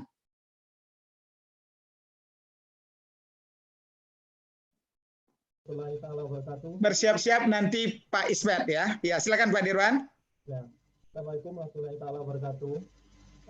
Ketumpang salam hormat saya kepada para senior kita yang sudah disampaikan di awal tadi, Prof. Emil, Ibu Mutia. Kurang keras suaranya, kurang keras. Dia agak dikerasin sedikit Pak Dirwan. Ini sudah keras nih, Mas. Dengar? Mungkin dekatin mic-nya Om Dirwan. Hah? Mama Kia ya stay kah? Mic-nya jauh. Ini mic-nya sudah biasanya oke nih. Agak Mama Kia stay lama. Oke. Sudah. Tapi dengar ya. Dengar, tapi kurang keras aja, nggak apa-apa. Kurang Kecil suaranya kecil. Mic-nya udah kean. Suaranya. Ini sudah dekat nih. Lanjut. Pakai mikrofon. Lanjut, bismillah. Lanjut. Mulut. Nah, tapi yang penting dengar ya. Ya. Mantap. Dengar. Baik, dengar.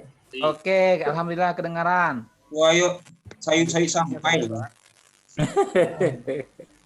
Ya, oke. Jadi sesuai dengan topik kita hari ini adalah tentang merantau dulu, kini dan yang akan datang. Pada saya orang Minang itu dikenali 3 aspek ya. Aspek pertama itu adalah tentang budaya matrilineal, yaitu bersuku itu.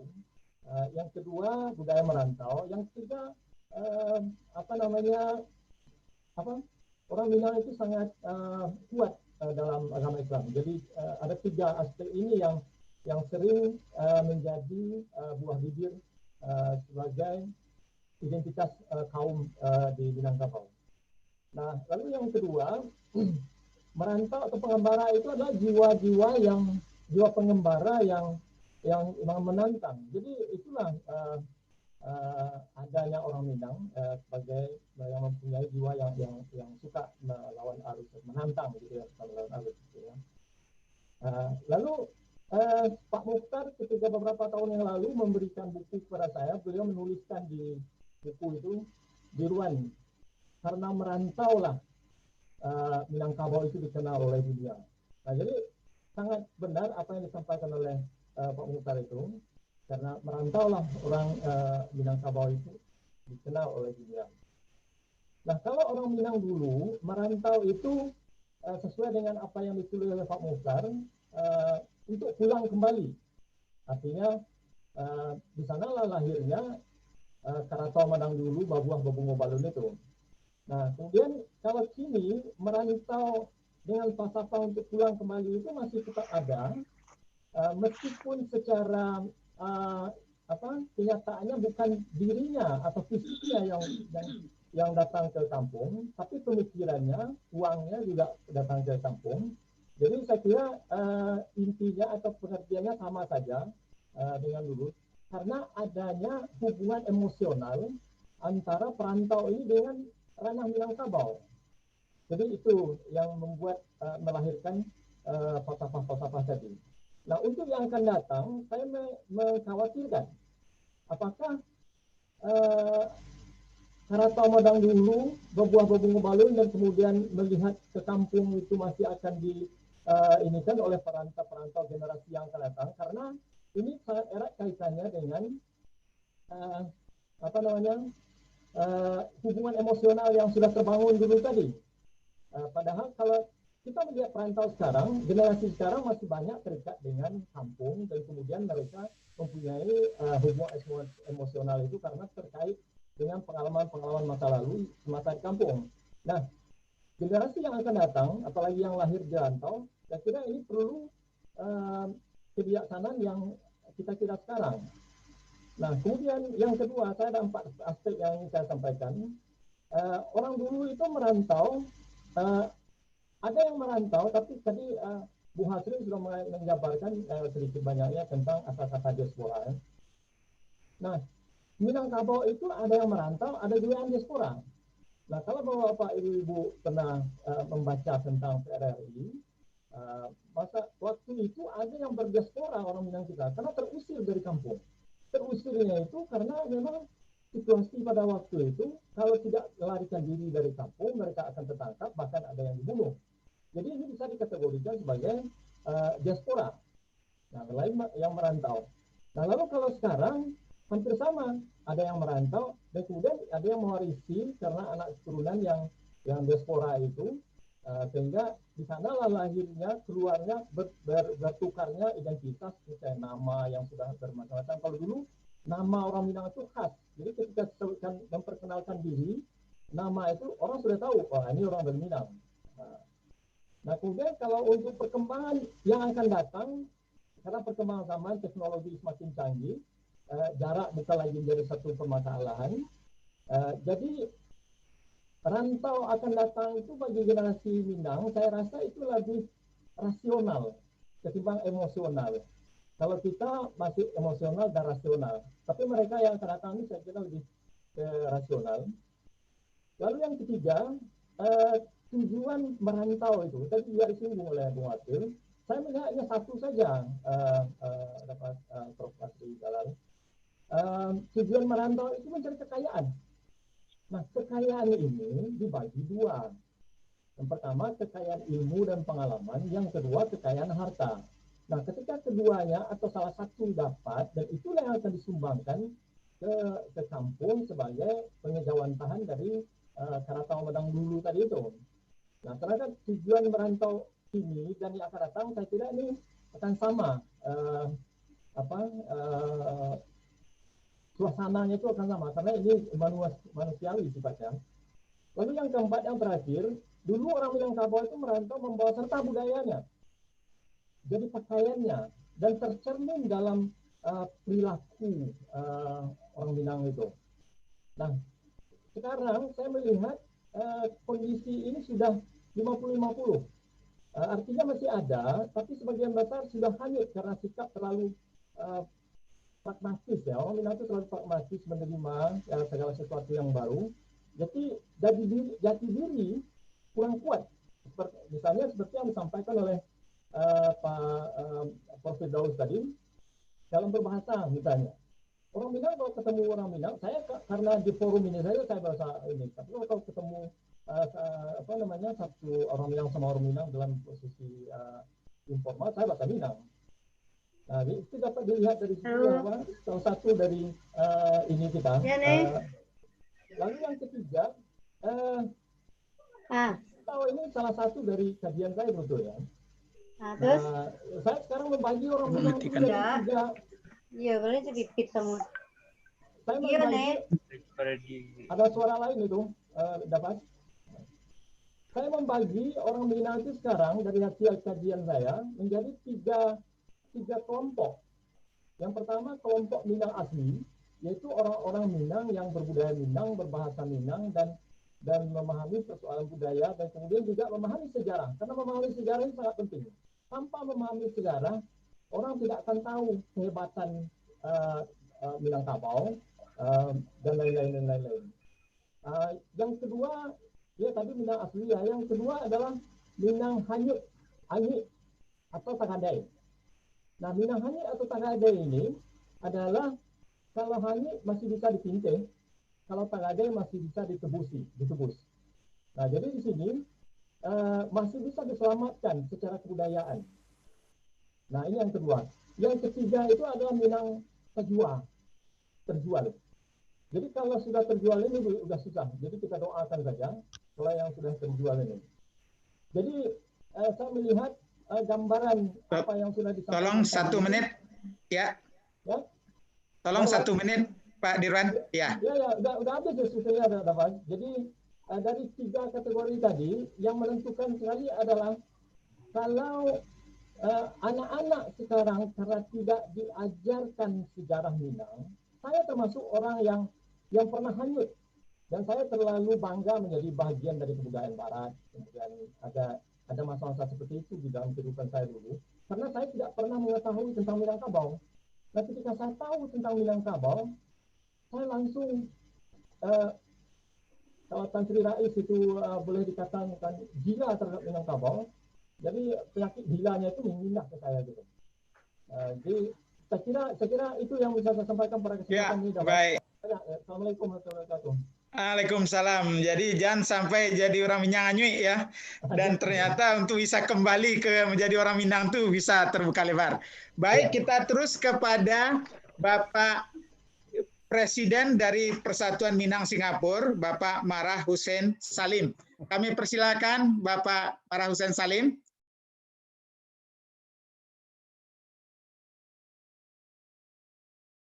Bersiap-siap Pak Ismet habis itu ya. Silakan Pak Marah Hussein Salim.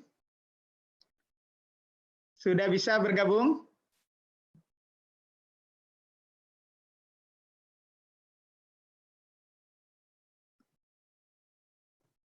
Pak Marah Hussein. Ini mana orang?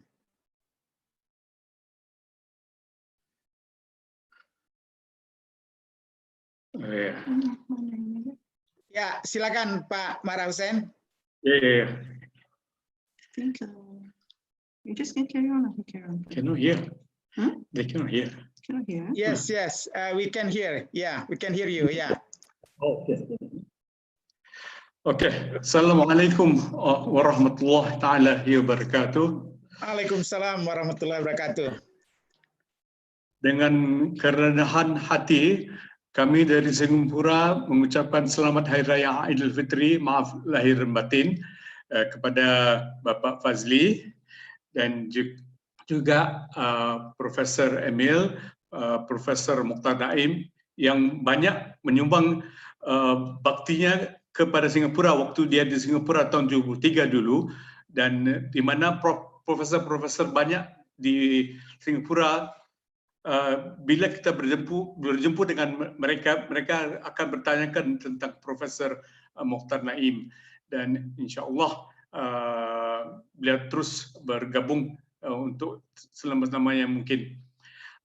Ingin saya kabarkan bahwa Minangkabau di Singapura sekarang hanyalah 15% population atau penduduk daripada 5,1 juta penduduk. Ini merupakan satu jumlah yang kecil. Sebenarnya kami minoritas di bawah minoritas, minority of the minority. Tetapi sumbangan masyarakat Minangkabau kepada Singapura begitu banyak. Prime Minister Lee Kuan Yew, Perdana Menteri Lee Kuan Yew sendiri telah memilih orang Minangkabau sebagai presiden pertama Singapura, Bapak Yusof Ishak, penggubah lagu National Anthem atau lagu kebangsaan yang kami nyanyikan tiap hari itu merupakan orang Bukit Tinggi, Bapak Zubir Said, dan juga orang pertama yang masuk politik yang dipilih oleh Perdana Menteri Lee Kuan Yew merupakan Syahri Tadin, orang awak, dan juga seperti kata tadi dari Malaysia bahwa literary atau newspaper bermula di Singapura, dan orang yang pertama yang dipilih untuk menjadi first editor of Tulisan Melayu itu Indonesia Minang Rantau. Ya, pertemuan orang Minang apa itu? Yunus Abdullah. Dan juga dalam kesenian kita melihat bahwa sumbangan masyarakat Minang yang merantau ke Singapura ini merupakan orang-orang Minang, khususnya di bawah pimpinan Encik Wan Lee Yazid, di mana filem-filem Melayu semuanya, lagu-lagunya khususnya lagu Gurunam Jiwa dikompos oleh beliau sendiri. Ya, saya sendiri berasal, orang tua saya dari pesisir selatan, ayah dari Batang Kapeh dan mama dari Painan. Suku saya Caniago. Walau demikian, saya lahir di Singapura, tapi jiwa saya jiwa Minang seperti saudara-saudara yang lain di sini. Nah, saya mengharapkan bahwa merantau sekarang dan juga ke depan merupakan detik yang penting bagi kita untuk memberikan pandangan. Pandangan saya merupakan pandangan dari seorang yang bekerja dengan pemerintah Singapura dari awal hinggalah yang terakhir di Ministry of Foreign Affairs atau Kementerian Luar Negeri, terakhir di Saudi Arabia. Dan di sini saya lihat bahwa saya setuju dengan Profesor Emil Salim bahwa ke depan kita akan meneroka bidang merantau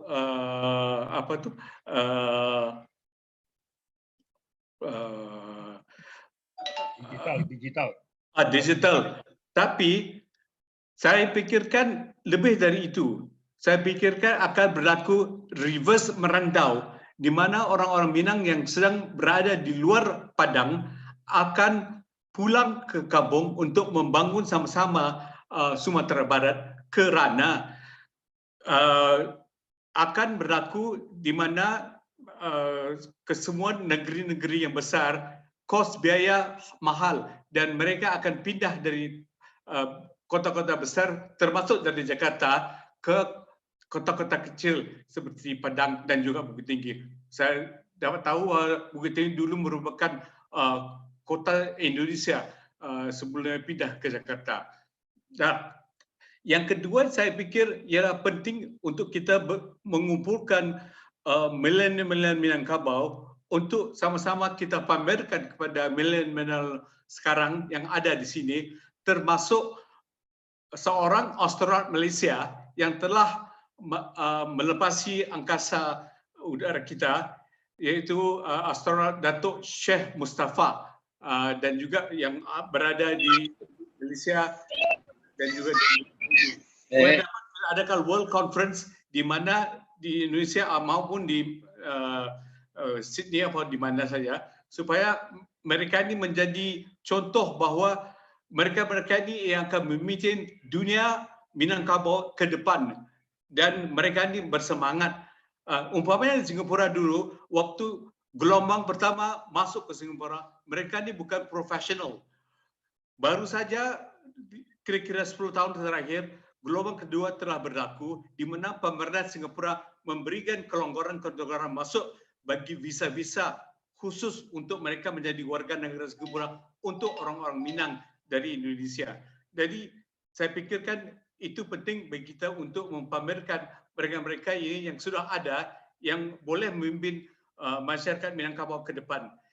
Yang kedua ialah saya mikirkan bahwa padusi atau perempuan Minangkabau harus ditonjolkan lebih lagi di dunia ini. Kerana kalau kita ke Bukit Tinggi tahu bahwa padusi-padusi lah yang membangun bisnes atau perniagaan. Kalau kita pergi ke Kelantan, begitu juga. Sekarang juga di Saudi Arabia, Crown Prince Muhammad atau Putra Raja Muhammad sedang melonggarkan bahwa perempuan-perempuan yang boleh bekerja dan boleh memimpin dari entrepreneur spirit untuk membangun sama-sama Saudi Arabia. Dan mungkin ini akan dapat kita bawa ke Sumatera Barat. Itu penting bagi saya. Tetapi sebalik apa yang kita lakukan ini, penting bagi setiap individu Minangkabau itu harus ada jiwa Minang. Jangan takut pada sesiapa. Seperti dulu waktu sebelum kemerdekaan Singapura, seorang Minang bernama Laksana Anand Sardi telah mati dibunuh oleh tentera Jepang di World War II, di Perang Dunia Kedua, di Battle of Hadassah di Singapura. Sampai dia tidak mau menyerah diri, tapi sanggup mati dengan askarnya sebanyak 42 orang berbanding dengan batalion besar dari Jepang. Semangat-semangat gini dengan punya sikap silat kita dan sikap kita kuat beragama Islam, tentu kita insya Allah akan maju di dunia. Sekarang di dunia melihat Minangkabau sebagai satu spesies, world species yang berbeda daripada masyarakat lain. Kalau kita tanya kepada seorang Minang, saya mau hantar Anda ke Timur Tengah atau ke mana-mana, dia akan menjawab, boleh sekarang juga. Kalau kita tanya kepada orang-orang Melayu atau orang-orang lain, nanti saya bincangkan kepada anak istri, tetapi orang Minang itu sendiri akan menjawab, saya akan terima, saya akan berangkat besok. Begitulah saya pikir penting bagi kita untuk menanam sifat-sifat jiwa Minang kita di dalam anak-anak muda kita untuk ke depan di masa depan, insyaallah. Baik. Saja ya, terima kasih. Baik. Terima kasih banyak Bapak Presiden Persatuan Minang Singapura, Bapak Marah Hussein Salim. Beliau dengan jelas menggambarkan betapa besarnya peran masyarakat Minang di Singapura. Kita teruskan kepada Profesor Ismet Fanani dari Australia. Kami persilakan Prof. Ismet. Terima kasih Prof. Fasli dan Burmalis Ilyas yang kedua-duanya tidak lelah-lelahnya mengadakan diskusi seperti ini. Jadi terima kasih atas kesempatan ini dan juga Bapak Mukhtar Naim, Profesor Emil Salim dan Profesor Mutia, itu tokoh-tokoh yang kita sudah sama kita ketahui. Mohon maaf saya tidak bisa menyapa semuanya tanpa mengurangi rasa hormat. Nah, yang ingin saya sampaikan di sini, saya lihat ada beberapa orang tadi yang temanya atau hal yang mereka sebut itu ada hubungannya dengan yang saya pikirkan juga, yaitu menyangkut hubungan ranah dengan rantau. Itu dimulai tadi dengan Bapak Mukhtar Naim yang mengatakan kita harus memperkuat hubungan ranah dengan rantau.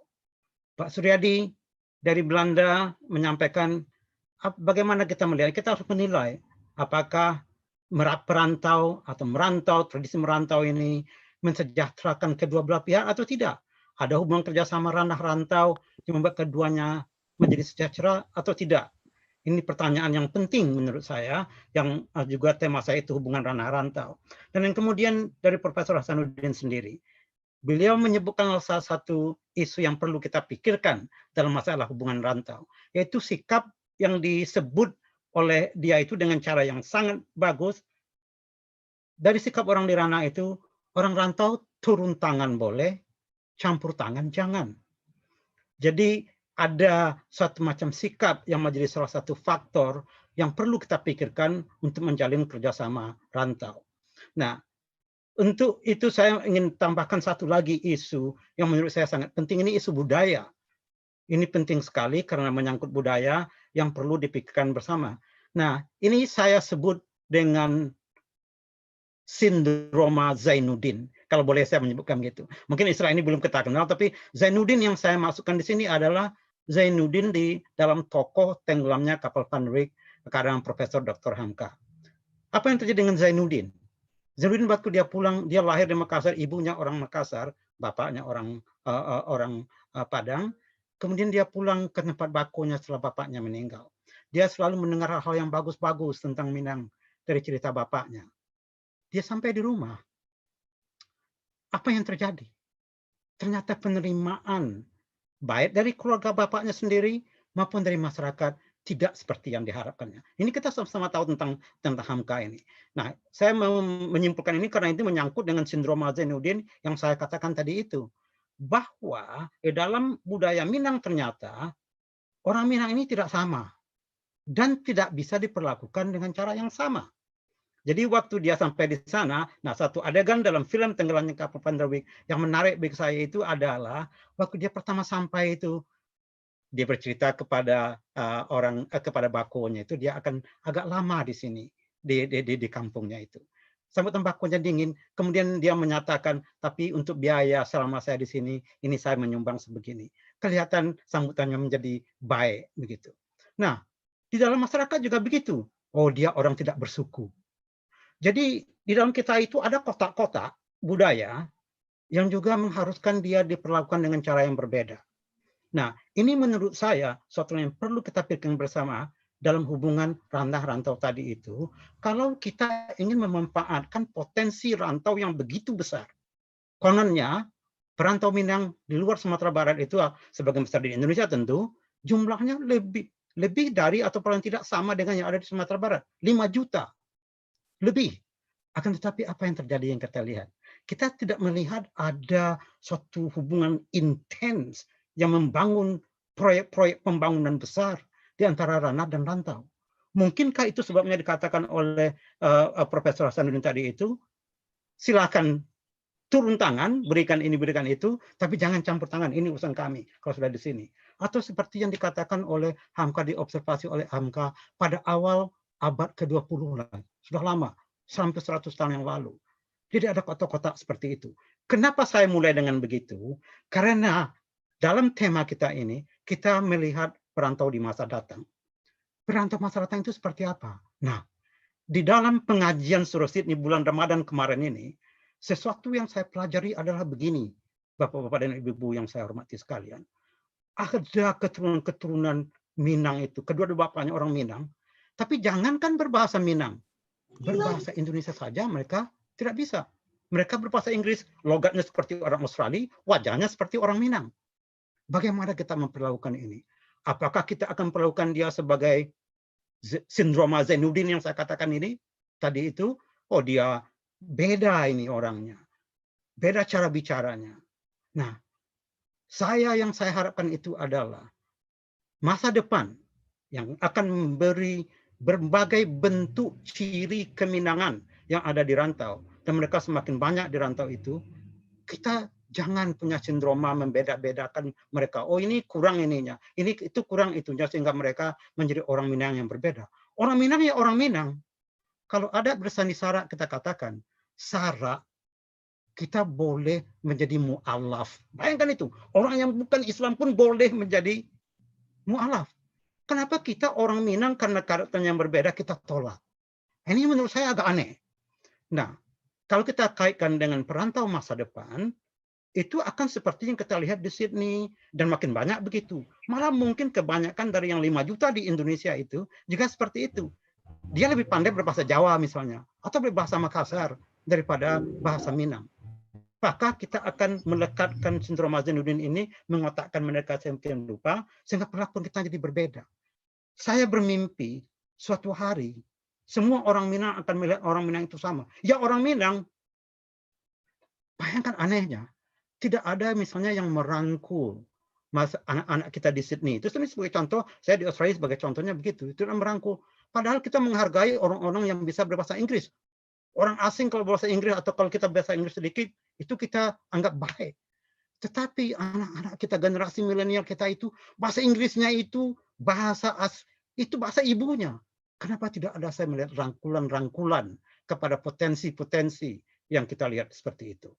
Nah, jadi dalam hal ini bagi saya itu, kalau kita melihat hubungan ranah dan rantau itu, faktor budaya yang menjadi penghalang atau membuat kita melihat mereka secara berbeda, sehingga mereka merasa kurang tenang. Kalau mereka berada di masyarakat kita, mereka kurang tenang karena memang dia dianggap berbeda, dia diperlakukan berbeda.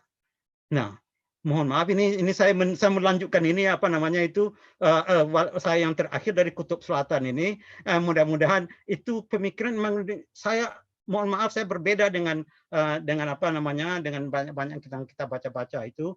Saya melihat justru orang Minang itu sama, tidak peduli ciri-cirinya seperti itu. Kalau kita memang ingin menjadikan masyarakat Minang di dunia ini memang masyarakat Minang, bagaimana kita begini? Kita bawa mereka ke Jawa, tapi kamu jangan punya ciri Jawa, kan aneh. Mereka bawa mereka ke Australia, tapi jangan punya ciri Australia, harus ciri keminangan begitu. Yang penting jiwa, di sini yang penting. Kalau mereka punya jiwa keminangan karena orang tuanya, kita rangkul mereka sebagai memang orang Minang. Saran saya karena itu, karena saya gembira sekali tadi mendengar Profesor Zainuddin itu punya program di UNAN seperti itu, bukan saja penelitian seperti yang disarankan oleh Pak Suryadi dari Leiden tadi itu, saya ingin di tempat itu ada semacam pusat atau forum dialog rantau ranah yang akan menyuburkan pemahaman bahwa Minang ya Minang begitu. Kalau kita lihat kelompok-kelompok etnis di dunia ini yang berhasil bekerja sama ya begitu. Tidak peduli mereka itu tinggal di mana, mereka mengerjakan apa, sifatnya orang itu seperti dia orang Minang, dia punya jiwa keminangan. Kita harus mencegah berkembangnya sindroma Zainuddin.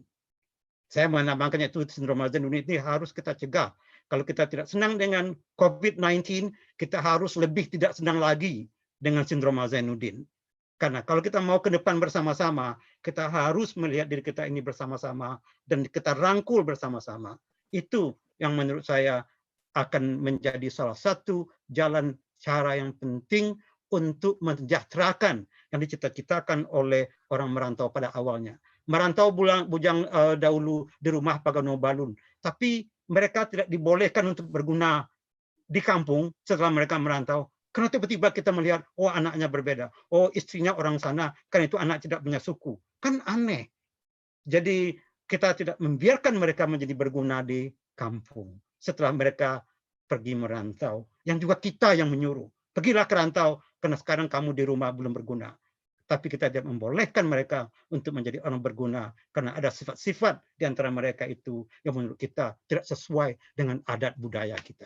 Jadi itu usul saya di Pak Profesor Hasanuddin, kalau masih ada, mohon dipikirkan tentang forum dialog terus-menerus antara ranah rantau yang mencoba mengikis habis sindrom Hasanuddin. Terima kasih, Profesor. Baik, terima kasih banyak, Profesor Ismet. Ini sebetulnya waktu juga. Baik, sebelum tadi ada beberapa yang sudah menunjukkan tangannya, kita minta agak berapa menit dari Bapak Irman Gusman, ya, Ketua DPD, Ketua Senat 2 periode, ya. Tidak banyak orang Indonesia yang punya kapasitas seperti itu, satu-satunya beliau. Silakan, Pak Irman. Baik, terima kasih Pak Fasli. Saya hanya mencoba beberapa poin pokok saja, mendengar dari awal dari Pak Emil Salim sampai kepada profesor kita, Profesor Ismet. Sebagaimana tadi yang disampaikan, bahwa tujuan merantau kita itu mencari ilmu, pitih, dan pangke. Oleh karena itu, menurut saya ilmu dan pitih itu sudah merupakan sumber daya ekonomi yang besar. Sekarang ini di era teknologi itu yang disebut dengan knowledge based economy. Jadi kekayaan itu bukan berapa tambang batu bara kita miliki, ya, bukan minyak yang kita miliki, tetapi ilmu pengetahuan yang dimiliki oleh masyarakat kita. Oleh karena itu, rantau dan ranah ini harus bersinergi. Tadi disampaikan oleh Pak Suryadi bahwa di kampung itu terjadi pengiringan sumber daya. Pengiringan sumber daya itu kalau kita sebut namanya dengan brain drain, ya tentu sekian puluh tahun ya orang-orang kita merantau, apalagi merantau Cino, sehingga mereka menjadi bapiti, bapangke dan segala macam. Tetapi belum ada cara mereka untuk bisa membangun kampungnya. Nah, sekarang bagaimana brain drain ini ya harus menjadi brain gain buat di Sumatera Barat. Ya, sehingga terjadinya brain circulation yang akibatnya masyarakat kita yang di ranah, yang di rantau itu bisa maju bersama-sama. Oleh karena itu, menurut saya, apa yang dilakukan oleh seorang Perdana Menteri Manmohan Singh, beliau ini adalah seorang tokoh modernisasi ekonomi di India, bekas Perdana Menteri tahun 2004 dan 2014. Waktu dia, India sebelumnya adalah negara yang sangat proteksionisme, ya melindungi dalam negeri, kemudian terbuka. Cara pertama yang dia lakukan adalah bagaimana Indian Overseas itu yang dia undang untuk membangun India yang kita dengar, yang kita tahu dengan adanya Bangalore. Ya, banyak orang India yang ada di Amerika, di Afrika, di Asia Tenggara, yang menjadi daya dukung untuk membangun India. Nah, barangkali menurut saya dalam hal ini yang kita sudah mendiskusikan banyak secara virtual, ini harus kita duduk secara lebih fisikal, ya supaya seperti yang disampaikan tadi oleh beberapa profesor, bahwa ada pertemuan nasional kita hampir 20 tahun yang lalu. Nah, ini yang perlu kita update, ya. Kita harus melakukan semacam physical pertemuan, apakah seminar internasional untuk melakukan semacam revitalisasi atau modernisasi budaya Minang yang artinya yang bisa bermanfaat. Bapak Ibu sekalian, dalam era knowledge based economy itu kekayaan budaya itu bisa kita monetisasi, ya. Artinya dalam istilah accounting itu biasanya aset itu disebut dengan tangible asset, tanah, uang. Tetapi dalam era ilmu pengetahuan dan teknologi, dalam media korporatasi yang pernah saya ikut terlibat, melahirkan, seperti copytime.com, intangible asset itu bisa juga kita monetisasi. Inilah yang dilakukan oleh anak-anak kita yang milenial, ruangguru.com. Kuncinya adalah data. Data informasi itu adalah bisa dikapitalisasi. Oleh karena itu, saya melihat sebetulnya Minangkabau etnik ini bisa menjadi salah satu kekuatan, ya. Bukan saja untuk orang ranah dan rantau, tetapi antara orang rantau dengan rantau, yang penting ada pengorganisasiannya. Nah, oleh karena itu saya berharap juga Pak Fasli, apakah kita menghadirkan sebuah portal, ya, kemudian nanti kanal-kanalnya dalam bidang bisnis, bidang pendidikan dan sebagainya. Kemudian kita juga kerjasama dengan pemerintah daerah, dengan perguruan tinggi, kita lahirkan Pusat Kebudayaan Minangkabau, kemudian dengan gubernur yang nantinya, nah tentu kita akan tawarkan kepada calon gubernur bulan Desember ini, ya, konsep-konsep yang kita adakan ini kita rumuskan, kita bikin tim kecil, tim perumus, sehingga kita akan mendukung gubernur yang bisa memahami Indonesia atau Minangkabau masa depan. Nah, jadi supaya kita bisa apa yang kita telah bicarakan ini menjadi sebuah kekuatan ekonomi, sehingga keberadaan Minang itu betul-betul dirasakan dalam meningkatkan kesejahteraan bagi masyarakat dan sebagainya. Itu saja Pak Fasli. Terima kasih. Baik, Bapak-Bapak dan Ibu-Ibu, waktu ini berjalan, tapi kita sayang kalau kita tidak mendengar beberapa yang sudah menunjukkan tangan. Aturan mainnya sederhana, hanya 1-2 menit saja, dan kita minta beberapa orang, nanti baru kita minta kepada para pembicara untuk membungkus 1-2 menit, apakah merespon pertanyaan atau menambah penguatan, kita persilakan. Bagi yang tidak ingin menambahkan juga dibolehkan, tapi kita berikan kesempatan kepada semua pembicara untuk memberikan. Yang pertama kami minta kepada Ibu Maswita Jaya, ya, Bundo Kandung kita. Sesudah itu siap-siap Pak Herman Kambra, ini juga aktivis MDGN, dan kemudian ada Ibu Farida Hakim, bersiap-siap Pak Mufril, kemudian ada Pak Ilham Shah Mirman, dan ada Eri Elva Edison. Kami persilakan dulu. Satu menit. Pak Asmun terakhir ya, pendek-pendek nanti ya. Oke, ya, silakan Pak. Terima kasih. Ya, Bu Maswita Jaya, silakan pendek-pendek. Mas ada Bu Maswita Jaya? Ya, baik. Kita lanjut Pak Herman Kamra. Kalau masih ada. Pak Herman, masih ada Pak Herman? Ada. Kandi, yang ada aja cepat. Ya, kalau yang ada tidak aja Bang, yang ada aja Bang. Ya, lanjut aja kepada Ibu Farida Hanim. Farida Hakim ya. Silakan Bu Farida. Ini yang sudah menunjukkan tangan. Izin Prof Fasli. Ya. Izin Prof. Ya mungkin ini dari kaum milenial ya, bagian dari kaum milenial. Ke depan mungkin ini perlu diulang lagi. Terus kedua, ke audien juga dikasih kesempatan, misalnya berapa sesi, satu sesi misalnya 2-3 orang. Untuk ke depan. Ya, ini sekarang yang sedang kita lakukan Pak. Tadi kan kita minta siapa yang ingin bertanya, tolong masukkan raise hand di dalam partisipan. Ini sudah ada 8 orang yang menunjukkan tangan. Tapi kalau mereka sudah tidak ada lagi, kita lewatin. Nah, kalau memang nanti masih ada yang belum menunjukkan tangan tapi ingin berbicara tadi, kita berikan kesempatan, asal pendek-pendek ya. Jadi kita persilakan dulu kepada Pak Herman, tadi nggak ada ya. Lanjut Pak Mufril ada? Pak Mufril? Ada silakan, Mas. Silakan Pak Mufril. Assalamualaikum warahmatullahi wabarakatuh. Terima kasih atas kesempatannya. Dan kami hormati para senior, para profesor semuanya, karena waktunya singkat, kata-kata penghormatan kami tumpangkan pada yang sebelumnya. Terima kasih saya sudah bisa bergabung dalam diaspora ini.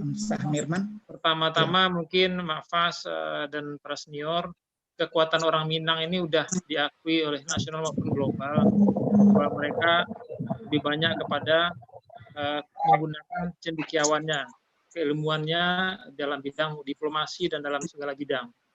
Oleh karena itu mungkin kekuatan utama orang Minang ini harus kita bangun terus. Pertama adalah kita bangun suraunya, masjidnya, yaitu agamanya kita bangun orang Minang ini terus.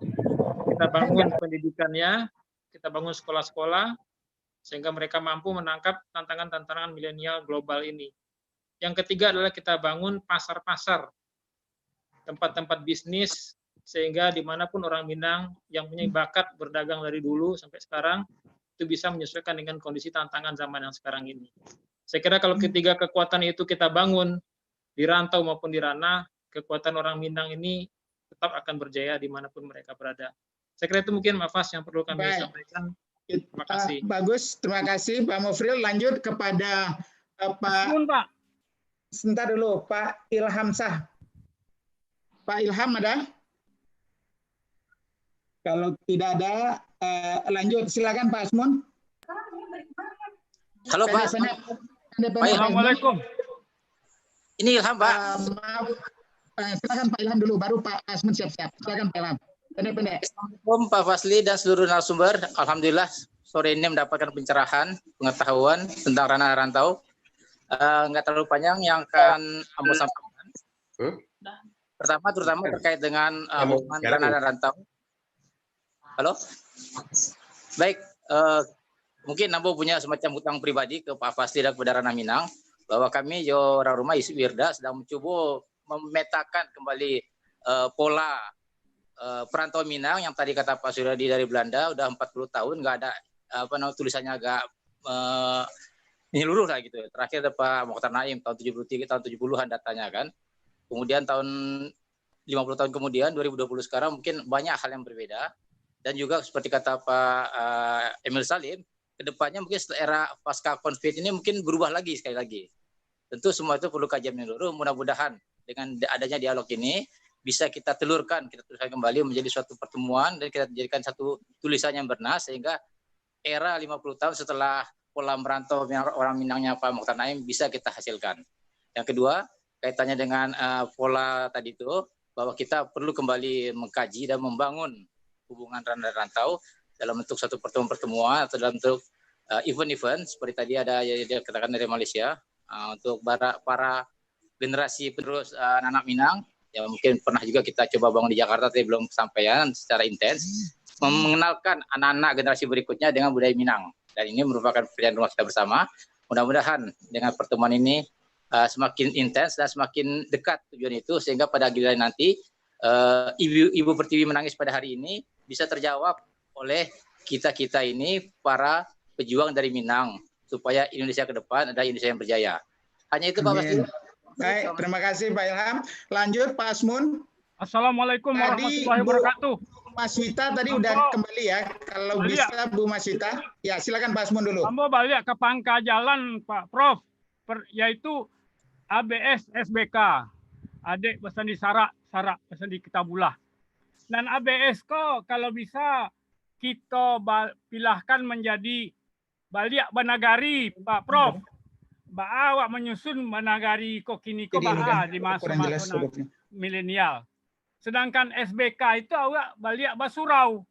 Nah di Basurau itu awak terjemahkan kembali pada situasi kondisi yang kita butuhkan di dalam masa milenial.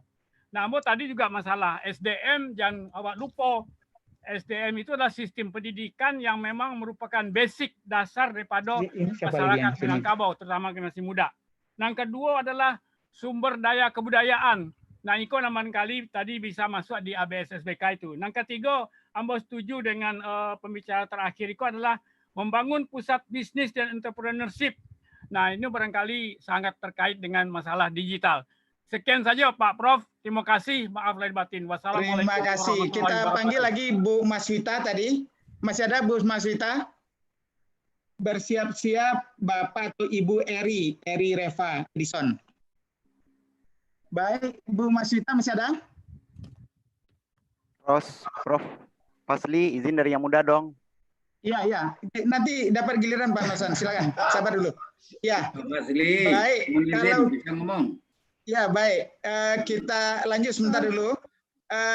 Ke Ibu Eri Elva Edison. Silakan, pendek-pendek. Ini supaya semua dapat bicara nih. Assalamualaikum warahmatullahi wabarakatuh. Waalaikumsalam, Bapak. Maaf. Terima kasih, Prof. Fadli. Saya hanya ingin sedikit menambahkan saja dan memberikan apresiasi terhadap paparan yang disampaikan oleh Prof.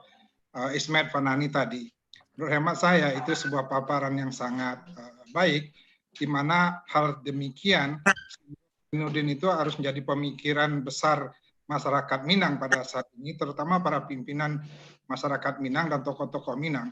Karena bagaimanapun di era globalisasi ini sangat banyak generasi-generasi muda, katakanlah sedemikian, dari masyarakat Minang atau anak-anak Minang itu yang sudah berbaur di dalam pernikahan dengan masyarakat-masyarakat lainnya, yang notabene nanti akan berakibat seperti sindrom Zainuddin itu, di mana dia merasa bahwa sebagai lelaki Minang, anak keturunannya itu tidak lagi disebut sebagai orang Minang. Padahal anak-anak sekarang itu tetap merasa sebagai orang Minang, walaupun ibunya bukan orang Minang, bapaknya orang Minang. Nah, kalau kita tidak mengelola hal ini, maka kita akan kehilangan aset-aset yang baik di kemudian hari, di mana banyak lelaki Minang yang merantau ke daerah-daerah yang orang-orang potensial tadinya yang ingin memperbaiki kondisi kehidupannya di ranah Minang, tetapi kemudian dia akan hilang di perantauan, atau istilah tadi dari profesor yang dari Malaysia tadi, kalau saya nggak salah, dia akan tergadai atau terjual, hanyut di rantau orang. Itu aja yang saya kira. Baik, pemikiran terima kasih Pak Heri. Lanjut Pak Fadli Rustam, nanti Pak Melson siap-siap juga ya. Silakan Pak Fadli dulu. Ada Pak Fadli Rustam? Kalau tidak ada, langsung aja kepada Pak Melson. Silakan Pak Melson. Dari Generasi Muda. Ya, baik. Assalamualaikum warahmatullahi Perkenalkan diri wabarakatuh. dikit ya. Ya. Baik, saya Melson, asli Bukit Tinggi, berdomisili menetap di Pamulang, Tangsel. Videonya Pak. Ya, maaf. Salam hormat buat tokoh-tokoh senior kita, orang tua kita. Tidak menyebut nama karena waktu. Tokoh di luar negeri maupun di nasional maupun di Sumbar. Saya barangkali mewakili yang muda. Bagus diskusinya. Satu, mungkin ke depan ini perlu ditingkatkan lagi. Terus yang kedua, menanggapi dari berbagai narasumber, pencerahannya luar biasa buat kita semua, audien di sini. Dan ini mungkin berkembang di YouTube. Menanggapi hal pembicara di atas, kalau saya menyikapi atau Ambo menyikapinya, pertama berkurang terkikisnya itu karena globalisasi. Terus yang kedua, peran ulama sekarang berkurang, atau mungkin ulama-ulamaan, khususnya notabene yang Minang, ini bukan mengkotak-kotakkan gitu. Terus yang ketiga, sile, artinya di sile ini bukan fisik, tapi adalah paham. Nah, kalau izin dengan Ibu Prof. Mutia, Hatta Muda atau yang kita kenal seluruh seantero negeri atau dunia ini, ketika berangkat itu sudah dimodali dengan 3 fase tadi. Baik globalisasi sudah dibekalin oleh orang tua atau mamanya, kemudian ulama atau ilmu agama, kemudian sile atau paham. Itu Hatta Muda, termasuk Yamin, termasuk dan yang lain-lain tokoh nasional di kala sebelum kemerdekaan, awal kemerdekaan dan setelah kemerdekaan. Terus yang ketiga, ini mengkritisi, mohon maaf, dari pembicara atau dari narasumber yang banyak tidak pernah membahas Gebu Minang. Nah, saya mengenal Gebu Minang waktu Pak Azwar Anas. Saya masih pakai celana abu-abu. Nah, sekarang Gebu Minang nggak disinggung, perlu ke depan Gebu Minang ditingkatkan lagi perannya. Nah, ide-ide ini dikemas lagi dalam Gebu Minang untuk diaplikasikan, direalisasikan. Demikian, terima kasih. Terima kasih. Kita lanjut kepada Puja Desra. Silakan Puja Desra. Pendek-pendek, dan kemudian tadi silakan Puja Desra. Ada? Fadli, saya Fahmi Pak Fadli. Ya, sebentar Pak. Kalau tidak ada, kita masuk pada Ibu Riri Safitri ya, yang sudah dari tadi. Kami persilakan Bu Riri. Assalamualaikum, Bang Fadli. Ini saya Rizal, pakai akunnya istri. Oh iya, silakan. Bang Fadli, saya Rizal dari Porahmi. Menarik sekali apa yang didiskusikan pada hari ini, tokoh Minang seantero dunia. Saya konkret saja supaya ke depan ini bisa dibungkus dan ada dibuat semacam action plan. Saya berharap ide-ide ini tentunya bisa difasilitasi oleh khususnya Pemda Sumatera Barat, membuatkan semacam pusat kebudayaan Minangkabau di Sumatera Barat, sehingga ide-ide yang sangat luar biasa ini bisa dikemas, bisa dibuat action plan-nya, bisa dieksekusi dengan baik dan segera. Nah, itu saja Prof. Fadli. Terima kasih. Assalamualaikum warahmatullahi wabarakatuh. Baik, terima kasih. Bagus, singkat, padat. Baik, kita lanjut kepada tadi. Ya, silakan Prof. Mahdi Bahar yang dari tadi dengan sabar. Silakan. Iya. Prof. Mahdi Bahar, silakan. Terima kasih Nanti Prof. Pak Fahmi Fadli. siapa ya? Ya. Ya, Assalamualaikum warahmatullahi wabarakatuh. Tanpa mengurangi rasa hormat, sekali lagi yang mulia dan semua bapak-bapak yang telah yang telah menyampaikan beberapa pikiran, terima kasih. Saya mencoba mengambil pemahaman dari diskusi ini. Pertama, bagaimanapun juga Islam adalah dasar kebudayaan Minangkabau yang tidak bisa kita lewatkan begitu saja, tidak bisa kita lemahkan, tetapi senantiasa dibawa oleh semua perantau Minang kemanapun dia berada.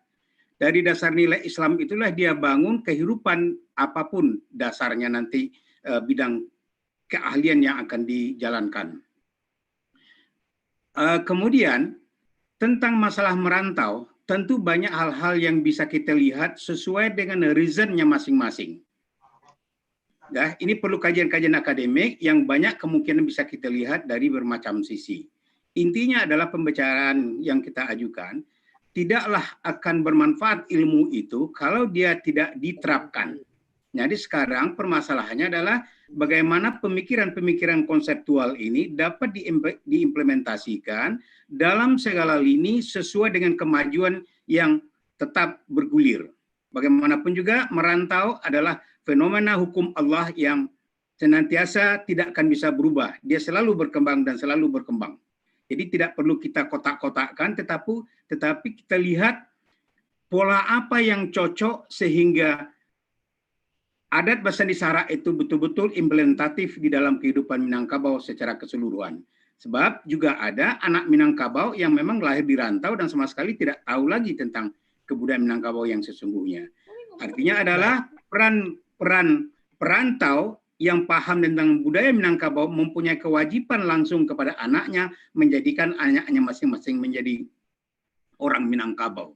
Sebab juga perlu kita pahami singkat saja, bahkan di Minangkabau sendiri sekarang anak-anak tidak diajarkan lagi berbahasa Minangkabau, tetapi malah berbahasa Indonesia. Ini kan persoalan yang perlu juga kita kaji.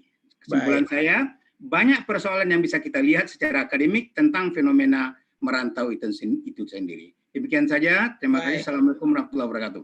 Terima kasih Prof. Mahdi Bahar, mantan Rektor ISI Padang Panjang. Silakan Pak Fahmi, dan kemudian kita minta closing statement dari semua pembicara ya, 2-3 menit. Silakan Pak Fahmi. Ya, makasih Pak Fasli. Assalamualaikum. Saya dari Malalo. Waalaikumsalam warahmatullahi wabarakatuh.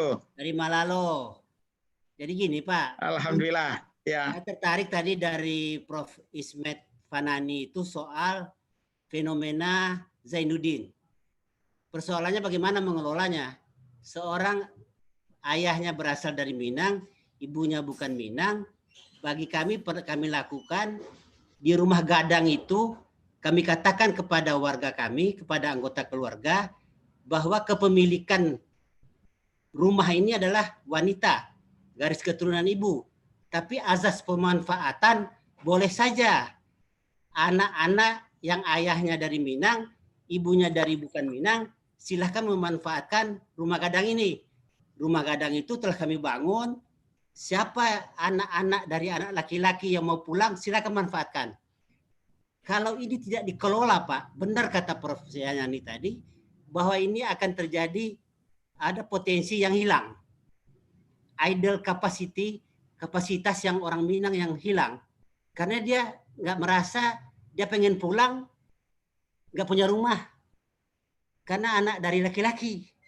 Dan kami sudah mencoba mengelola ini dengan cara kepemilikan memang dari garis ibu, pemanfaatan boleh saja dari kalau dari anak laki-laki yang mau pulang atau mau mengabdi atau minimal mau pulang dulu lah. Dia tahu bahwa ada rumah orang tuanya, bahwa dia orang Minang, diberi azas pemanfaatan. Makasih Pak. Ya. Assalamualaikum. Terima kasih Pak Fahmi. Contoh konkret ya. Yes. Baik, kami persilakan Prof. Emil berurutan aja seperti tadi. Silakan Prof. Emil kalau masih ada sama kita. Jadi pertama kita membicarakan mengenai masalah Minang. Minang itu punya akar adat, punya akar budaya matrilineal dan sebagainya. Ini berkembang di dalam dunia yang semakin canggih, semakin kompetitif.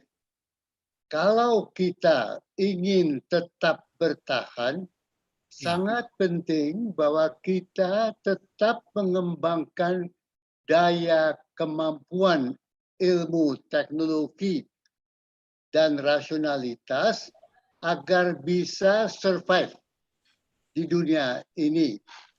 Karena itu, pandangan harus ke depan. Tadi disebut bahwa kecenderungan merantau adalah pitih, kedudukan, dan macam-macam itu. Dalam kaitan itu, memang ada sebagai motivasi, tetapi di dalam masa ke depan, di mana kekuasaan dan pitih sangat ditentukan oleh otak, teknologi, dan ilmu, maka bisa pandangan kita di dalam mengembangkan perantauan dan Minangkabau ini lihat ke depan. Maka pikiran untuk berpegang pada pada yang lampau mungkin tidak sesuai dengan semangat milenial yang menghadapi masa depan yang challenging berbeda. Karena itu, secara ikhtisar, satu, kita perlu mengembangkan semangat keminangan Minangkabau yang berciri pada pemahaman adat, kedudukan matrilineal, kemudian pemegangan pada agama, dan kolegialitas kesukuan harus kita pertahankan sambil mengembangkan rasionalitas, teknologi, ilmu pengetahuan untuk bisa bertahan di masa depan.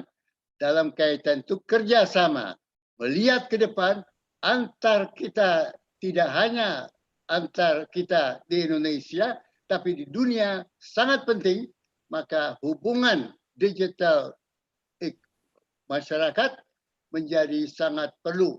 Dengan demikian, ciri-ciri Minang tetapi tetap survive di dalam dunia yang kian kompetitif dan berubah. Terima kasih. Baik, terima kasih Pak Amir. Pak Muhtar dan kemudian bersiap-siap Profesor Mutia. Silakan Pak Muhtar. Baik. Jadi fokusnya adalah pada apa yang disampaikan oleh Pak Emil Said tadi. Itu intinya. Tapi lalu bagaimana caranya? Saya melihat tidak bisa separuh-separuh. Mesti secara menyeluruh, bulat dia. Untuk itulah maka kami sejak beberapa tahun kemarin ini selalu mengusulkan agar Provinsi Sumatera Barat ditingkatkan menjadi Provinsi Minangkabau. Atau yang sama ini kita juga dengan Provinsi Daerah Istimewa Minangkabau. Kalau ada yang merasa risih dengan kata istimewa, okelah, kita langsung aja dengan Provinsi Minangkabau. Jadi kita kembali kepada inti hakikat permasalahan kita. Intinya itu adalah pada ABS SBK tadi itu. Dan ini juga diuraikan oleh Pak Emil Salim sendiri. Oleh karena itu, sekali lagi, walaupun ada di antara kita yang kurang setuju dengan adanya DIM itu, silakan tidak setuju. Tapi yang perlu disetujui adalah persatuan sesama kita semua dalam konteks budaya Minangkabau. Oleh karena itu, kita mulai dengan menciptakan Provinsi Minangkabau. Nah, baik. Tentu untuk memperkuatnya lagi, kita ciptakan pula apa yang dikarenakan oleh berbagai kawan-kawan tadi, yaitu Pusat Studi Minangkabau yang berpusat di universitas-universitas yang ada di Sumatera Barat. Terima kasih. Baik, terima kasih Pak Muhtar. Ibu Profesor Mutia Hatta, kami persilakan. Bersiap-siap Prof. Gusti Asnan. Terima kasih, Dr. Asli. Merantau itu tetap berjalan harus dengan mempertahankan ciri-ciri budaya Minangkabau yang penuh dengan kebersamaan, hal yang baik lainnya, tapi juga anak milenial harus menjadi anak-anak yang membangun bangsa. Jadi bukan saja membangun kesejahteraan dan kemajuan orang Minang, tetapi juga membangun kesejahteraan bangsa kita di seluruh daerah dimanapun mereka berada sebagai perantau. Terima kasih.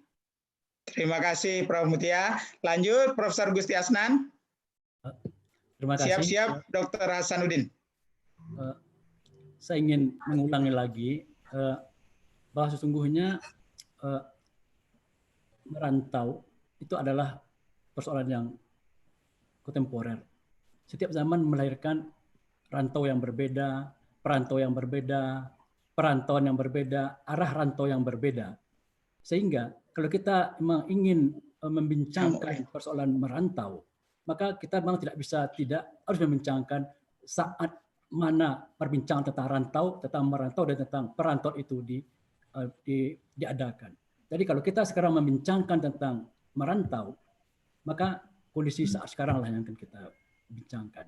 Kalau kita membincangkan perantau sekarang, maka kondisi sekarang lah yang akan kita bincangkan. Kalau kita membincangkan perantauan Minangkabau sekarang, maka kondisi sekarang lah yang akan kita bincangkan. Tapi sebagai sejarawan, itu saya mengingatkan bahwa membincangkan rantau, perantau, merantau, dan perantauan orang Minang sekarang dan untuk masa depan tidak bisa meninggalkan apa yang telah terjadi di masa lampau. Wah, pengalaman masa lampau itu bisa kita jadikan sebagai pedoman untuk menghadapi apa yang terjadi sekarang dan merancang apa yang akan dikerjakan di masa depan. Terima kasih. Terima kasih Prof. Langsung Pak Dr. Hasanuddin. Bersiap-siap Pak Asril. Baik Prof, Bapak Ibu sekalian, kita tadi kan membicarakan problem faktual ya. Kalau bicara ideal kan sesungguhnya bagus-bagus sekali. Jadi berkaitan dengan apa yang diulas oleh Pak Prof. Ismet Fanani tentang ulur tangan dan campur tangan, ranah siap menerima ulur tangan perantau, tetapi jangan campur tangan. Itu yang saya tangkap dari berbagai fenomena yang terjadi terakhir, termasuk juga usulan-usulan Gebu Minang tentang tentang kebudayaan, dan termasuk juga apa yang diusulkan oleh Pak Mukhtar Naim tadi tentang Minangkabau ya. Daerah khusus istimewa Minangkabau itu ditolak. Itu fakta. Kemudian soal sindrom Zainuddin itu sesungguhnya juga fakta. Tetapi dalam konsep sesungguhnya bagus. Ada konsep Malako, ada akomodasi kekerabatan. Jangankan hanya Bako, tetapi juga orang yang bukan Minang pun disediakan di dalam sistem kekerabatan Minangkabau. Ada konsep Malako dan sebagainya. Jadi kita perlu solusi, kita perlu mediator. Nah, oleh karena itu sesungguhnya ada banyak bagian yang bisa mengambil inisiator, menjadi katalisator, yaitu perguruan tinggi, para akademisi dan lain-lain yang lebih netral antara ranah dan rantau. Oleh karena itu, satu dan kedua ke sistem pendidikan kita benahi lagi bahwa perlu diketahui bahwa di ranah sendiri kita punya problem soal bagaimana mewariskan nilai-nilai budaya, adat istiadat kepada generasi muda, tidak hanya di rantau. Justru rantau yang sangat rindu dengan nilai-nilai budaya, sedangkan sementara di nagari di ranah sendiri orang rindu dengan sesuatu yang baru. Oleh karena itu kembali ke dunia pendidikan kita benahi, kemudian kembali ke nagari yang seperti diusulkan oleh tadi, bahwa sistem bernagari yang sesungguhnya itu kan sistem negara Indonesia yang awal, bahwa kekuasaan itu ada di tangan kerapatan penghulu, itu MPR-nya, penghulu adalah wakil anak ponakan, wakil rakyat, itu kan sistem permusyawaratan perwakilan yang sekarang juga sudah tercemar dengan sistem voting, sistem one man one vote dan sebagainya. Banyak agenda yang perlu kita benahi, mari kita tindak lanjuti. Kita bicara tindak lanjuti untuk masa yang akan datang, tanpa mengabaikan sejarah seperti yang disampaikan oleh Prof. Gusti Asnan tadi, Pak. Terima kasih. Assalamualaikum warahmatullahi wabarakatuh. Terima kasih Dr. Hasanuddin. Lanjut Pak Asril Canago. Siap-siap nanti Bu Zizi.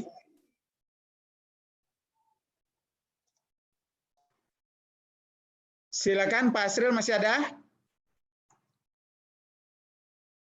Halo, Pak Asril.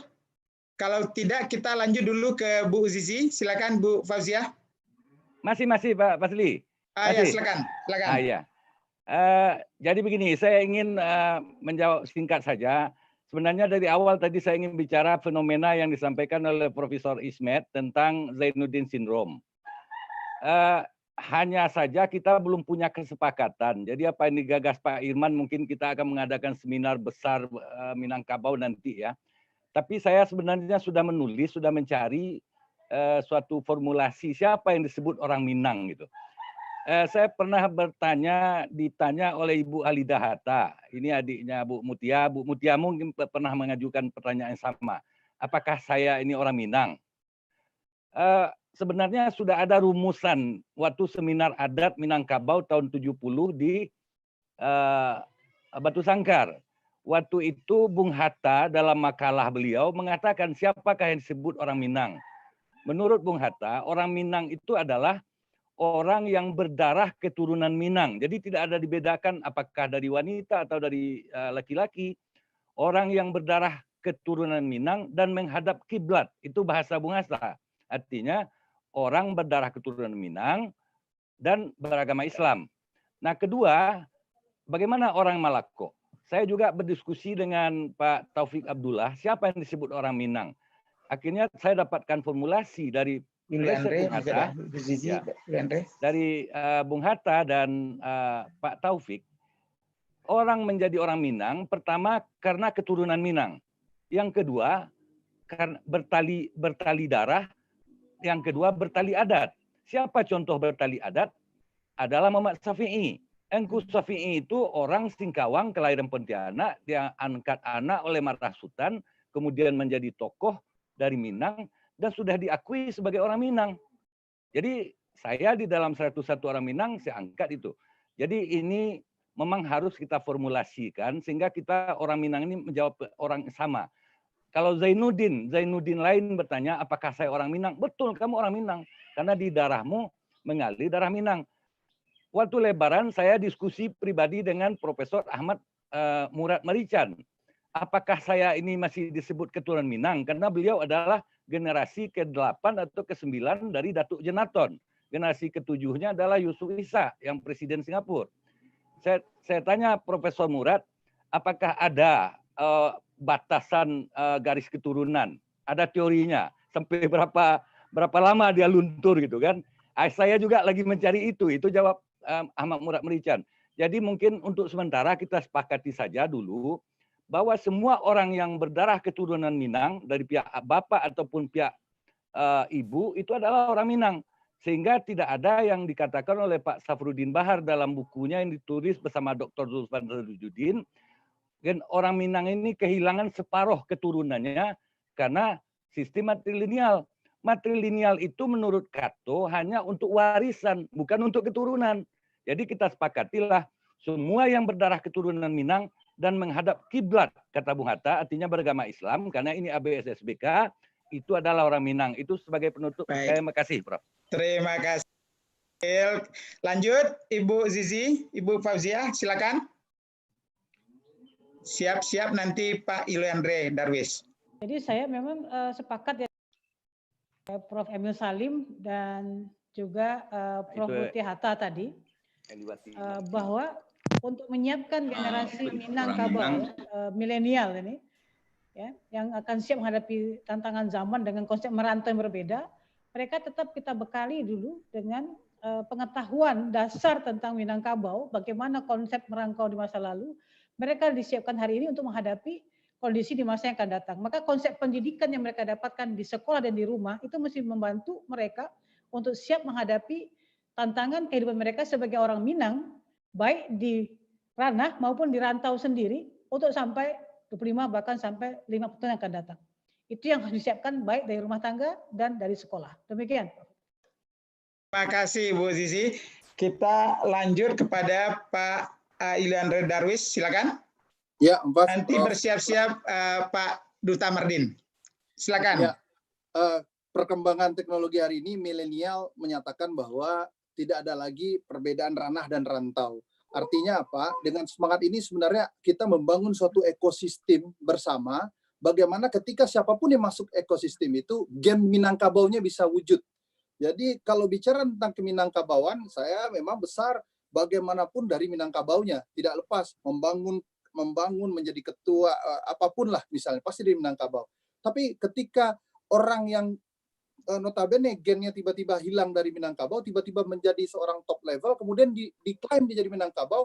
Nah ini yang sering terjadi, membuat situasi itu seolah-olah Minangkabau itu terpisah dari gennya dia. Padahal ekosistem ini sudah lahir secara natural.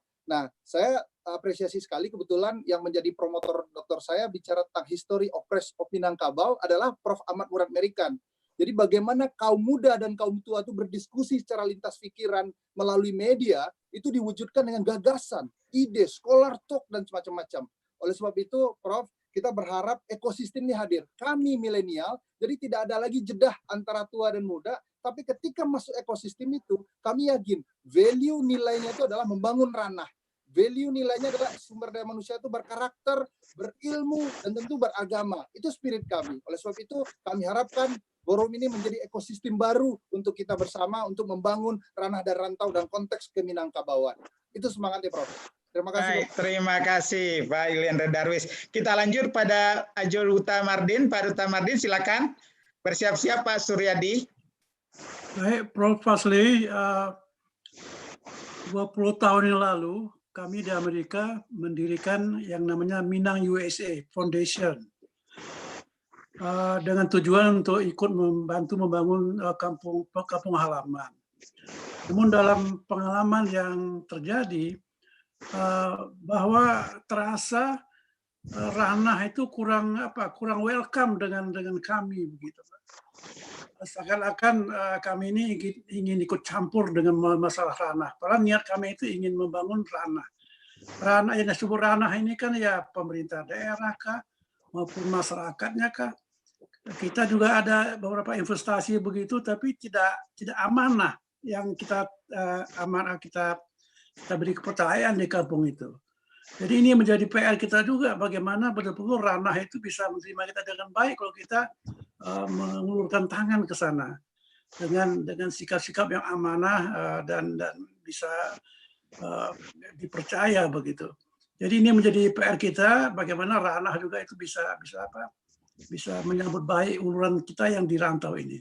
Itu aja, Profesor. Terima kasih. Assalamualaikum. Tanya Pak Duta Mardin. Lanjut Pak Suryadi. Siap-siap nanti Bu Eli.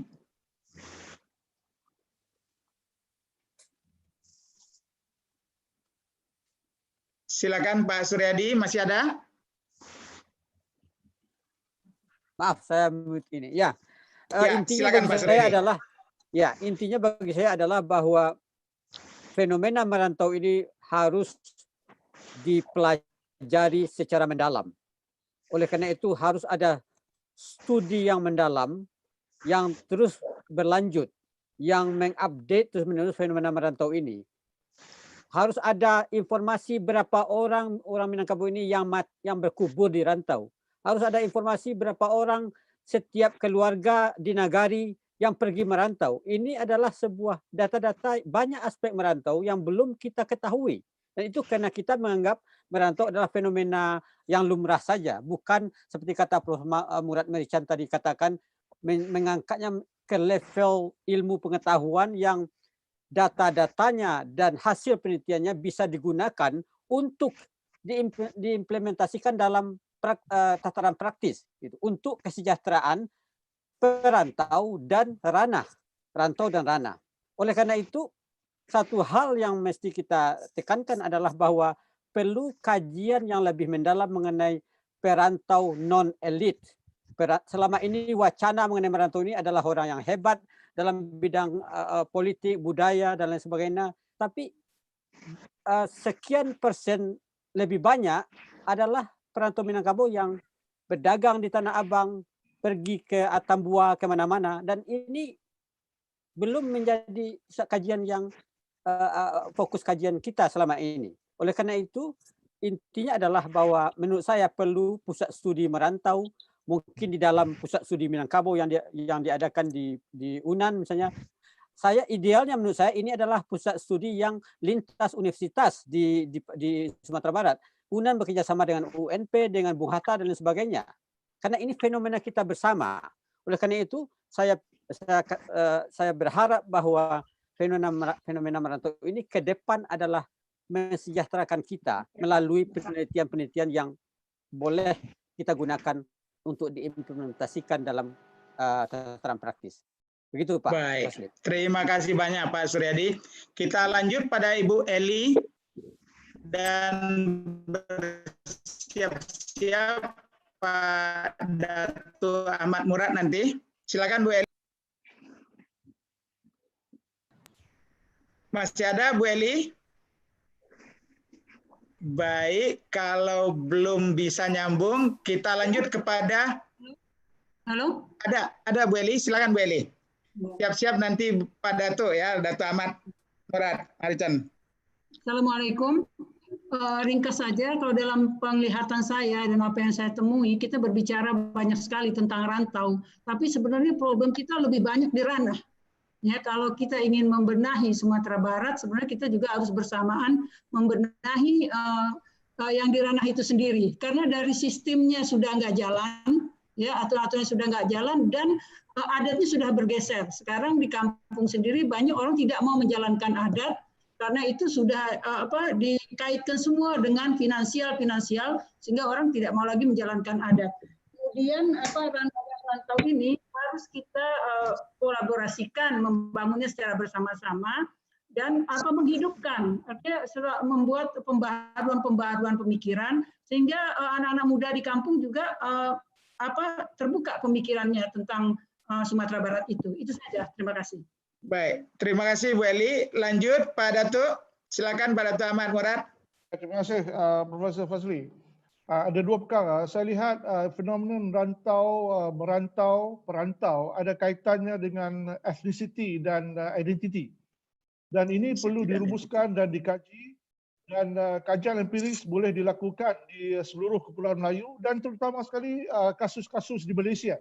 Sebab di Malaysia terdapat banyak kelompok Minangkabau dan mereka mempunyai, saya gunakan kategori kesedaran atau consciousness. Walaupun tidak directly berkait dengan ethnicity Minangkabau, tapi identiti Minangkabau, consciousness Minangkabaunya tetap ada di kawasan-kawasan di luar Negeri Sembilan. Itu satu. Yang kedua ialah ingin saya tekankan bahawa istilah merantau-rantau ini mendominasi istilah migrasi. Sebab ini satu keunikan pergerakan dinamisme di Kepulauan Melayu, dan ini satu kontribusi, kita boleh buat satu contribution kepada korpus sosiologi dan sains sosial dunia, bukan hanya digunakan di dalam Indonesia atau di Malaysia, tetapi juga kita mengangkat istilah itu sebagai satu istilah yang penting, sebagai satu struktur kategori dalam epistemologi sains sosial. Ini yang saya harapkan dari dosen-dosen dari universiti-universiti di dan di Malaysia. Sekian, terima kasih. Terima kasih banyak Pak Dato. Lanjut Bapak Profesor Firdaus Abdullah, silakan Prof. Di unmute komputernya supaya kedengaran suara. Ya, silakan. Lai terengah. Oke. Gini, saya tidak tahu berapa menit. Ya, 1-2 menit. Ya. Alamak, kita mana? Simpulkan aja, Bu. Ya. Saya begini, saya punya fokus kepada satu poin saja. Yang sebenarnya tajuk atau judul perbincangan kita hari ini ialah merantau dulu, kini dan masa depan dan akan datang. Ya. Saya menerjemahkan ini sebagai suatu reaksi kita, penilaian kita terhadap perubahan zaman, terhadap peredaran zaman, yang barangkali boleh meruntuhkan atau boleh membangun. Oleh karena itu, kami di Malaysia, Pak, dengan organisasi kami, Jaringan Masyarakat Melayu Minangkabau, Malaysia, Jaringan Masyarakat Minangkabau Malaysia, coba untuk menginstitusikan satu amalan, yaitu amalan pulang basamo yang selama ini dilakukan hanya untuk mengobat rasa nostalgia pulang kampung, supaya diberi nilai-nilai edukatif, diberi nilai-nilai kultural, diberi nilai-nilai pengetahuan dan ditumpukan kepada remaja-remaja Minang. Itu sebabnya kami mengadakan apa yang kami namakan di Malaysia program pelatihan jati diri Minangkabau, yaitu yang kita cuba untuk menginstitusikannya. Kalau boleh Pak, ini boleh menjadi satu projek ekonomi. Artinya kalau selama ini orang pulang kampung hanya untuk mengobat rasa rindu saja, sekarang kita bawa remaja-remaja pulang ke kampung, diajar mereka tentang pantun, tentang talibun, tentang adat, tentang ini. Dan ini kami sudah mulakan di Malaysia. Kami harap dengan kerjasama Pak Burmalis, dengan kerjasama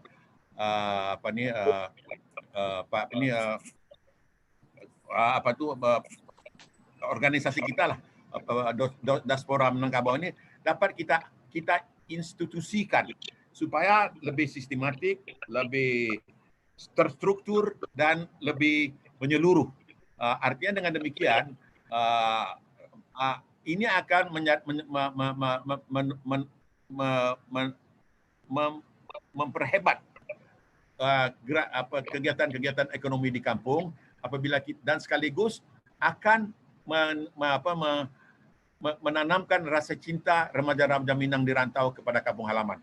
Jadi programnya Pak ya, program pelatihan jati diri Minangkabau yang patut kita susuri, patut kita ambil tindakan. Itu saja Pak. Ya. Baik, terima kasih, mantap. Nanti kita tindak lanjuti Profesor Firdaus. Terima kasih sudah menginisiasi ini ya, sudah memulai. Saya dengar Australia juga bersiap-siap, ada Amerika juga, kita juga ada tamu dari Afrika Selatan, dari UK dan segala macam. Baik, lanjut Pak Dirwan, nanti bersiap-siap Pak Marah Hussein Salim, Presiden Perantau Minang. Silakan Pak Dirwan. Pak Dirwan masih ada? Kalau Pak Dirwan masih ada? Masih Pak Dirwan. Silakan Pak Dirwan. Jadi sebagai penutup, saya hanya memang agak mengkhawatirkan rantau yang akan datang ini, karena ini menyangkut generasi yang Minangkabau yang akan datang. Karena persoalan yang kita hadapi sekarang ini, saya lihat ini masalah jati diri saja. Tapi ini sangat serius, karena memang saya teringat ada satu orang peraih Nobel dari Czechoslovakia, Milan Kundera namanya. Milan mengatakan untuk menghancurkan sebuah bangsa itu, hancurkan buku-bukunya, sejarahnya, dan budayanya. Jadi dalam perang kebudayaan sekarang ini, saya kira Indonesia juga mendapat serangan itu, dan Minangkabau jadi kena dampaknya begitu. Nah, apalagi orang Minangkabau ini memang sangat pragmatis, dan itu tergambar di dalam kedengaran Pak. Sekali gadang, sekali berubah. Nah, untuk itu perlu ada semacam program seperti yang saya setuju dengan yang disampaikan Pak Firdaus tadi, ajak termasuk kita yang sudah dewasa, sudah tua apalagi, persoalan yang dihadapi Indonesia itu yang berdampak ke Minangkabau itu adalah karena dalam sistem pendidikan kita ada IPS dan IPA, dan IPS ini dianaktirikan dan IPA ini dinaikkan, padahal kekuatan kita di IPS ini. Nah, ini dampaknya anak-anak, orang-orang umum tak tertarik untuk mempelajari sejarah, tidak tertarik tentang kebudayaan, apalagi bahasa, dan kita tidak tahu apa yang ada dalam bahasa itu. Dan bahasa itu ada nilai. Dari nilai itulah orang Minang dahulu itu cerdas-cerdas, karena bahasa itu bisa membangun semangat, bisa menimbulkan satu kebanggaan. Nah, tapi sekarang dalam seminar-seminar Indonesia sudah pakai bahasa Inggris, kemudian Minangkabau juga sudah terikut-ikut dengan prinsip begitu. Jadi ini persoalan-persoalan, saya rasa ini, karena saya juga melakukan sedikit kajian tentang ini jati diri ini kan dapat. Baik. Perlu yang datang perlu kita membahas hal-hal yang begini yang khusus untuk jati diri saja. Baik. Terima kasih Pak Dirwan. Langsung pada Pak Marah Hussein Salim, Presiden Perantau Minang Singapura. Ya, terima kasih. Ya, rumusan saya ialah satu, penting bahwa hasil daripada kerjasama kami dengan perantau Minang di Malaysia dulu, sekarang Pulang Bersama kita di Singapura sudah menghasilkan kerjasama dengan perantau-perantau bukan Minang di Singapura supaya mereka mengenali Minangkabau, dan di antara orang-orang Minang di Singapura sudah membangun rumah-rumah pusako di Minangkabau sendiri. Itu penting. Yang ini alhamdulillah, dan juga telah berbagai bisnes yang telah mula maju di sana. Yang saya pikir paling penting di sini ialah supaya Gubernur baru Sumatera Barat memikirkan satu master plan untuk Sumatera Barat. Kalau boleh saya gunakan bahasa Inggris ya, a new master plan for Sumatera Barat with increasing Minangkabau drive. Maksud saya di sini ialah untuk Sumatera Barat menjadi begitu penting membawa kita ke masa-masa depan. Jiwa Minang kita harus ada seperti kata kawan-kawan yang lain di sini, profesor, tokoh-tokoh yang lain. Tetapi seharusnya ada daya utama dari satu-satu tunggak Minangkabau. Saya pikirkan pemerintah Sumatera Barat harus memikul prinsip ini. Dalam segi ekonomi, bisa dipikirkan bagaimana insentif-insentif baru dapat dipikirkan untuk membawa investasi baru masuk ke dalam Sumatera Barat akhirnya. Ya, terima kasih. Terima kasih Pak Marausen. Lanjut terakhir Pak Profesor Ismet Fanani. Kami persilakan Prof. Terima kasih Prof. Fasli. Memang menarik sekali malam ini berbicara tentang ideal Minang dan juga fakta-fakta yang kita hadapi tentang Minang. Nah, bagi saya memang saya sangat tertarik juga dengan fakta tadi itu. Itu sebabnya saya menyampaikan begitu. Keinginan saya, mimpi saya itu adalah betul-betul masyarakat Minang di mana saja itu dilihat oleh siapa saja dengan kacamata yang sama. Contoh yang diberikan oleh Bapak Duta Mardin dari Amerika tadi, salah satu contoh lagi dari yang saya sampaikan pada awal tadi tentang sindroma Zainuddin tadi itu, yang melihat kita ini berbeda-beda karena berbagai alasan. Saya berharap itu beransur-ansur akan bisa kita usahakan untuk menghilangkannya sehingga semua betul-betul mendapat manfaat dari perantau yang kita dorong untuk merantau ini. Kalau tadi ada kita mengatakan, wah kalau mereka pulang itu kan kalau bisa kan menggunakan, ada hak guna misalnya begitu. Tapi coba bayangkan pada zaman modern sekarang ini, laki-laki pulang punya hak guna, mendirikan sesuatu usaha di tanah pusako, anak mereka nanti kalau si dia meninggal bagaimana? Nah, jadi pikiran kita harus panjang ke depan seperti itu tentang implikasi, keinginan, dan kebutuhan orang-orang Minang yang sekarang. Ini perlu sekali kita pikirkan, dan saya harap dialog kita ini hanya permulaan saja dari semua ide-ide brilian ini, dan kita tunggu langkah-langkah berikutnya. Terima kasih. Terima kasih. Assalamualaikum warahmatullahi wabarakatuh. Waalaikumsalam warahmatullahi wabarakatuh. Bapak-bapak dan ibu yang semua saya hormati, sudah 3 jam 40 menit dan kita puncaknya lebih dari 500 orang, malah ada yang menunggu di kamar dan sampai sekarang masih bertahan 300 lebih. Bapak dan Ibu, ini nampaknya pura pendapat kita ini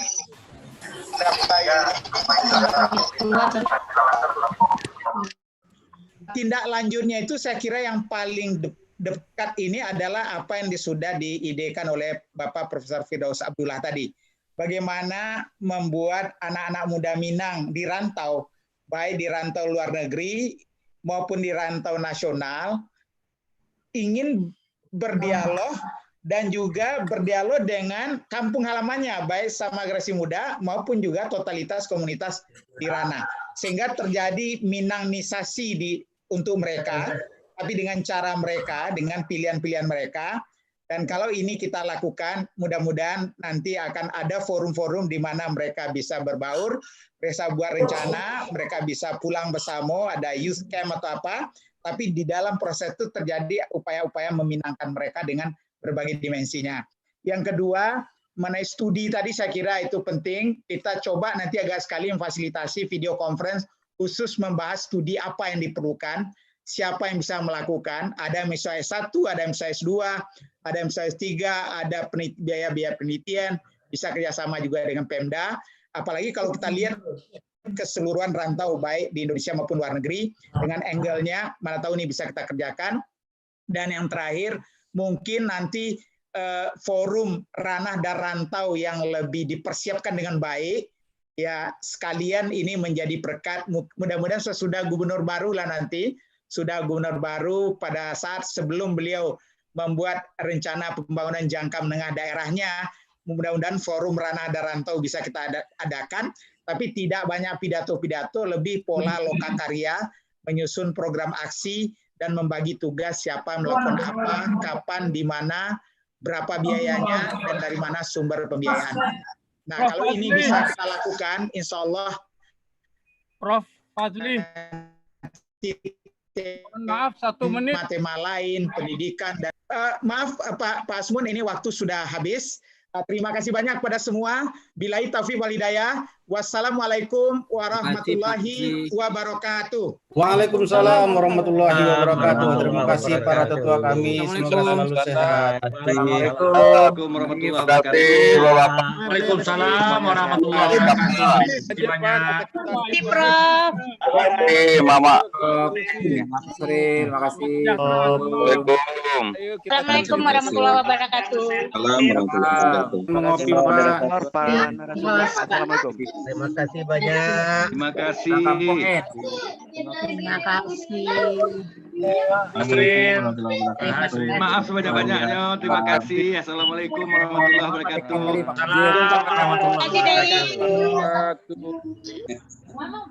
Assalamualaikum. Itu ngedengerin mereka ngomong. Jangan pulang bersama aja dong, Pak. Kerjanya. Sana, jangan pulang bersama aja.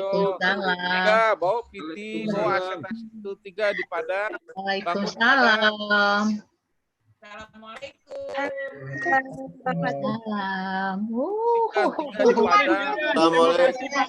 Banyak orangnya. Semuanya dari Semando, dari orang Semando. Raminya lah. 500 berarti semua orang. Aja tinggal di Padang, bawa aset-aset. Assalamualaikum warahmatullahi wabarakatuh. Perantau ada banyak itu pulang lagi ke Padang, tinggal di Padang. Oh, ada orang tinggi. Ada yang Cikumbuah. Dan turun lain. Orang Payaman. Minang Aidin wal Faizin. Terima kasih. Mohon maaf lahir batin. Maaf lahir batin. Pamadar ada nggak Pamadar? Lahir batin. Bicara Lain jeruk. Amun balik. Pak Bu Malis. Ya. Malis. Assalamualaikum.